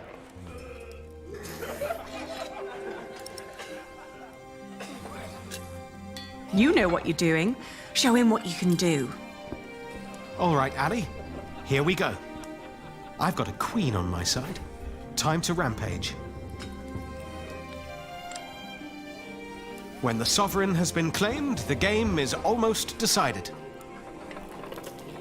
I could fight to the last piece. But a good commander has foresight, and I can see this game is lost. I admit defeat. You ended this before it even began. Even a scribe would struggle making this an epic of glory. This was about strategy, not showmanship. And it seems like Lady Aliena is an excellent strategic advisor. You work exceptionally well together. He never makes compliments like this. He's the tactician. I trust his instincts and experience to guide him. But you yourself are an exceptional diplomat and businesswoman, I hear. You complement each other in the way you think. I guess you're right. If you are wise enough to trust these queen's instincts in these matters, my friend, you too will indeed be able to take back the earldom. You think we can do it? So, can I rely on your loyalty? You can. Of course, we're brothers in arms. Good. You've an important battle ahead of you. I'll bring you the money.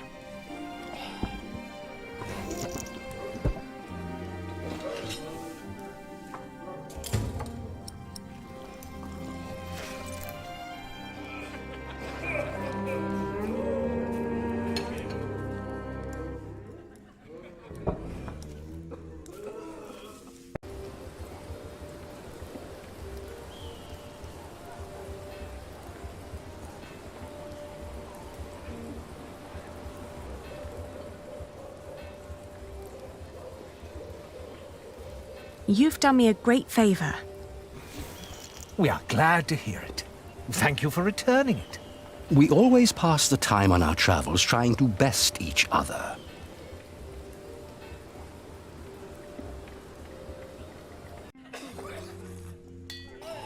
Wine the best jolly guest. Jolly host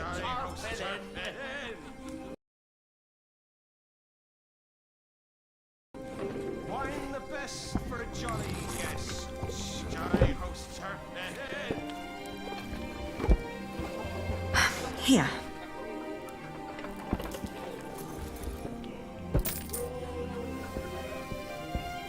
Finally. I mean, thank you, Ellie. This will cover decent equipment. Nothing exceptional, but it will do. Just promise to be careful.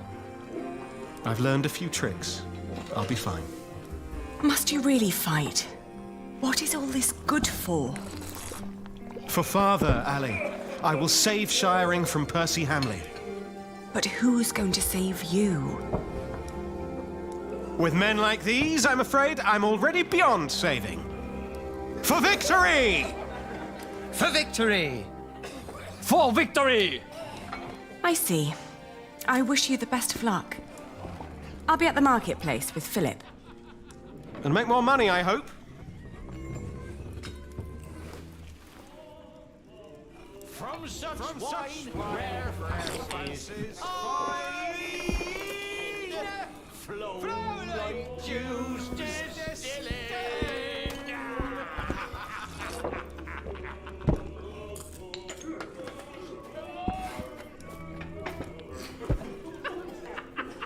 Know that lion, king of beasts, spares the meek and lowly. How's business? Slow. Well, at least you still have your regulars. Even in bad times, people drink. The Earl of Shiring has imposed new laws and taxes, and it makes times very bad for us. What's your secret to success? You know, running a tavern. People will give their last shirt for pleasant distractions. Especially when they have a lot they want to be distracted from.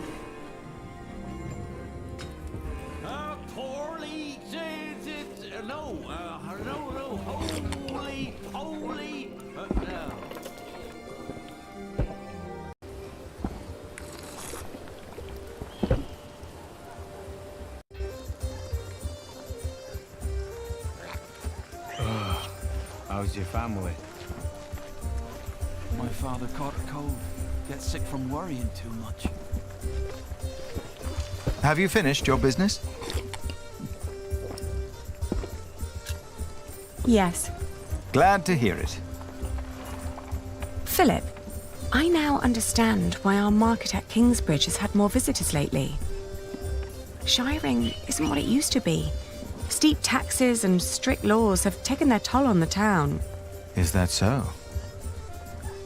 These merchants would give anything to do their business at another fleece fair, but there's none nearby. They need a place with fair taxes, one that can put those taxes to good use. Are you thinking of a fleece fair in Kingsbridge? Call in the monk and the woman he's with. You, impatient monk. It's your turn. The girl, too. Me? What? Did you want me to come with you? No. We're not first in line, are we? Well, lucky you, then. Get moving.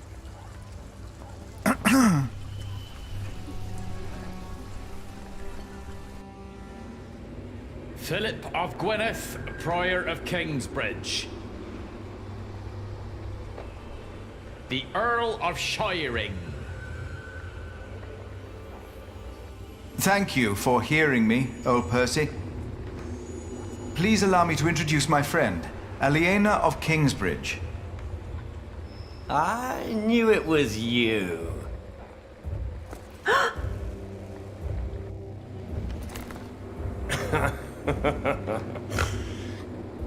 Oh, it doesn't sound like you missed me. I demand to talk to the Earl of Shiring. He has broken his word. You are talking to the Earl of Shiring. Bishop Waleran? The enemies of this earldom have taken Percy Hamley from our midst. Mother!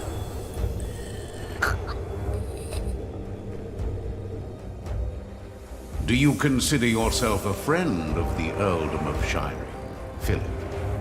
Friend? That damned monk is drinking the blood of my earldom! It is not for us to damn them, Lord William. But judge them we must.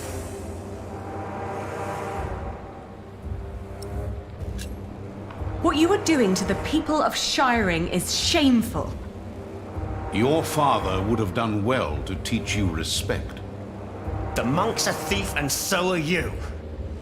And I don't take as kindly to thieves as my father did. Shiring will change. What crimes did we commit then? The king has never licensed a market in Kingsbridge. Your market is illegal, Philip. You are stealing my taxes by allowing my people to trade in your sorry priory, and you disrespect my authority! Is that true, Philip? I will talk to the king about this. You, your friends and your brother have always played by your own rules. But not anymore. Francis? Where is my brother? He got what he deserved. Where is he? Tell me! Fracture for fracture? Eye for eye? Tooth for tooth? The days of Kingsbridge Cathedral are over. Now leave. The next time I will show no mercy.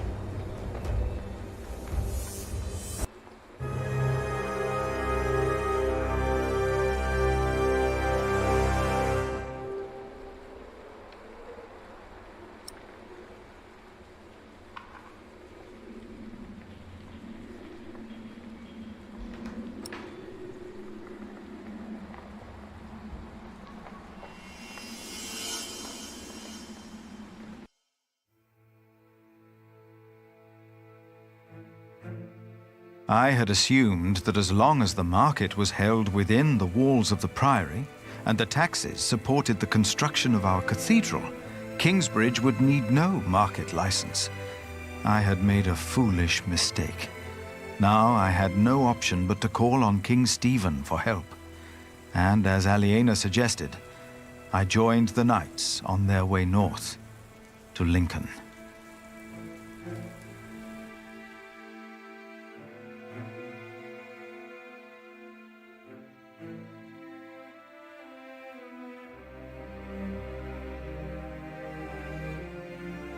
More and more men joined our group. Most of them had no horses and no weapons to speak of. As King Stephen prepared for his final battle against Robert of Gloucester, he had ordered all able men of his earldoms to fight in the north. Then, at nightfall, our group reached a large camp of Stephen's men.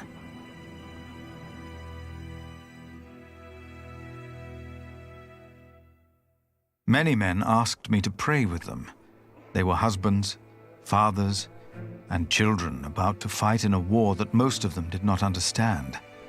It was then that I witnessed Aliena's brother Richard shouting at a man. The man was in tears, saying he did not want to fight and begging to be allowed to go home.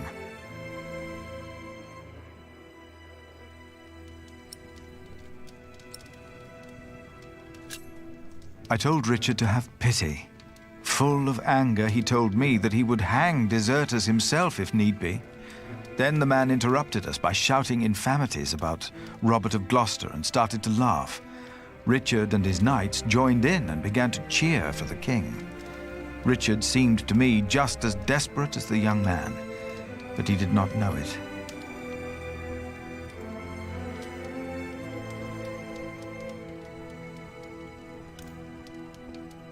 His temper would not make him a just earl, I thought. But again, I hoped to see a cruel man win his battles, only to defeat a man more cruel than him, William Hamley.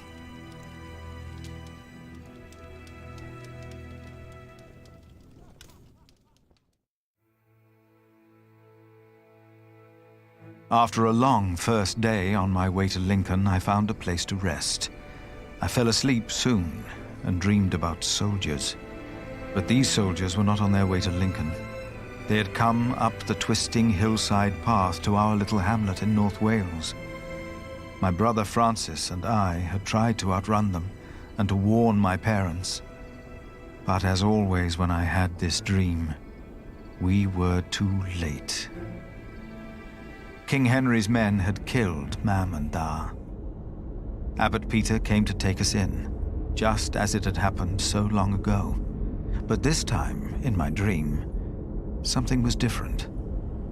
I was 6 years old then, and Abbot Peter had not yet taught us about God. But still, I asked the monk the question, why did God do that?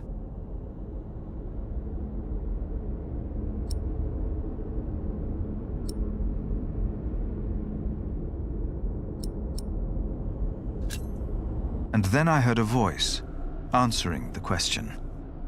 And on the ground lay my brother, Francis.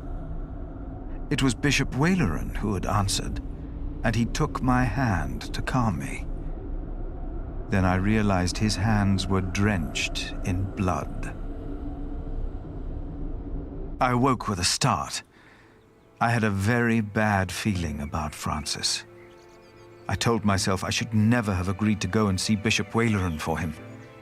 Now I had not heard from my brother in a long time, and after Waleran's remark the day before, I was sure the bishop had a hand in his disappearance, and that I would never see my brother again.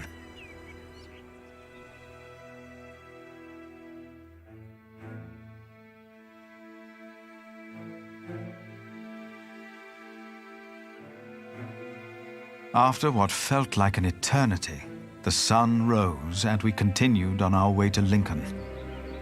As we moved, I remembered hearing that Bishop Waleran had been to Rome, and William had fought in the Holy Land.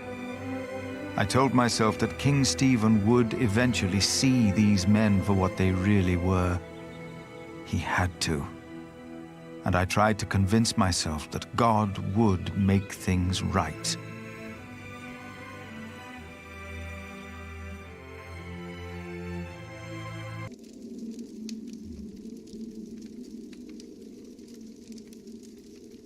You are late. Is it done? No. Their builder is alive. What about the saint? I couldn't get into their crypt unseen. You disappoint me again, Timothy. Please, when did I ever fail you before today, Right Reverend? Regan Hamley is alive.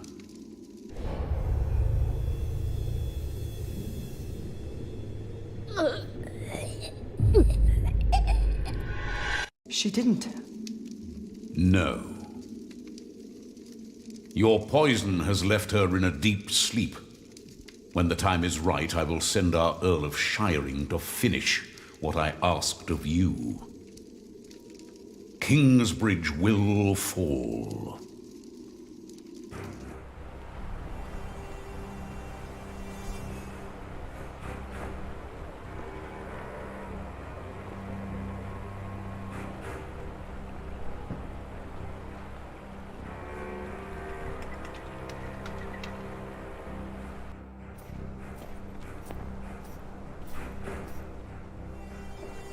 Hurry up, my friend.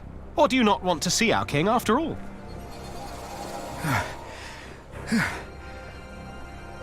I fear I must. Then let's not waste more time. Come on, Philip.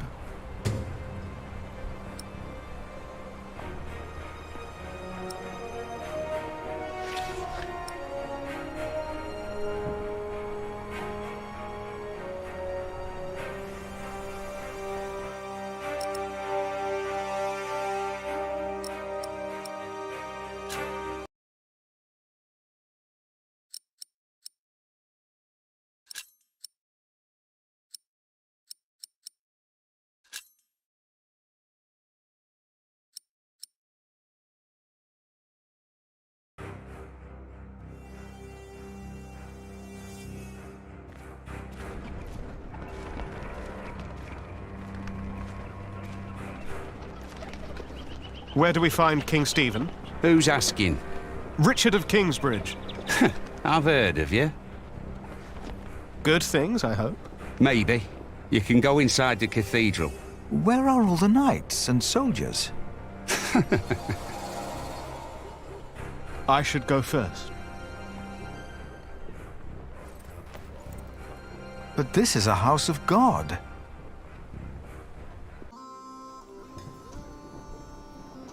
Only 2 more days. If they know what's good for them, they'll surrender. I'd be disappointed if Maud would give up so easily.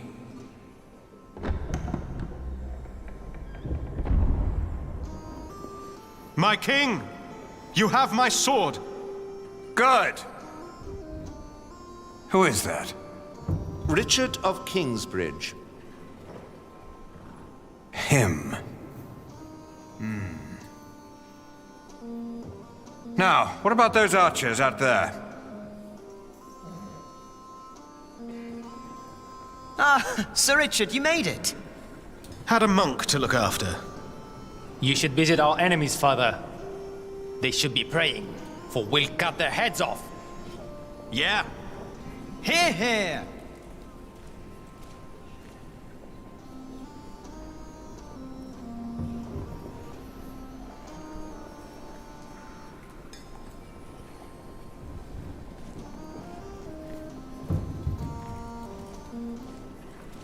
Father, I'm afraid. Come now. What are you afraid of? I own a mill. I built it myself. The only thing I was ever good at. I will die if I have to fight.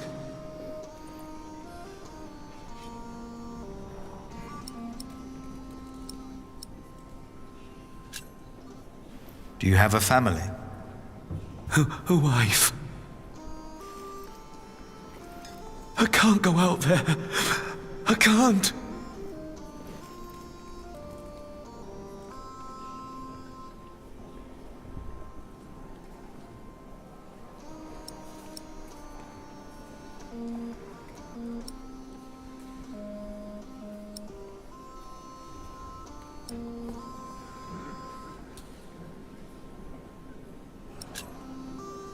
Hide in the church, but let no one see you.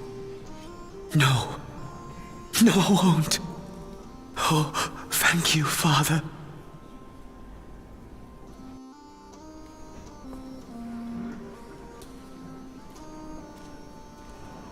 I will spare myself the malice and infamy.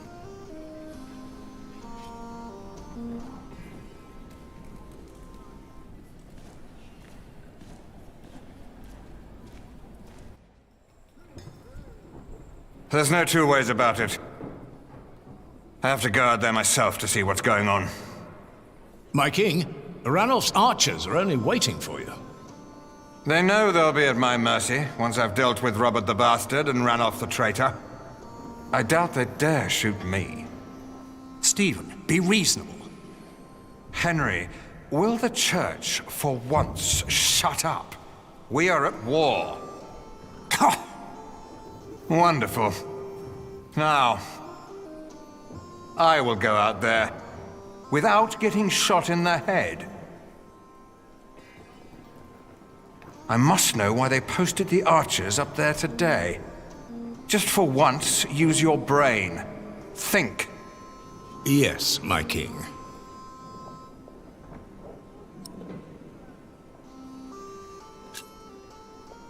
My king? You? What are you doing here? Have you come to atone for having your monks write that heretical book? No, my bishop. So you continue to doubt your bishops, your pope? Henry. How dare you show your face here? Henry! I told you I am not to be disturbed. This monk should be thrown into a cell. Maybe then he will see reason. What? Because he doubts your miracles? I have to admit, having someone walk over red-hot plowshares, or putting his hand in boiling water to prove he's innocent, is entertaining. I give you that. Stephen! But the monk is right, of course. There is a tendency that your miracles conveniently happen when the church needs them most. Whoever believes that to be a coincidence, or miraculous, deserves no place at my table. What is your name, monk? Philip of Gwynedd. I will make sure my brother won't arrest you. If anyone will have you arrested, it's me. My king, I have come to see you. I have no time for you. Unless you know a solution to my problem. There are archers outside, probably looking forward to killing me. But I have to see what's going on out there with my own eyes, without getting shot. If you have no solution for my problem, better not waste my time, or I will have you arrested.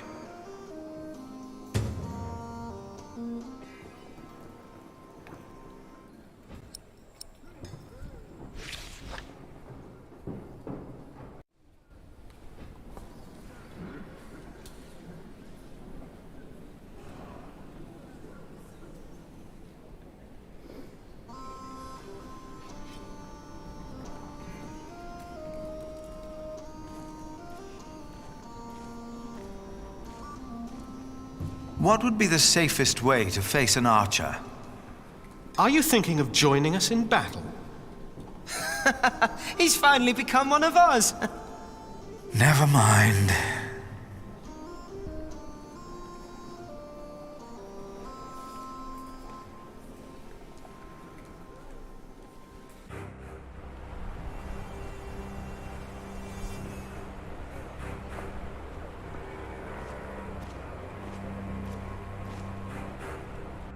Today there's twice as many archers up there. Is that not a bad thing? I've been standing here for weeks now. Ranulph's men are probably just bored. They don't mean harm. How can you be sure? Listen. Well, that's my friend over there. I've never seen him, but we do this every day. That's how I'm sure.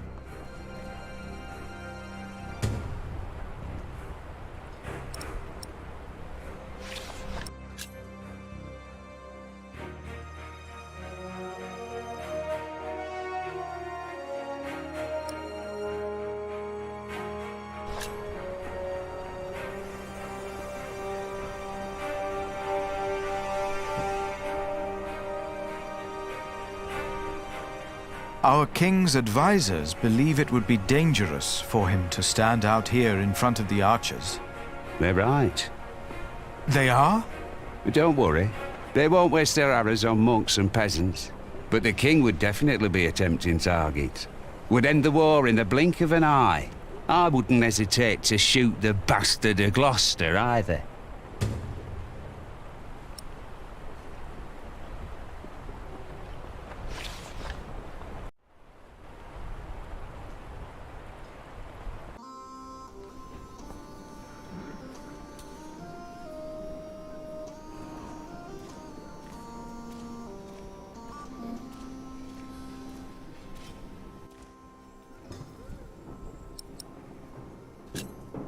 If you were to dress like a poor man, not like a king or a soldier, the archers might not shoot at you.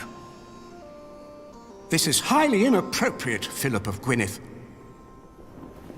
It is. But he's right. Robert's a bastard, but his men are not without honor. Who are you again, monk? Why have you come? I'm the prior of Kingsbridge, my king.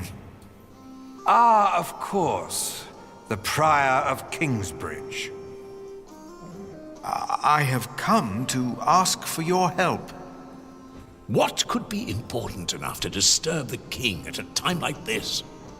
Robert of Gloucester will attack in 2 days' time. Let us find out why he's here, shall we? Get undressed, prior of Kingsbridge.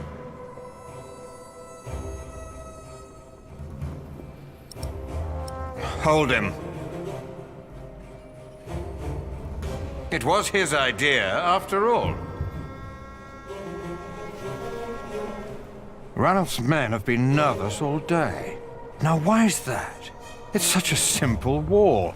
And yet they could stay holed up in my castle for another month with all these men. So why have the archers out at all?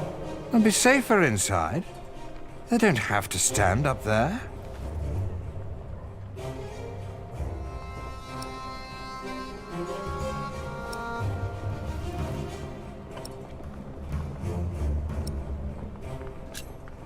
My king, the late Percy Hamley and the Priory of Kingsbridge had an agreement. I remember.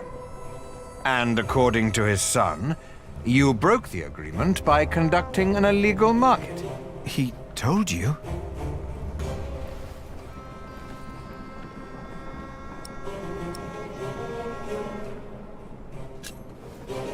The income was only used to support the cathedral. I did not know we needed a license. The market was held on the church's ground. The church is not above the law. This is not the Holy Roman Empire. No, of course not. Your market is illegal. I supported William in his decision to punish you, for it didn't merely pay for your cathedral. It also paid for the children of that traitor Bartholomew.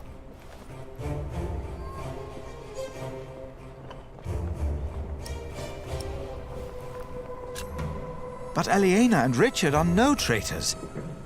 You said so yourself. You said they shall go free. I remember my words, monk. But the Earl of Shiring tells me that a knight in my employ seeks to convince me to change my loyalties. I wouldn't know much about that. William Hamley and Bishop Waleran said you were sly. Now I think I know why. My king, you must not trust them. Hear me now. You will not receive a market license, and the children of Bartholomew will hang if they go against the Earl of Shiring. Do you understand? I understand. Of course. That's why all those archers are up there. Robert of Gloucester is not attacking in 2 days. He's attacking today. To arms! It's an ambush. Do not use the front entrance. They knew that would draw us out. Get my clothes. I need my horse.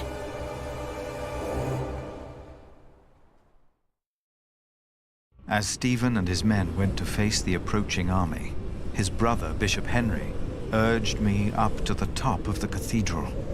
His fear had made him forget about our dispute.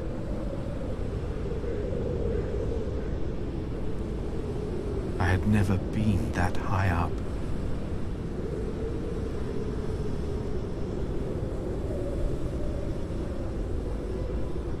Pray with me, Philip.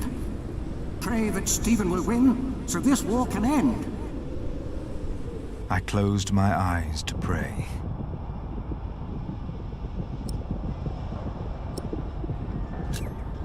And as I had 5 years ago, in my heart I sided with Stephen.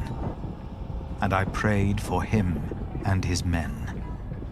And as I did, I realized that ever since the dream about my parents, I had not prayed. What if, as in the dream, my prayers would not be heard now? I begged the Lord to make me see. To make me see that he was there. Philip, look! I was too far away to understand what was happening. Robert's men! They're winning! Stephen is lost! It felt like the world was spinning under my feet. I was afraid that I would fall. I closed my eyes. And then I saw.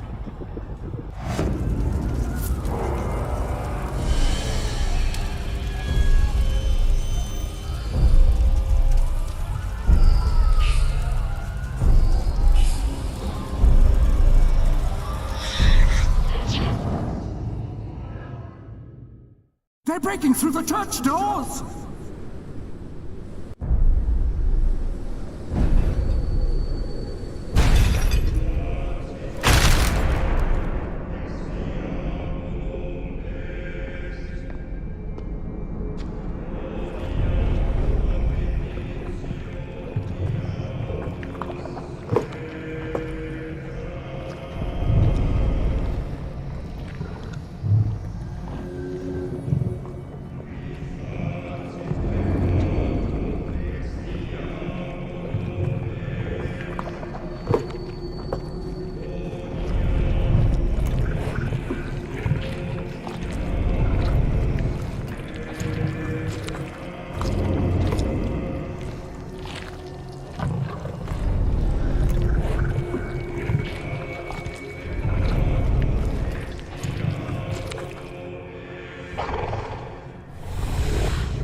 Where are the women?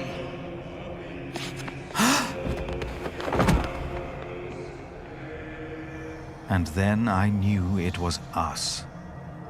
Only us. No devil to harm us. No God to protect us.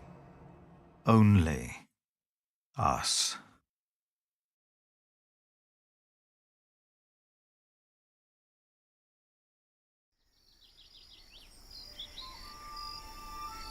Philip was gone for 2 weeks. We had no idea what had happened to him.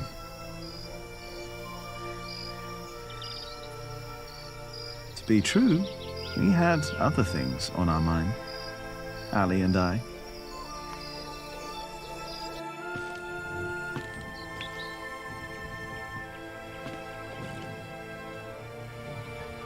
Are you sure we're alone? Right now, there's only you and me.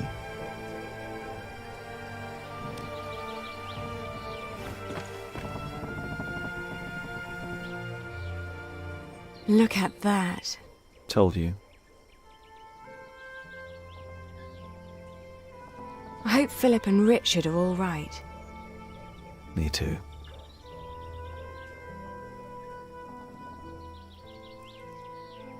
Say, Jack, have you read our book?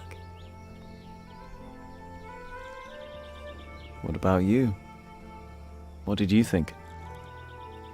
Well, I thought you said No, this is Philip's fault. If all this falls apart because he set up an illegal market, he alone will be responsible. I have faith in him, and so should you. Who else could save Kingsbridge if not him?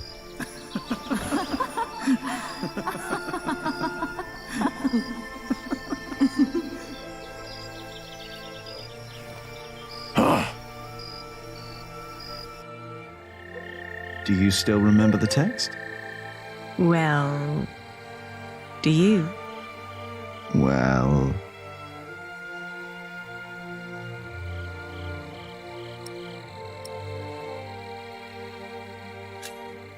I think I remember one part. Oh? And which one was that? Before me, she stood, her clothing set aside, no flaw to be found in all her body. All clothing was set aside? All of it. And there was no flaw? No flaw at all.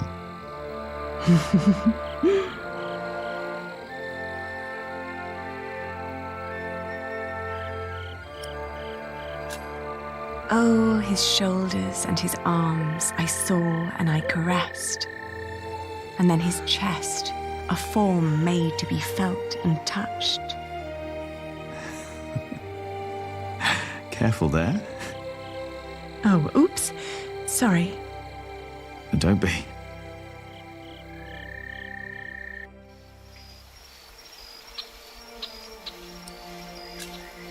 How flat her belly beneath her slender waist. Her flanks, what form. What perfect thighs. Yours are remarkable as well. That's not how the text goes. Is it not? Maybe it is.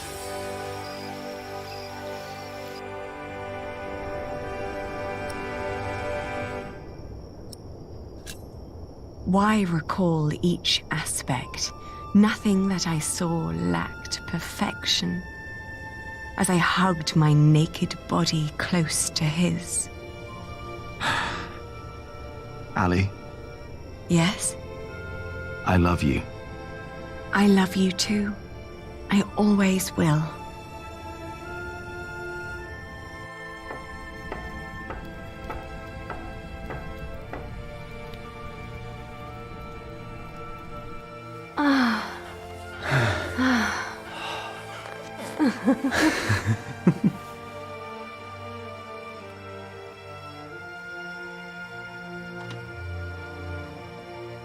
Did you hear something?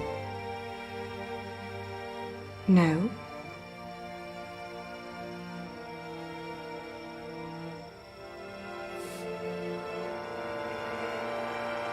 It's only us, Jack. You and me. It is us. Only us. Hey! Philip the Prior! Monk!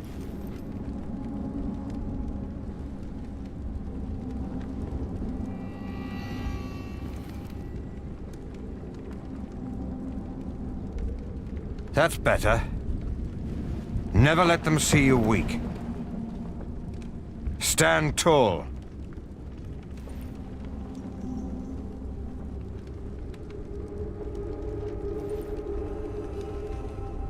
What is there to look at, monk? Why do you do all this? Because I want to. No god, bloodline, or fate made me king. I took the throne. I chose to rule, and I chose to fight. And I'm not done yet. Is it worth all these lives? To best Maud? By God, yes. It's a game that I intend to win.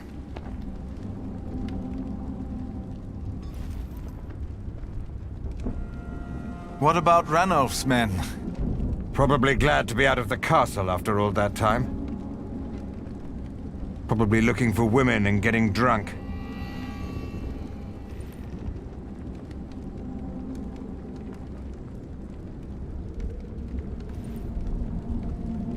How many died?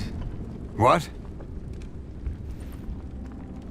How many people died in the battle? Too many. I even lost my horse. But Robert is not an animal. I'll give him that. Or we wouldn't be here.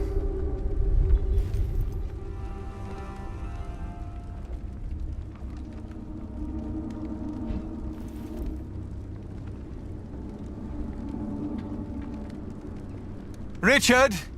Don't draw attention to yourself. Not when they have you in a cage. Not if you're the king. Why am I in here?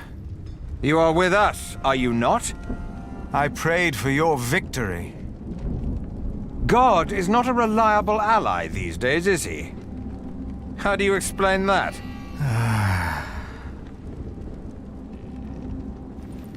You were right about William Hamley. How so? The moment the battle took a turn for the worse, he and his men switched sides. The Earl of Shiring is fighting for Maud now, and for Robert.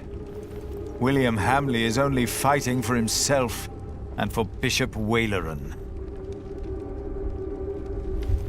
I will grant you your market rights, the same as Shiring. You will? Why? You were right about William. But you're not king anymore, are you? Before too long, the throne will be mine again. Assume I granted you these rights before the battle was lost. Do I have your word for it? I will let our Empress Maud know about you. Hold your market. Stand your ground. William Hamley will have no legal way of going against you. I will tell the guards there is no reason to hold you any longer. What about you? My loyals will make their moves. The game is not yet over. I ordered them to capture Robert to make an exchange. Maud knows it's not over. She'll savor each day that she has me under lock and key. She is her father's daughter, but the throne of England is mine. If you want peace, if you want to save the lives of the innocent, you have to give up. Never. That's the only thing I'm not good at. Then there really is no hope. Guards! Release the monk!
In the last 2 days of the Fleece Fair, we have collected more money than we did during the last 3 markets combined. Is the Earl of Shiring not opposed to us doing a fleece fair of our own? The law protects us. And our lord. He is. Our time of trepidation is finally over. It will never be over. What did you say, Philip? Nothing. The music is too loud. Our prior is right. The display out there is not appropriate for our monastery. The fair will be over soon. And by then, Kingsbridge will be self-sufficient.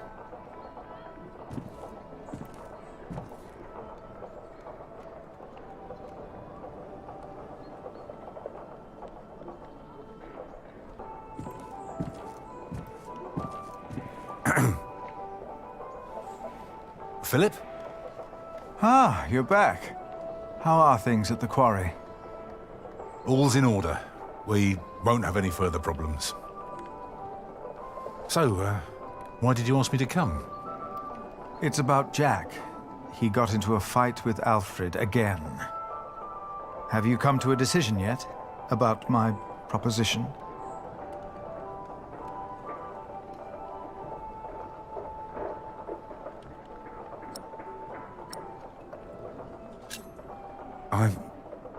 I'm not sure.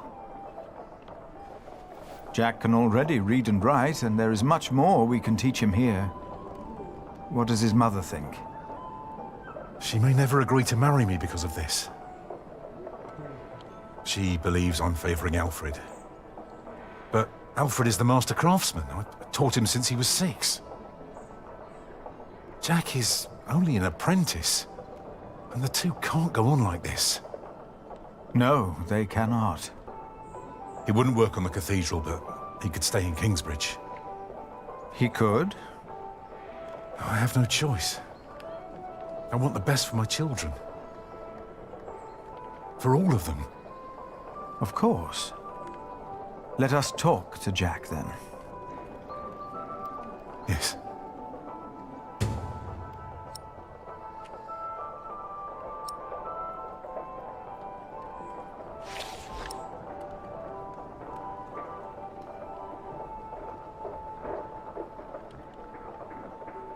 Let us talk to Jack, then. Yes.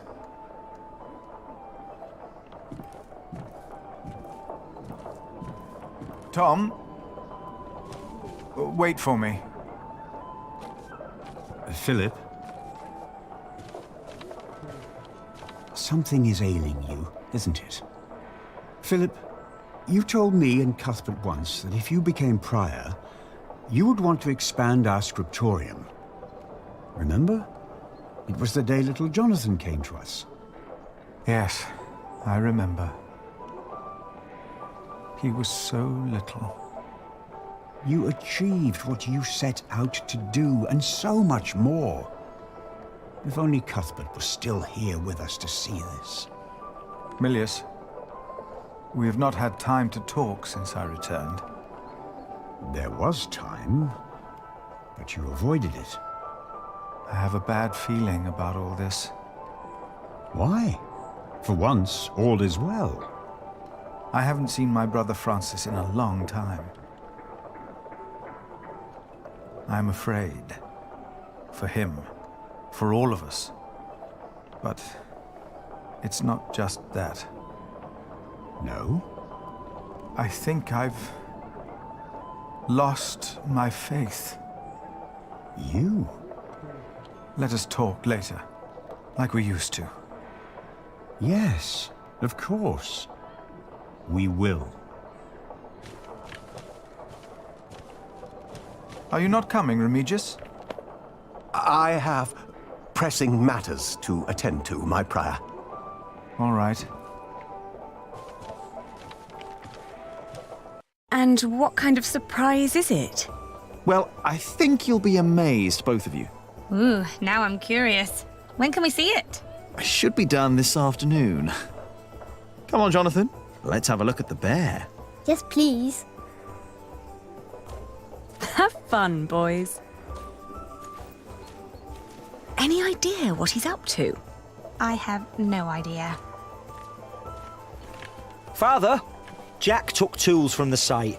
I don't know what he did with them, but I know he took them. Well, you two won't get a chance to quarrel in the future. Philip will see to that. But Jack is not the only one to blame in this.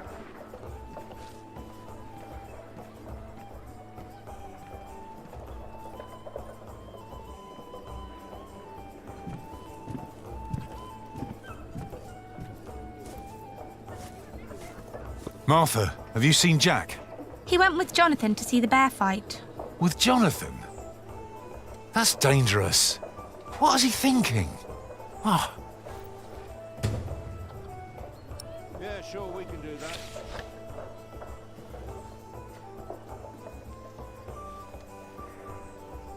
Oh, by the way, I've heard from Richard. Is he all right? Message didn't say, but I assume he's fine. Why's that? He says he needs me to buy him a new horse.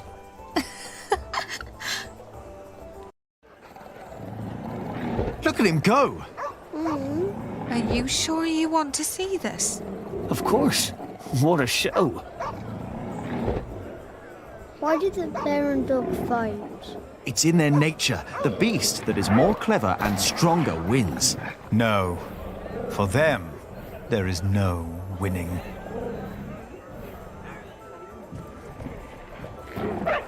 Jonathan, come here.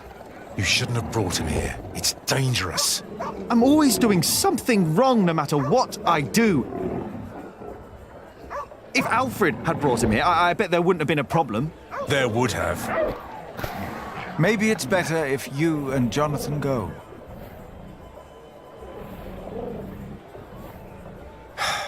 Come on. Jack. What? I know how you feel. Oh, really? The world is unjust. We are like these poor animals, forced to tear at each other's flesh. It is a game that they force us to play. Who? Tom? No. The kings and empresses, even the bishop, Tom, and all of us are made to live in an unjust world in which we are forced to make unjust decisions again and again. And we don't even know we are playing their game. You have every right to be angry. But there is a way to remove yourself from that cage. Perhaps not for the sake of God, but for the sake of man. What do you mean? I want you to become a monk.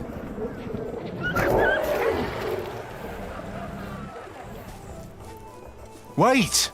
Don't go wandering off on your own.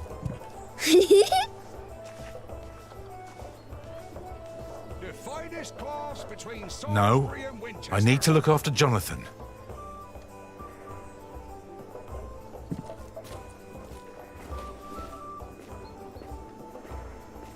Have you two seen my son? Ellen, he went over to see the bear fight. Aliena? I have come to... To what? What's wrong with your brother? I've no idea. Aliena, I have come to ask for your hand. In marriage. Are you mad, Alfred Builder? What? Why would you think that I... Did you hear that? What was that?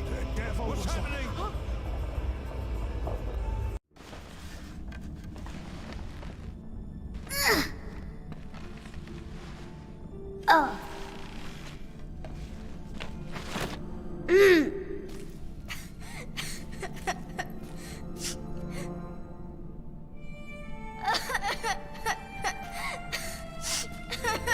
Oh, now. I'm here. Should have looked out for you. You wanted to go all the way up there? Like Alfred and Jack do? Come on. We'll go together. You and me.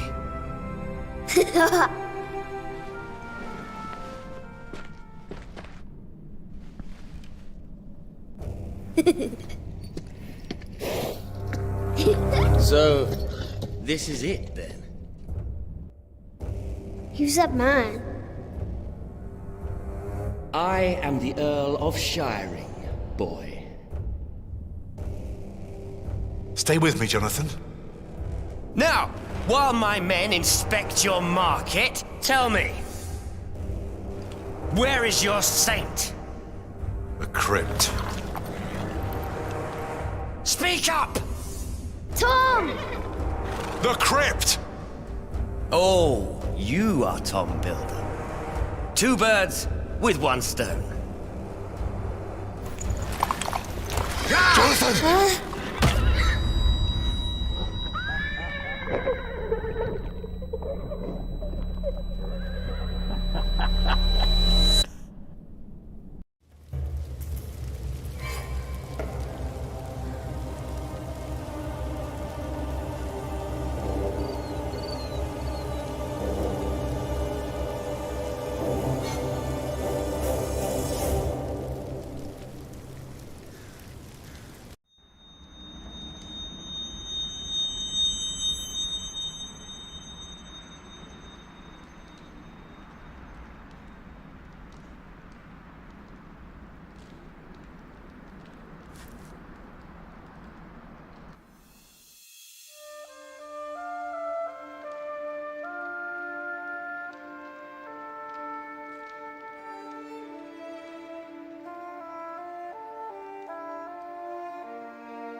I am sorry, my love.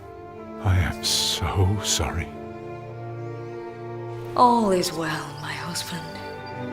Rest now. Rest.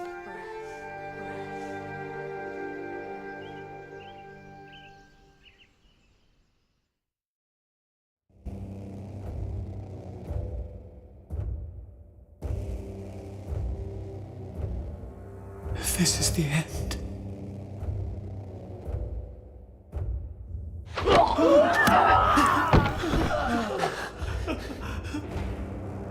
They were burning by God. They were on fire. Where are the others? They're going to kill them! Aliena! Milius locked the door. From the outside? Is he still out there? No.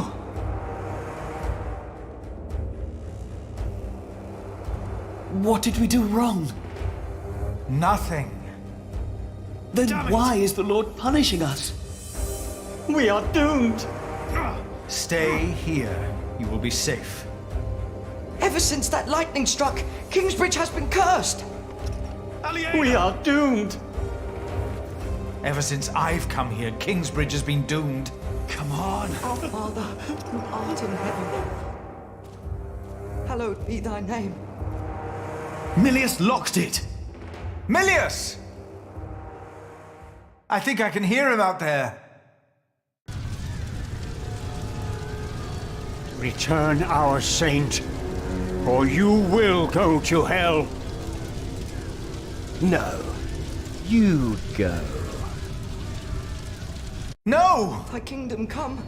William Hamley. Thy will be done. Aliena is still out As it is there. in heaven.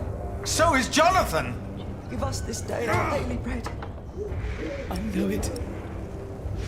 And forgive us our debts.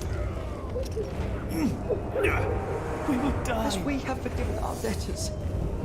Come, we must help the wounded outside. Lead us not into temptation. No, I can't go out there. But deliver We us must! from evil. You didn't see what I saw. Amen. Aye. By God, you didn't see it. The Lord is my shepherd. Who art in heaven. Aliena! We shouldn't have come here. Hallowed be thy name. Brother Andrew. Pray without blackers. I will make sure nobody leaves. I must go out there and find Jonathan. Earth as it is in heaven. This is beyond your power. Give us this day our Only daily bread. God can help him now. And forgive us our debts. There was this woman. As we have forgiven our debtors. And lead us not into temptation. But deliver us from evil. Amen. Oh no! Father, who art in heaven. The gate is locked as well. Hallowed be thy name. Aliena is this way. So are the attackers. Thy kingdom come. If we go this way, they might not see us. You're right. Thy will be done. I feel sick. On earth as it is in heaven. But it's locked. Give us this day our daily bread. Jack! This isn't happening. As we have forgiven our debtors.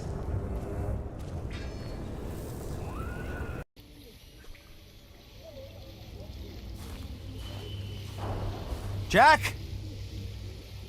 Jack! No! I won't leave him! Oh, no!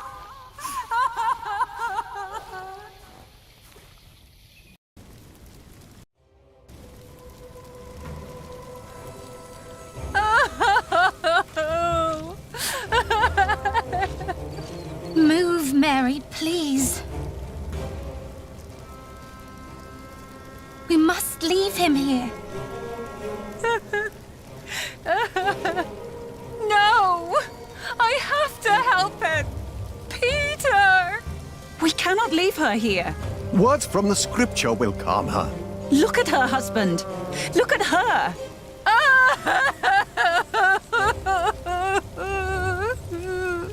Your words won't do any good. I won't allow you to poison her, woman. This herb will help her. It works. I will not let you use your devil's work on her.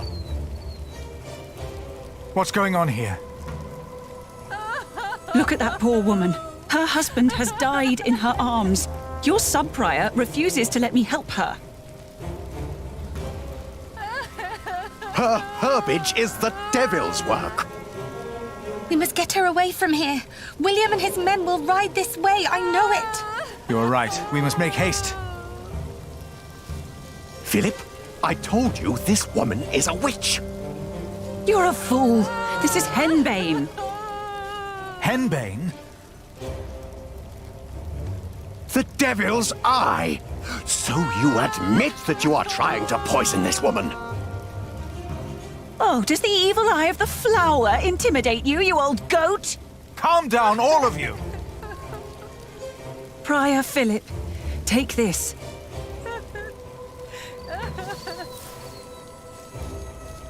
It will calm her nerves if she chews on it.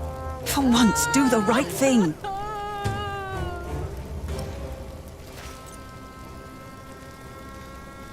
Prior James was right about you.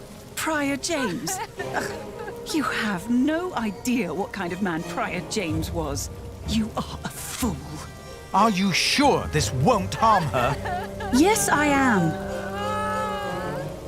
No! We grow herbs too, Remigius. Go ahead. I'm holding her.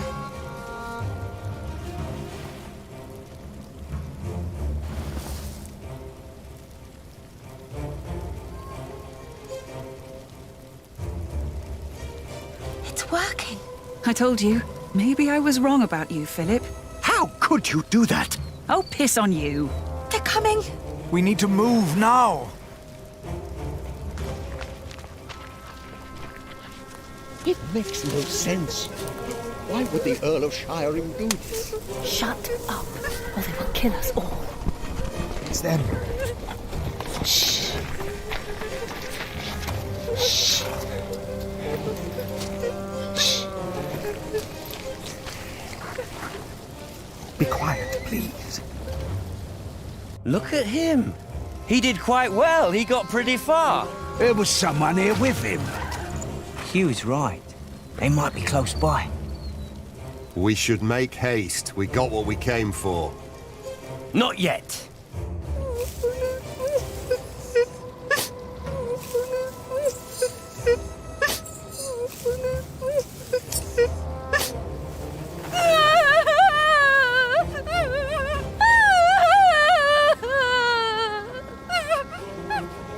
What was that?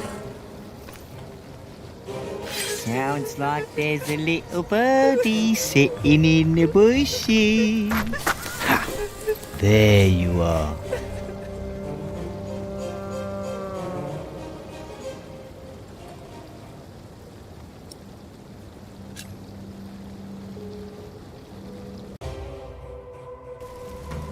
Prior James was right about you. Prior James? Ugh, you have no idea what kind of man Prior James was. You are a fool. Are you No! We... Go ahead.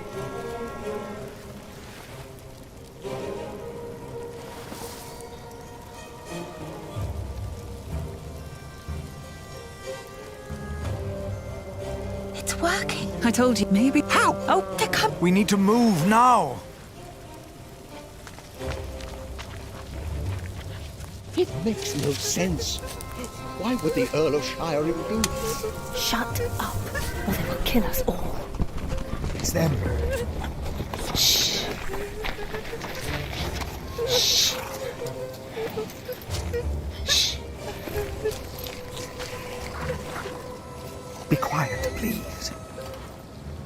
Look at him. He did... Hugh's right. They might be close. We should make... Not yet.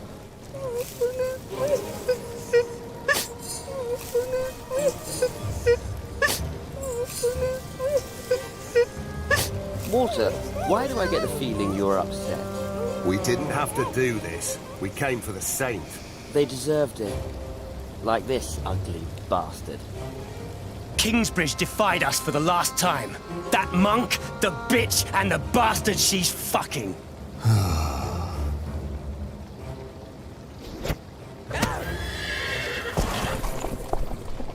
Come on, move! After him! But William said... I said move!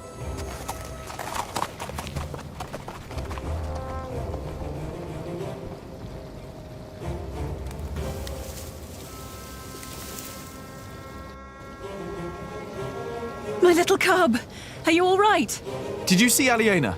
She was in the market. I heard William calling out her name. Jack, come. We must find her and Jonathan.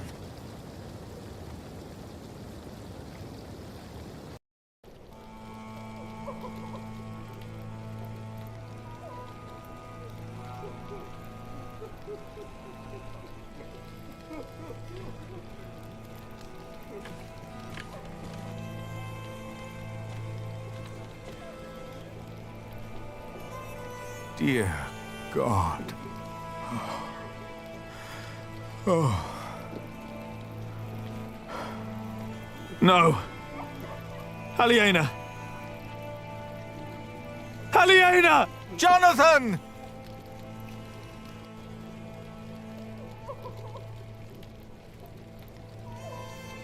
He took everything from me again. Aliena!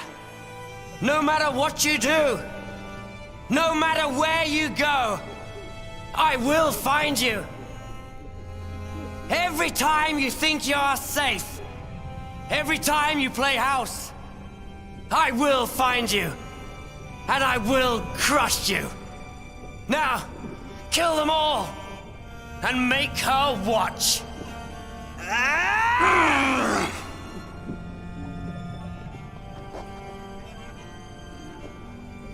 Aliena, are you all right? I swear by Almighty God and Jesus Christ and all the saints that I will take care of my brother Richard until he has fulfilled his vow. Can't you hear me? Jack! It's all gone. I can't support Richard like this. What am I going to do now?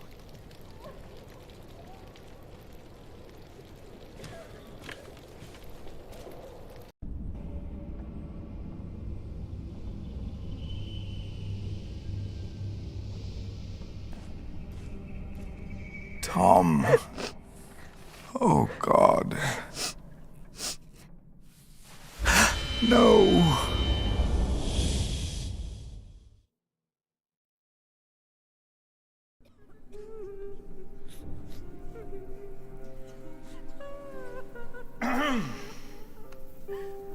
We must ask the bishop for help. The bishop? Are you mad? I heard he is behind this. Shh! How? How can we go on living in Kingsbridge now? Will the cathedral still be built? Not without the market. It must be, or there'll be no work for us. Please. Our prior will answer all of your questions. Huh. Philip, they are waiting for you. Yes. Can we stay in Kingsbridge? Or must we move on? This attack. Shall I continue for you, my prior? No. This attack was a great tragedy. I cannot think of why anyone would do that to us. It is impossible to grasp how these men could just... You went against the Earl of Shiring! He said you defied him! Philip was in the right. We had a market license. Our prior was in the right, but we all knew what kind of man William Hamley is. Defiance will only lead to more grief. I agree. You should have been more careful. We must never again hold a market. No. No, we must not. Will Saint Adolphus protect us? He was stolen. Is that true? Has the saint been stolen? What about Tom Builder? Was he hurt? Please tell us what to do.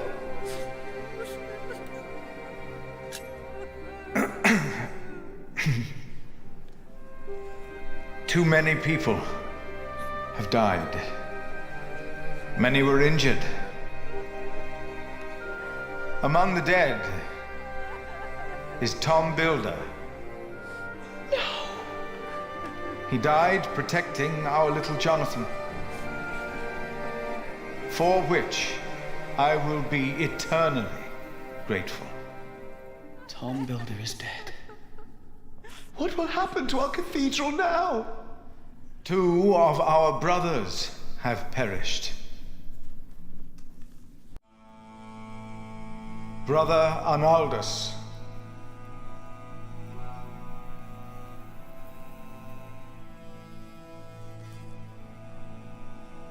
and Brother Milius.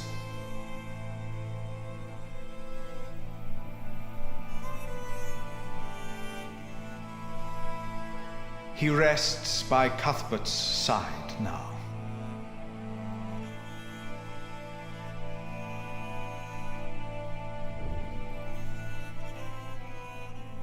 And 8 more lives were taken.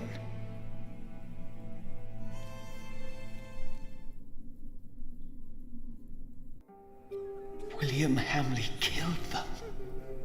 What if he comes back? What about the saint? Where is the saint? Adolphus will protect us. It would be better if you answer their questions. Is he not well? He looks pale.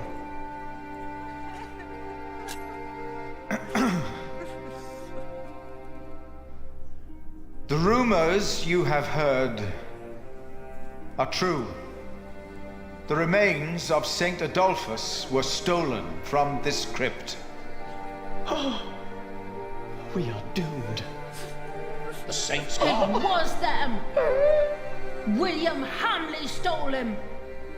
Why? Why? Milius died to protect the saint. I saw it. Please tell us! Tell us what will happen with us. With Kingsbridge. Brother Andrew is overseeing the repairs. And we will be able to continue the construction of our cathedral. Tom Builder's son, Alfred, will take over the position of Master Builder. Though it will take longer, for we will not hold a market again. And I am happy to welcome a new novice. Most of us are familiar with him, so I'm sure we all can share the sentiment that he will be very welcome in our priory. Jack.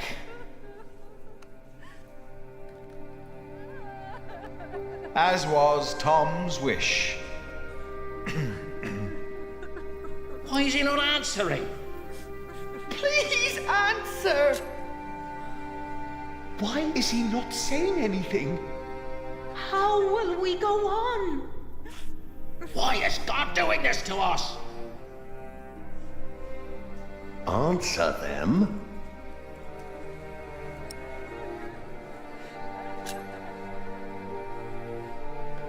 No. I cannot give you confidence. The stories of how God tested the faith of his followers. I see now how true they are. I think you do as well. I am asking myself, where is God?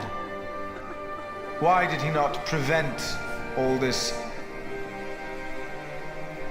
I do not know. I have no answer.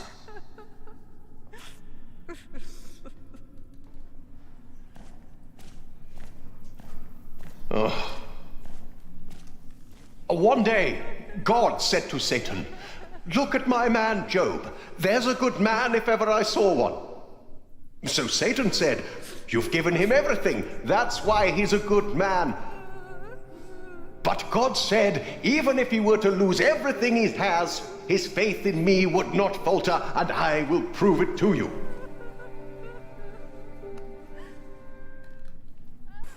You will burn in hell for this. What? I defeated your greatest enemy. It was a holy mission.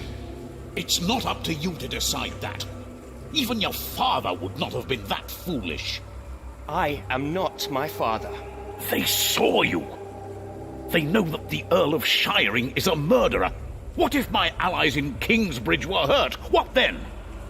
Absolve my sins. Only if you announce your loyalty to King Stephen.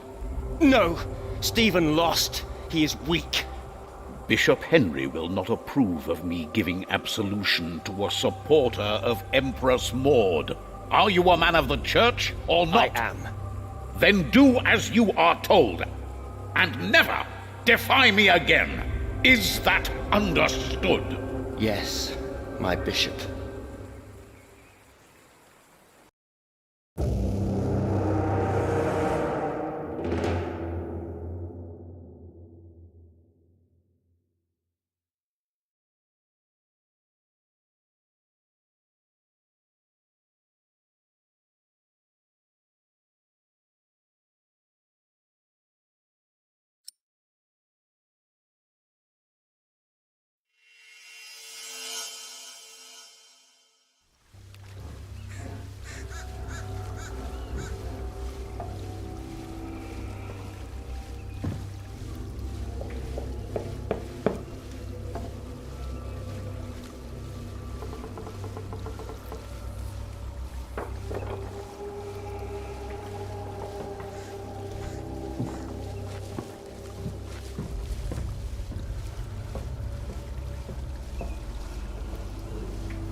Oh.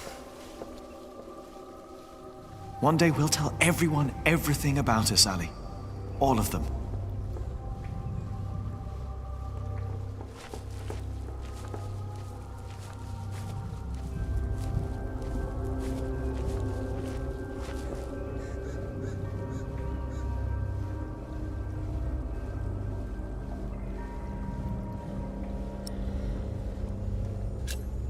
Maybe we should have told everyone while we still could. Maybe there would have been ways to make it last.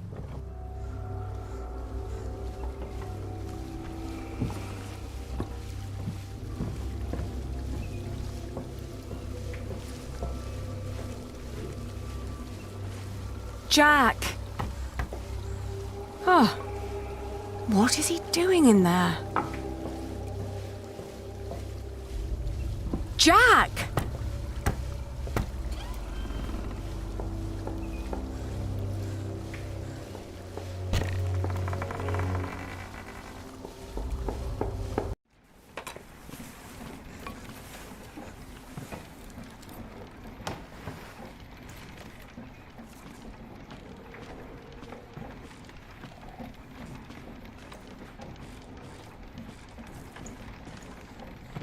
Oh, Jack. At least I still have my hair.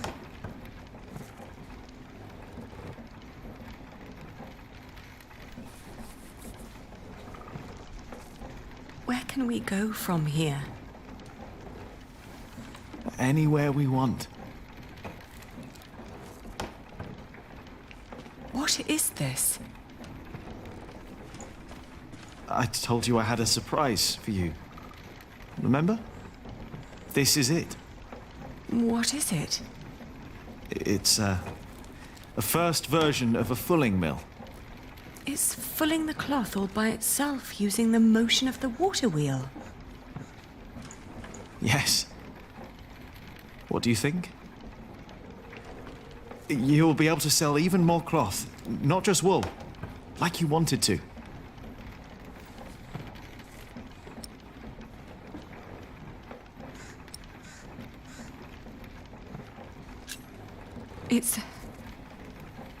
It's a brilliant invention. It's what I always wanted. Then why do you look so sad?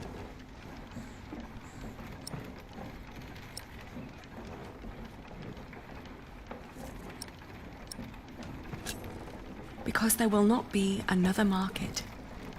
No, not in Kingsbridge. We will go someplace else then, where he won't find us. He will find me, wherever I go. You can't just give up. I'm not giving up. And I'm not running away. And because I'm not running away, there is something I have to tell you.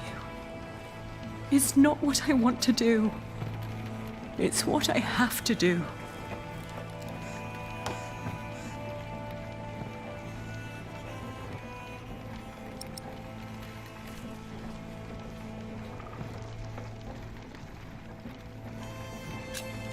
Oh, Jack, What is it?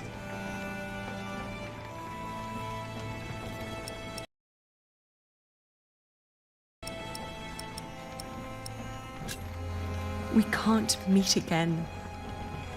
Not like this. Why?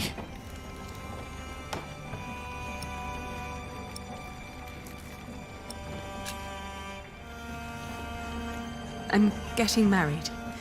To support Richard. To whom? It's not important. William will burn down anything that I build up. This is the only choice I have. My husband will pay for Richard's expenses. It's the only way my brother can protect our people. I will marry you.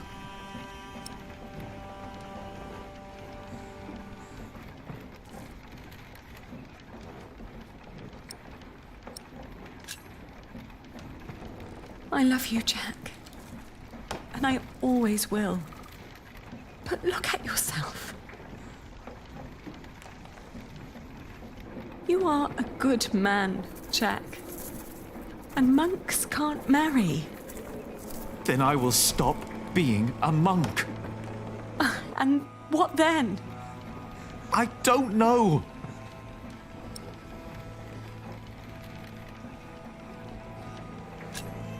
Maybe when this is over, we can meet again. But not like this. No, not like this.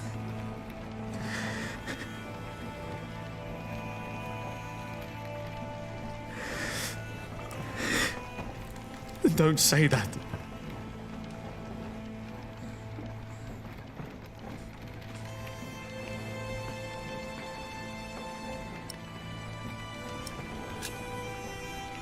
Who is it? What? Who are you going to marry?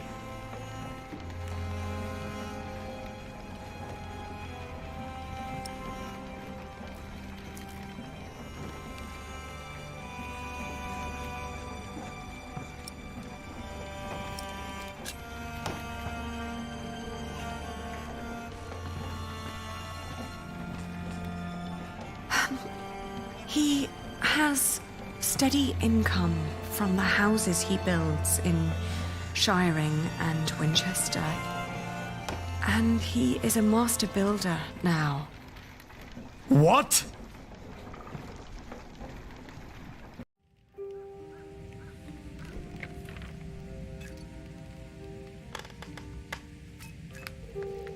Dear Francis, I long for the day you can read all the letters I've written. Once, you asked me if I often think of our parents.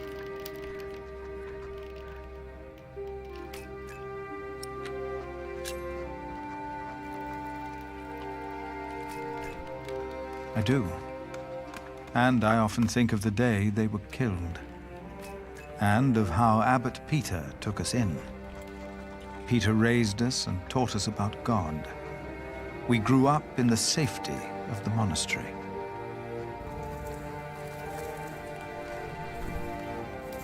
Only now have I begun to understand that outside the priory, the killing continued every single day.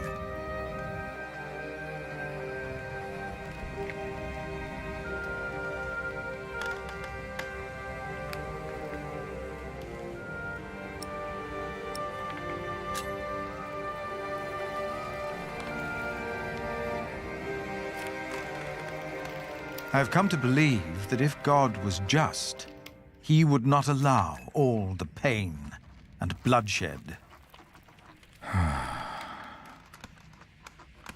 A few days ago, William Hamley and his men attacked us.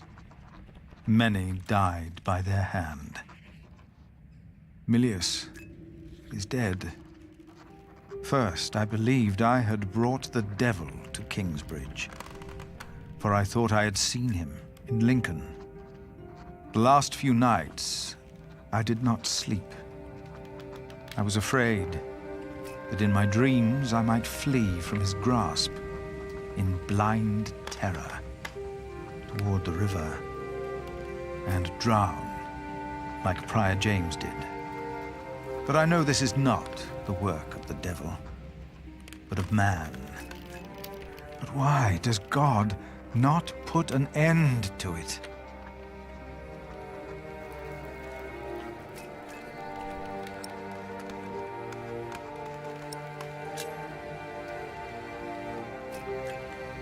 Most of what Abbot Peter taught us was right. For he taught us about living in seclusion, away from sin, away from want, away from the world that turns man against man. I know I blamed you for what happened after we got involved with Bishop Waleran. I do not anymore. But I blame our church and men like Waleran, because they involved themselves in the bloodshed. As Peter taught us, I will go into seclusion. The answers I seek are not out there. Maybe I will find them in here. Where are you, Francis? Put that away! Stop it immediately! No, Jack! Oh!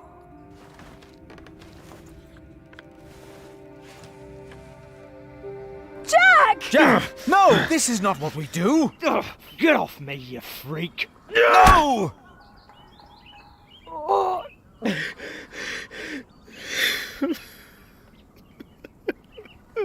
Jack! Take him away! Lock him up!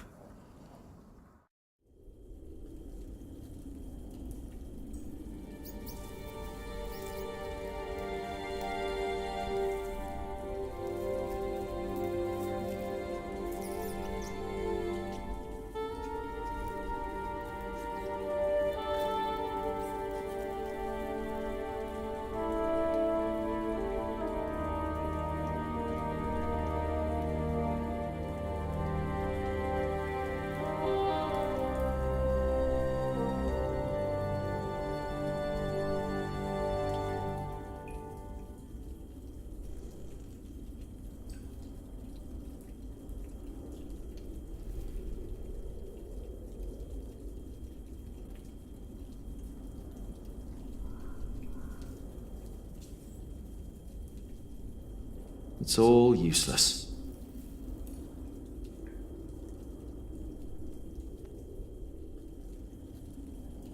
No.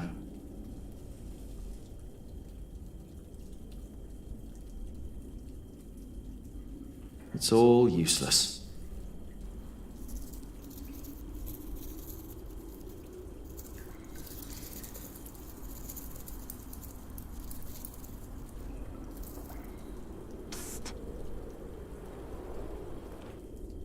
Jack.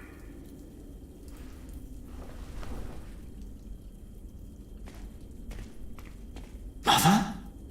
The water duct runs right under the cell.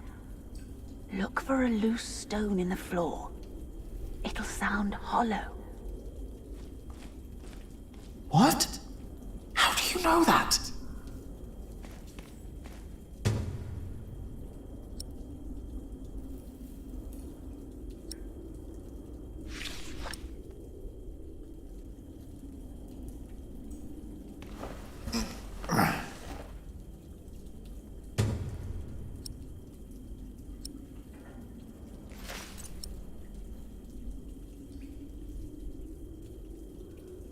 The bowl would crack.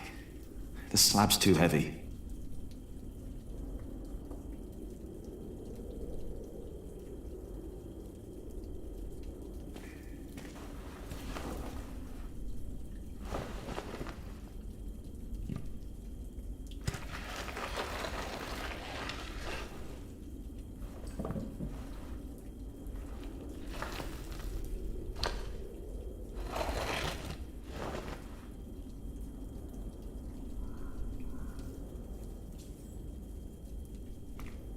With that hole, I could lift the slab out.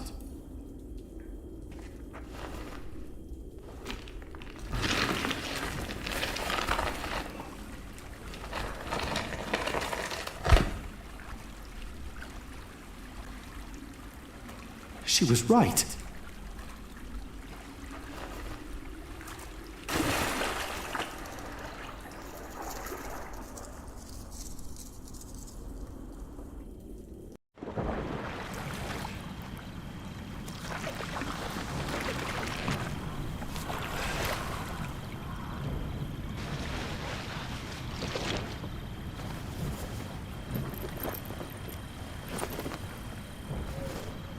Jack, tell me, was it about Aliena?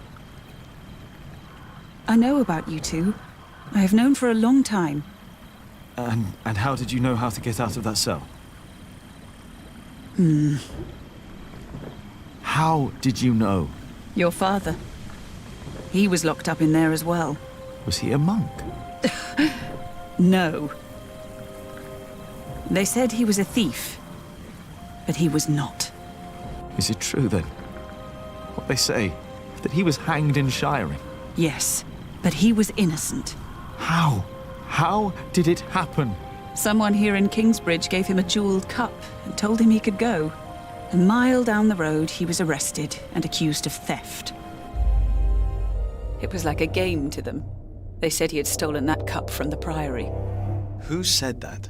3 men. He managed to escape the way you did, but they caught up with him. They hanged him in shiring. Who were those men? It does not matter. It is all in the past now. Once you told me my father was a jongleur, that he came from France. That is what he told me.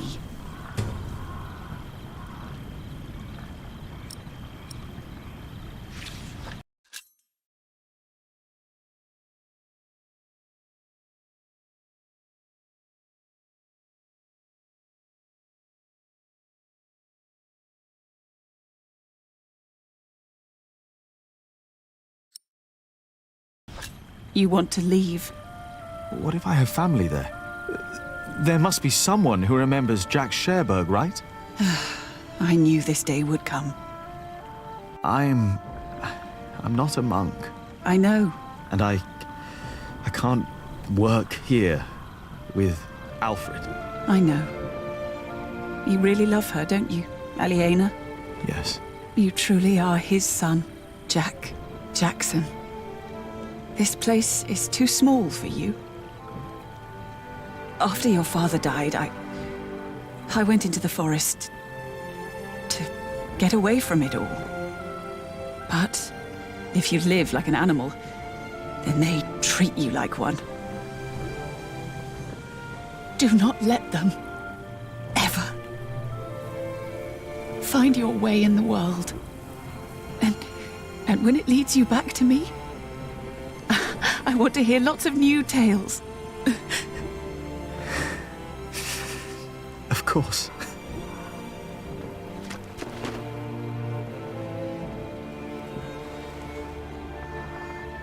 Those that killed your father, the people they killed, will return to haunt them. I promised them. Wayleran disrespects you. After all I've done for him. Why rely on him for salvation? There are many priests, many bishops. Maybe. But you are not making decisions for me either, Walter. No one is.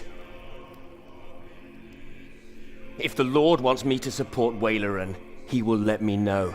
And what if he does not? What then? Will you allow Waileran to order you around?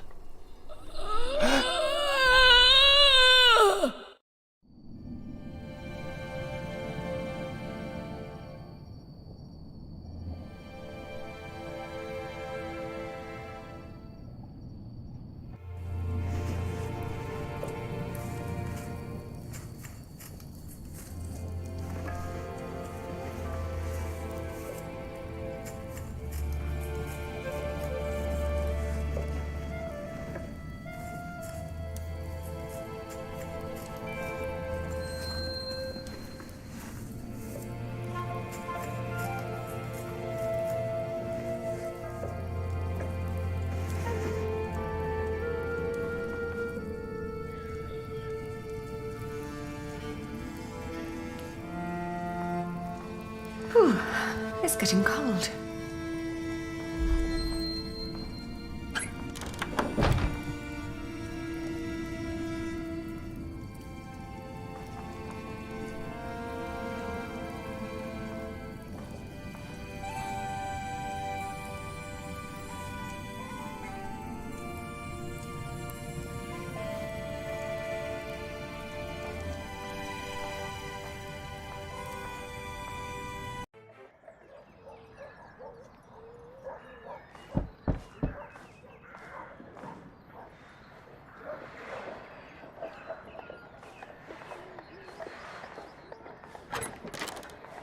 Yes? I'm sorry for disturbing you on an important day like this, but have you by any chance seen Jack since yesterday? Has something happened? He's gone. We've been looking for him all morning.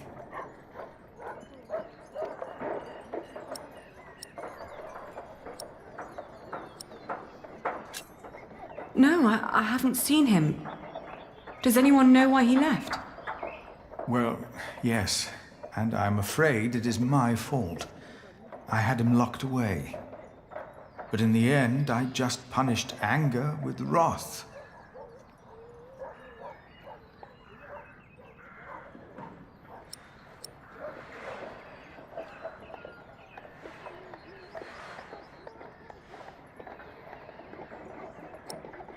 My monks are already trawling the woods. I myself will go to shiring, while Martha is taking a horse to a cave he used to know. Please, don't let this spoil the first day of your marriage, when there should be only reason to rejoice. Thank you.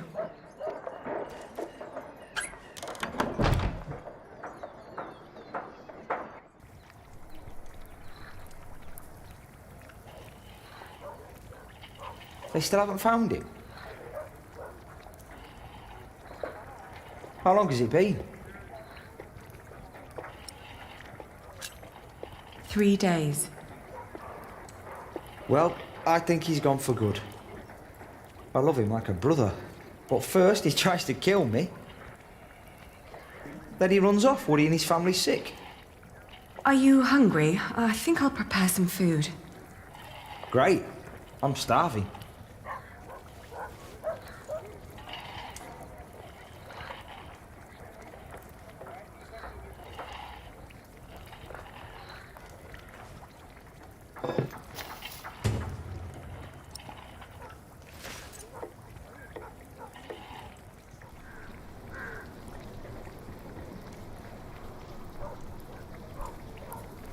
We've been married for what?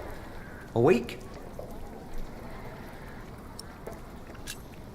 5 days. That's almost a week.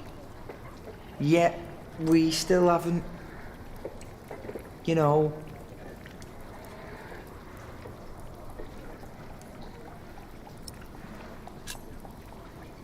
You've been keeping your distance. I didn't want to pester you. You seem so... I don't know. Sometimes you look at me like you think your husband isn't a good man. But I am a good man. You'll see.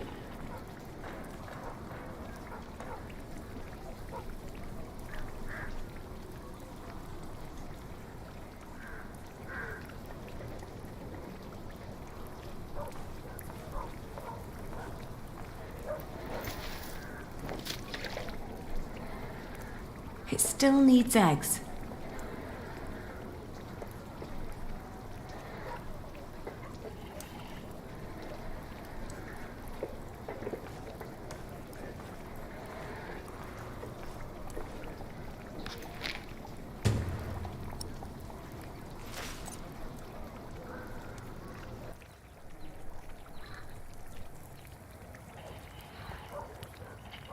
Today, I was thinking about what you and Philip did for our workers when they were afraid that they wouldn't be paid. Offering them coin to make them stay and feel safe. What if I did something similar? How about I could offer them pay in case something happens? Like an insurance. What do you think?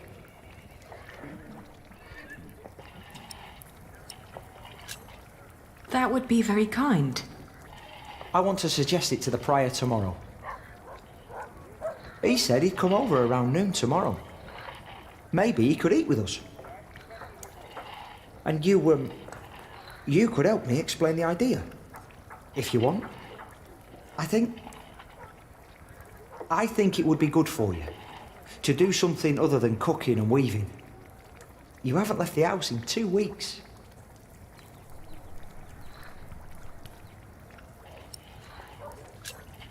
"17 days.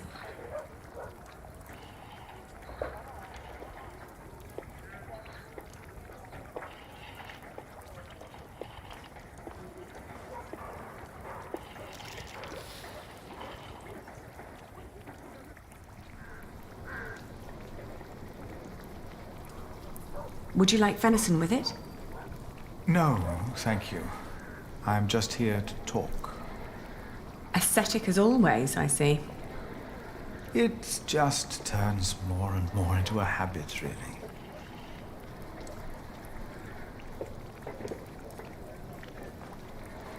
So, you are suggesting that we promise the workers money if the construction is not completed? Yes, as an insurance. Since the Fleece Fair, they've been quite worried. It would ease their minds a bit. Yes, especially since they'd know they don't have to finish the cathedral in order to get rich. It sounds to me like we would be tempting them to fail deliberately. I hadn't thought about that.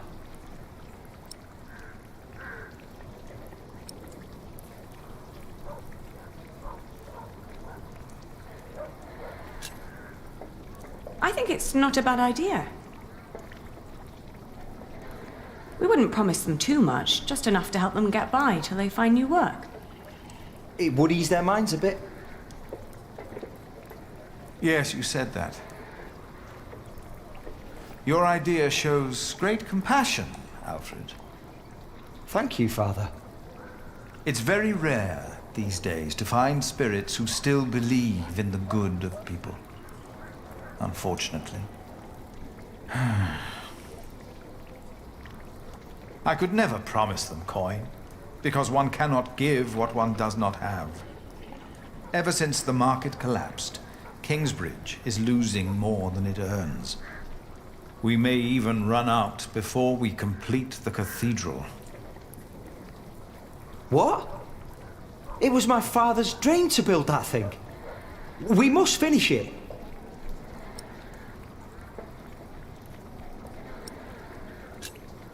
If Alfred loses his work, we won't be able to fund our battle against William Hamley anymore. What if we build faster? Make a new plan that will cost less? You always said a finished cathedral could draw people from far and wide, didn't you? People and their coin, right? Is that an option? It is. I've seen it done before. I can do it. All right. I promise you, I will think about your proposal. Oh, milady, your soup.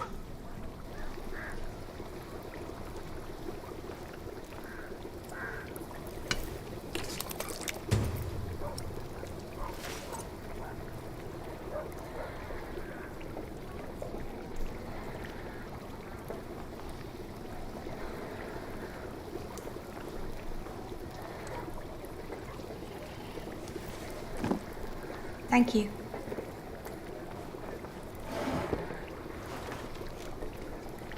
I'd never thought that my brother could work so hard.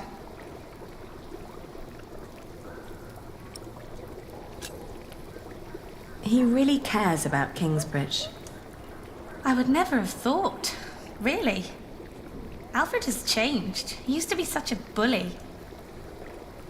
He seems really concerned about things now. About Kingsbridge, about you, about your family. I can't wait for you to give me a little nephew or niece.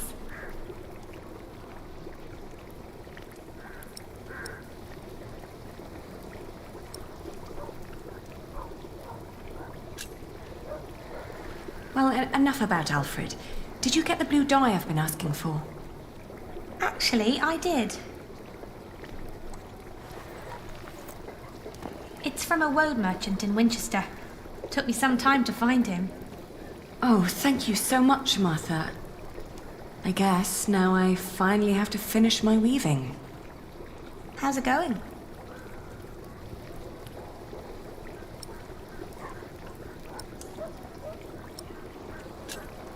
I'm taking my time. I'm not in a rush. What does Sir Richard think of the idea? I haven't told him yet. When he comes here, he's mostly interested in coin.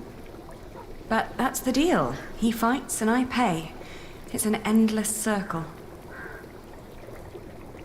The coat of arms shall remind us of who we are and where we come from, so we don't end up losing purpose. Have you decided on an animal yet? You really should have an animal on it.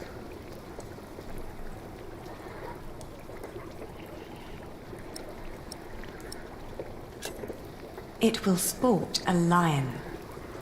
Wow, that's a strong animal. I like that. Ali, I'm so sorry that I mentioned wanting a niece. I just thought, in the last month, that you were, well, growing a bit? Oh, I'm just getting fat. You're not getting fat? You forget that there's not a lot for me to do other than sit around and eat. Then we should take a hike soon. Stretch your legs and get some sunshine. I'd like that. I would like that a lot. But not today. I need to finish the coat of arms first. Get it done while I still can.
I have to keep on going.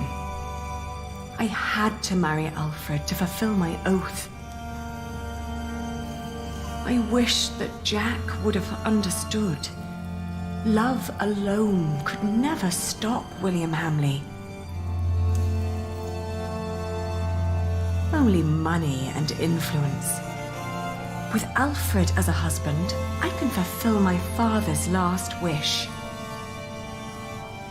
And ever since we've been married, he's been working deep into the night to finish the cathedral. And when he's home, he expects nothing in return, although I can see so much longing in his eyes. He is trying his best to make our arrangement work. And I try to be a good wife.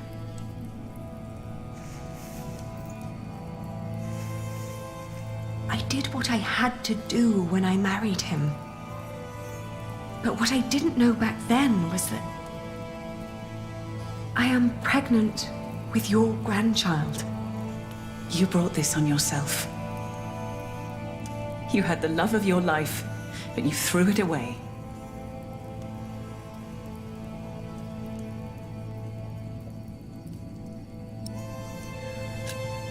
Do you scorn me for what I did?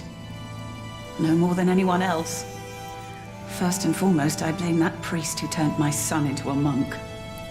But you're a very close second.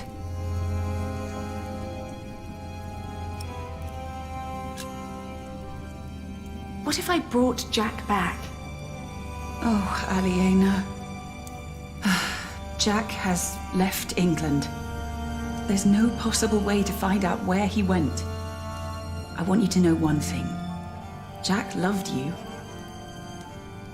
For me, that makes you still family. If you can't have his baby, give it to me. I will raise it far away from this crooked world that had no room for my son. I don't want to give our child away. Then you cannot stay here. You cannot go on like this. But I have to. Don't you understand?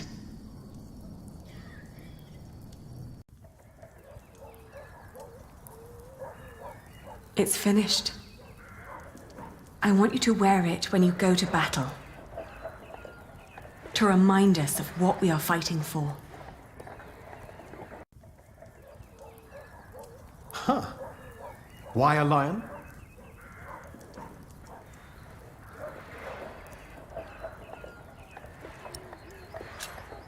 Because it's a noble and proud animal. It symbolizes what we should ceaselessly strive to be. You hear that, Alfred? I'm a lion. Rawr. Grow up, Richard. This is important. Sorry. How's the war going, by the way?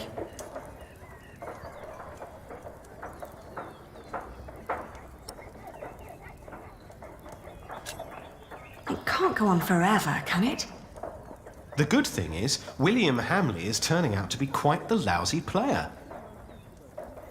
In our last battle, he ran away when things started to get a bit tight. They say he was afraid to die before he settled matters with his mother.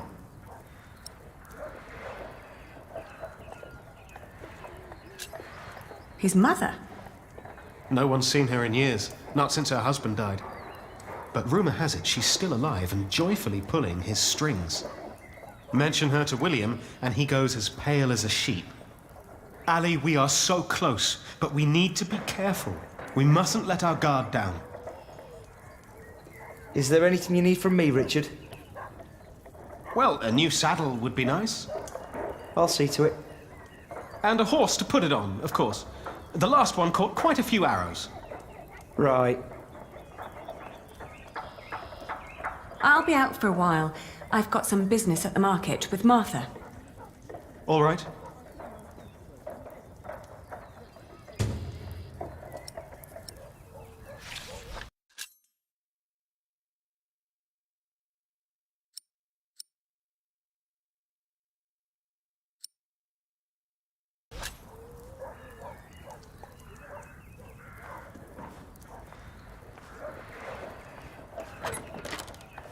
I can't believe you two have almost done it.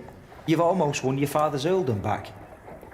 Oh, don't say that until it's actually happened. I'll see you later in the evening.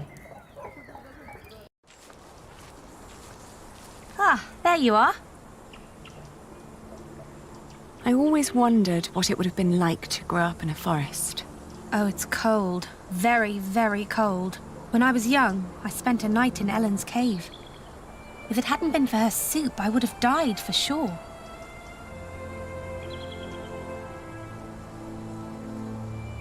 What kind of soup?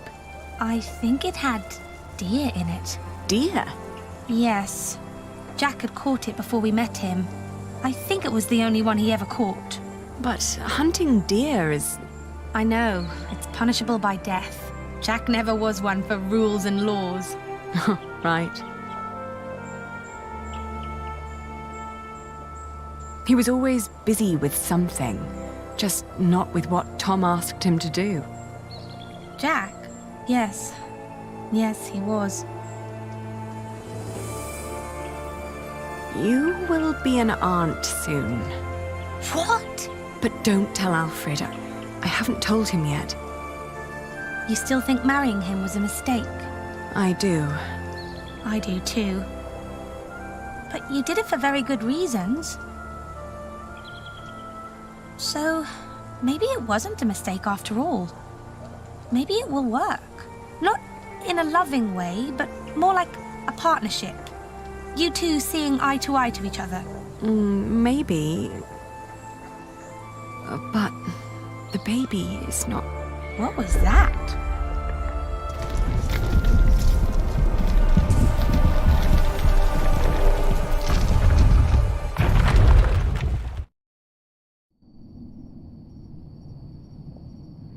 They built it too fast. Like the Babylonians, they sought to be grander than God, and for this we all have to suffer. It was the stone roof. He started building a stone roof. If Papa had still been alive, he would have stopped him. You're with child? How can you be with child if we never... My cub is gone and will never return. You threw it all away for a life of lies and a kingdom of dust. Without a cathedral, my mother will spend an eternity in hell. And by God, I hope you won't suffer the same fate for this. I can't stay. Not without work. And not like this. I'm sorry. Shh. Shh. There's no need to cry.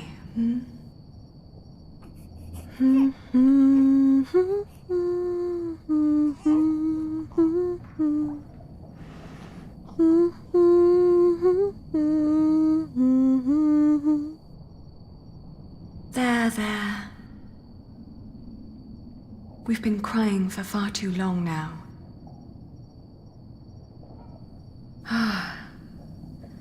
Where do we go from here?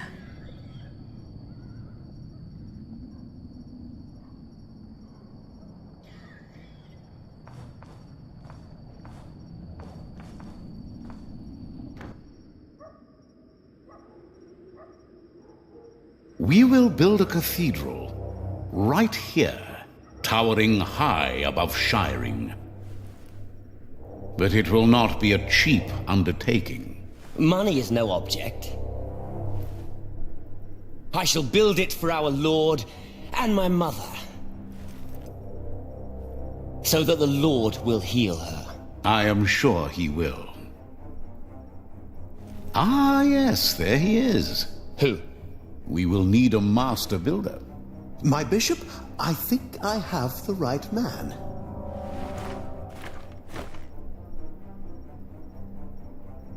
My bishop, my name is Alfred Builder.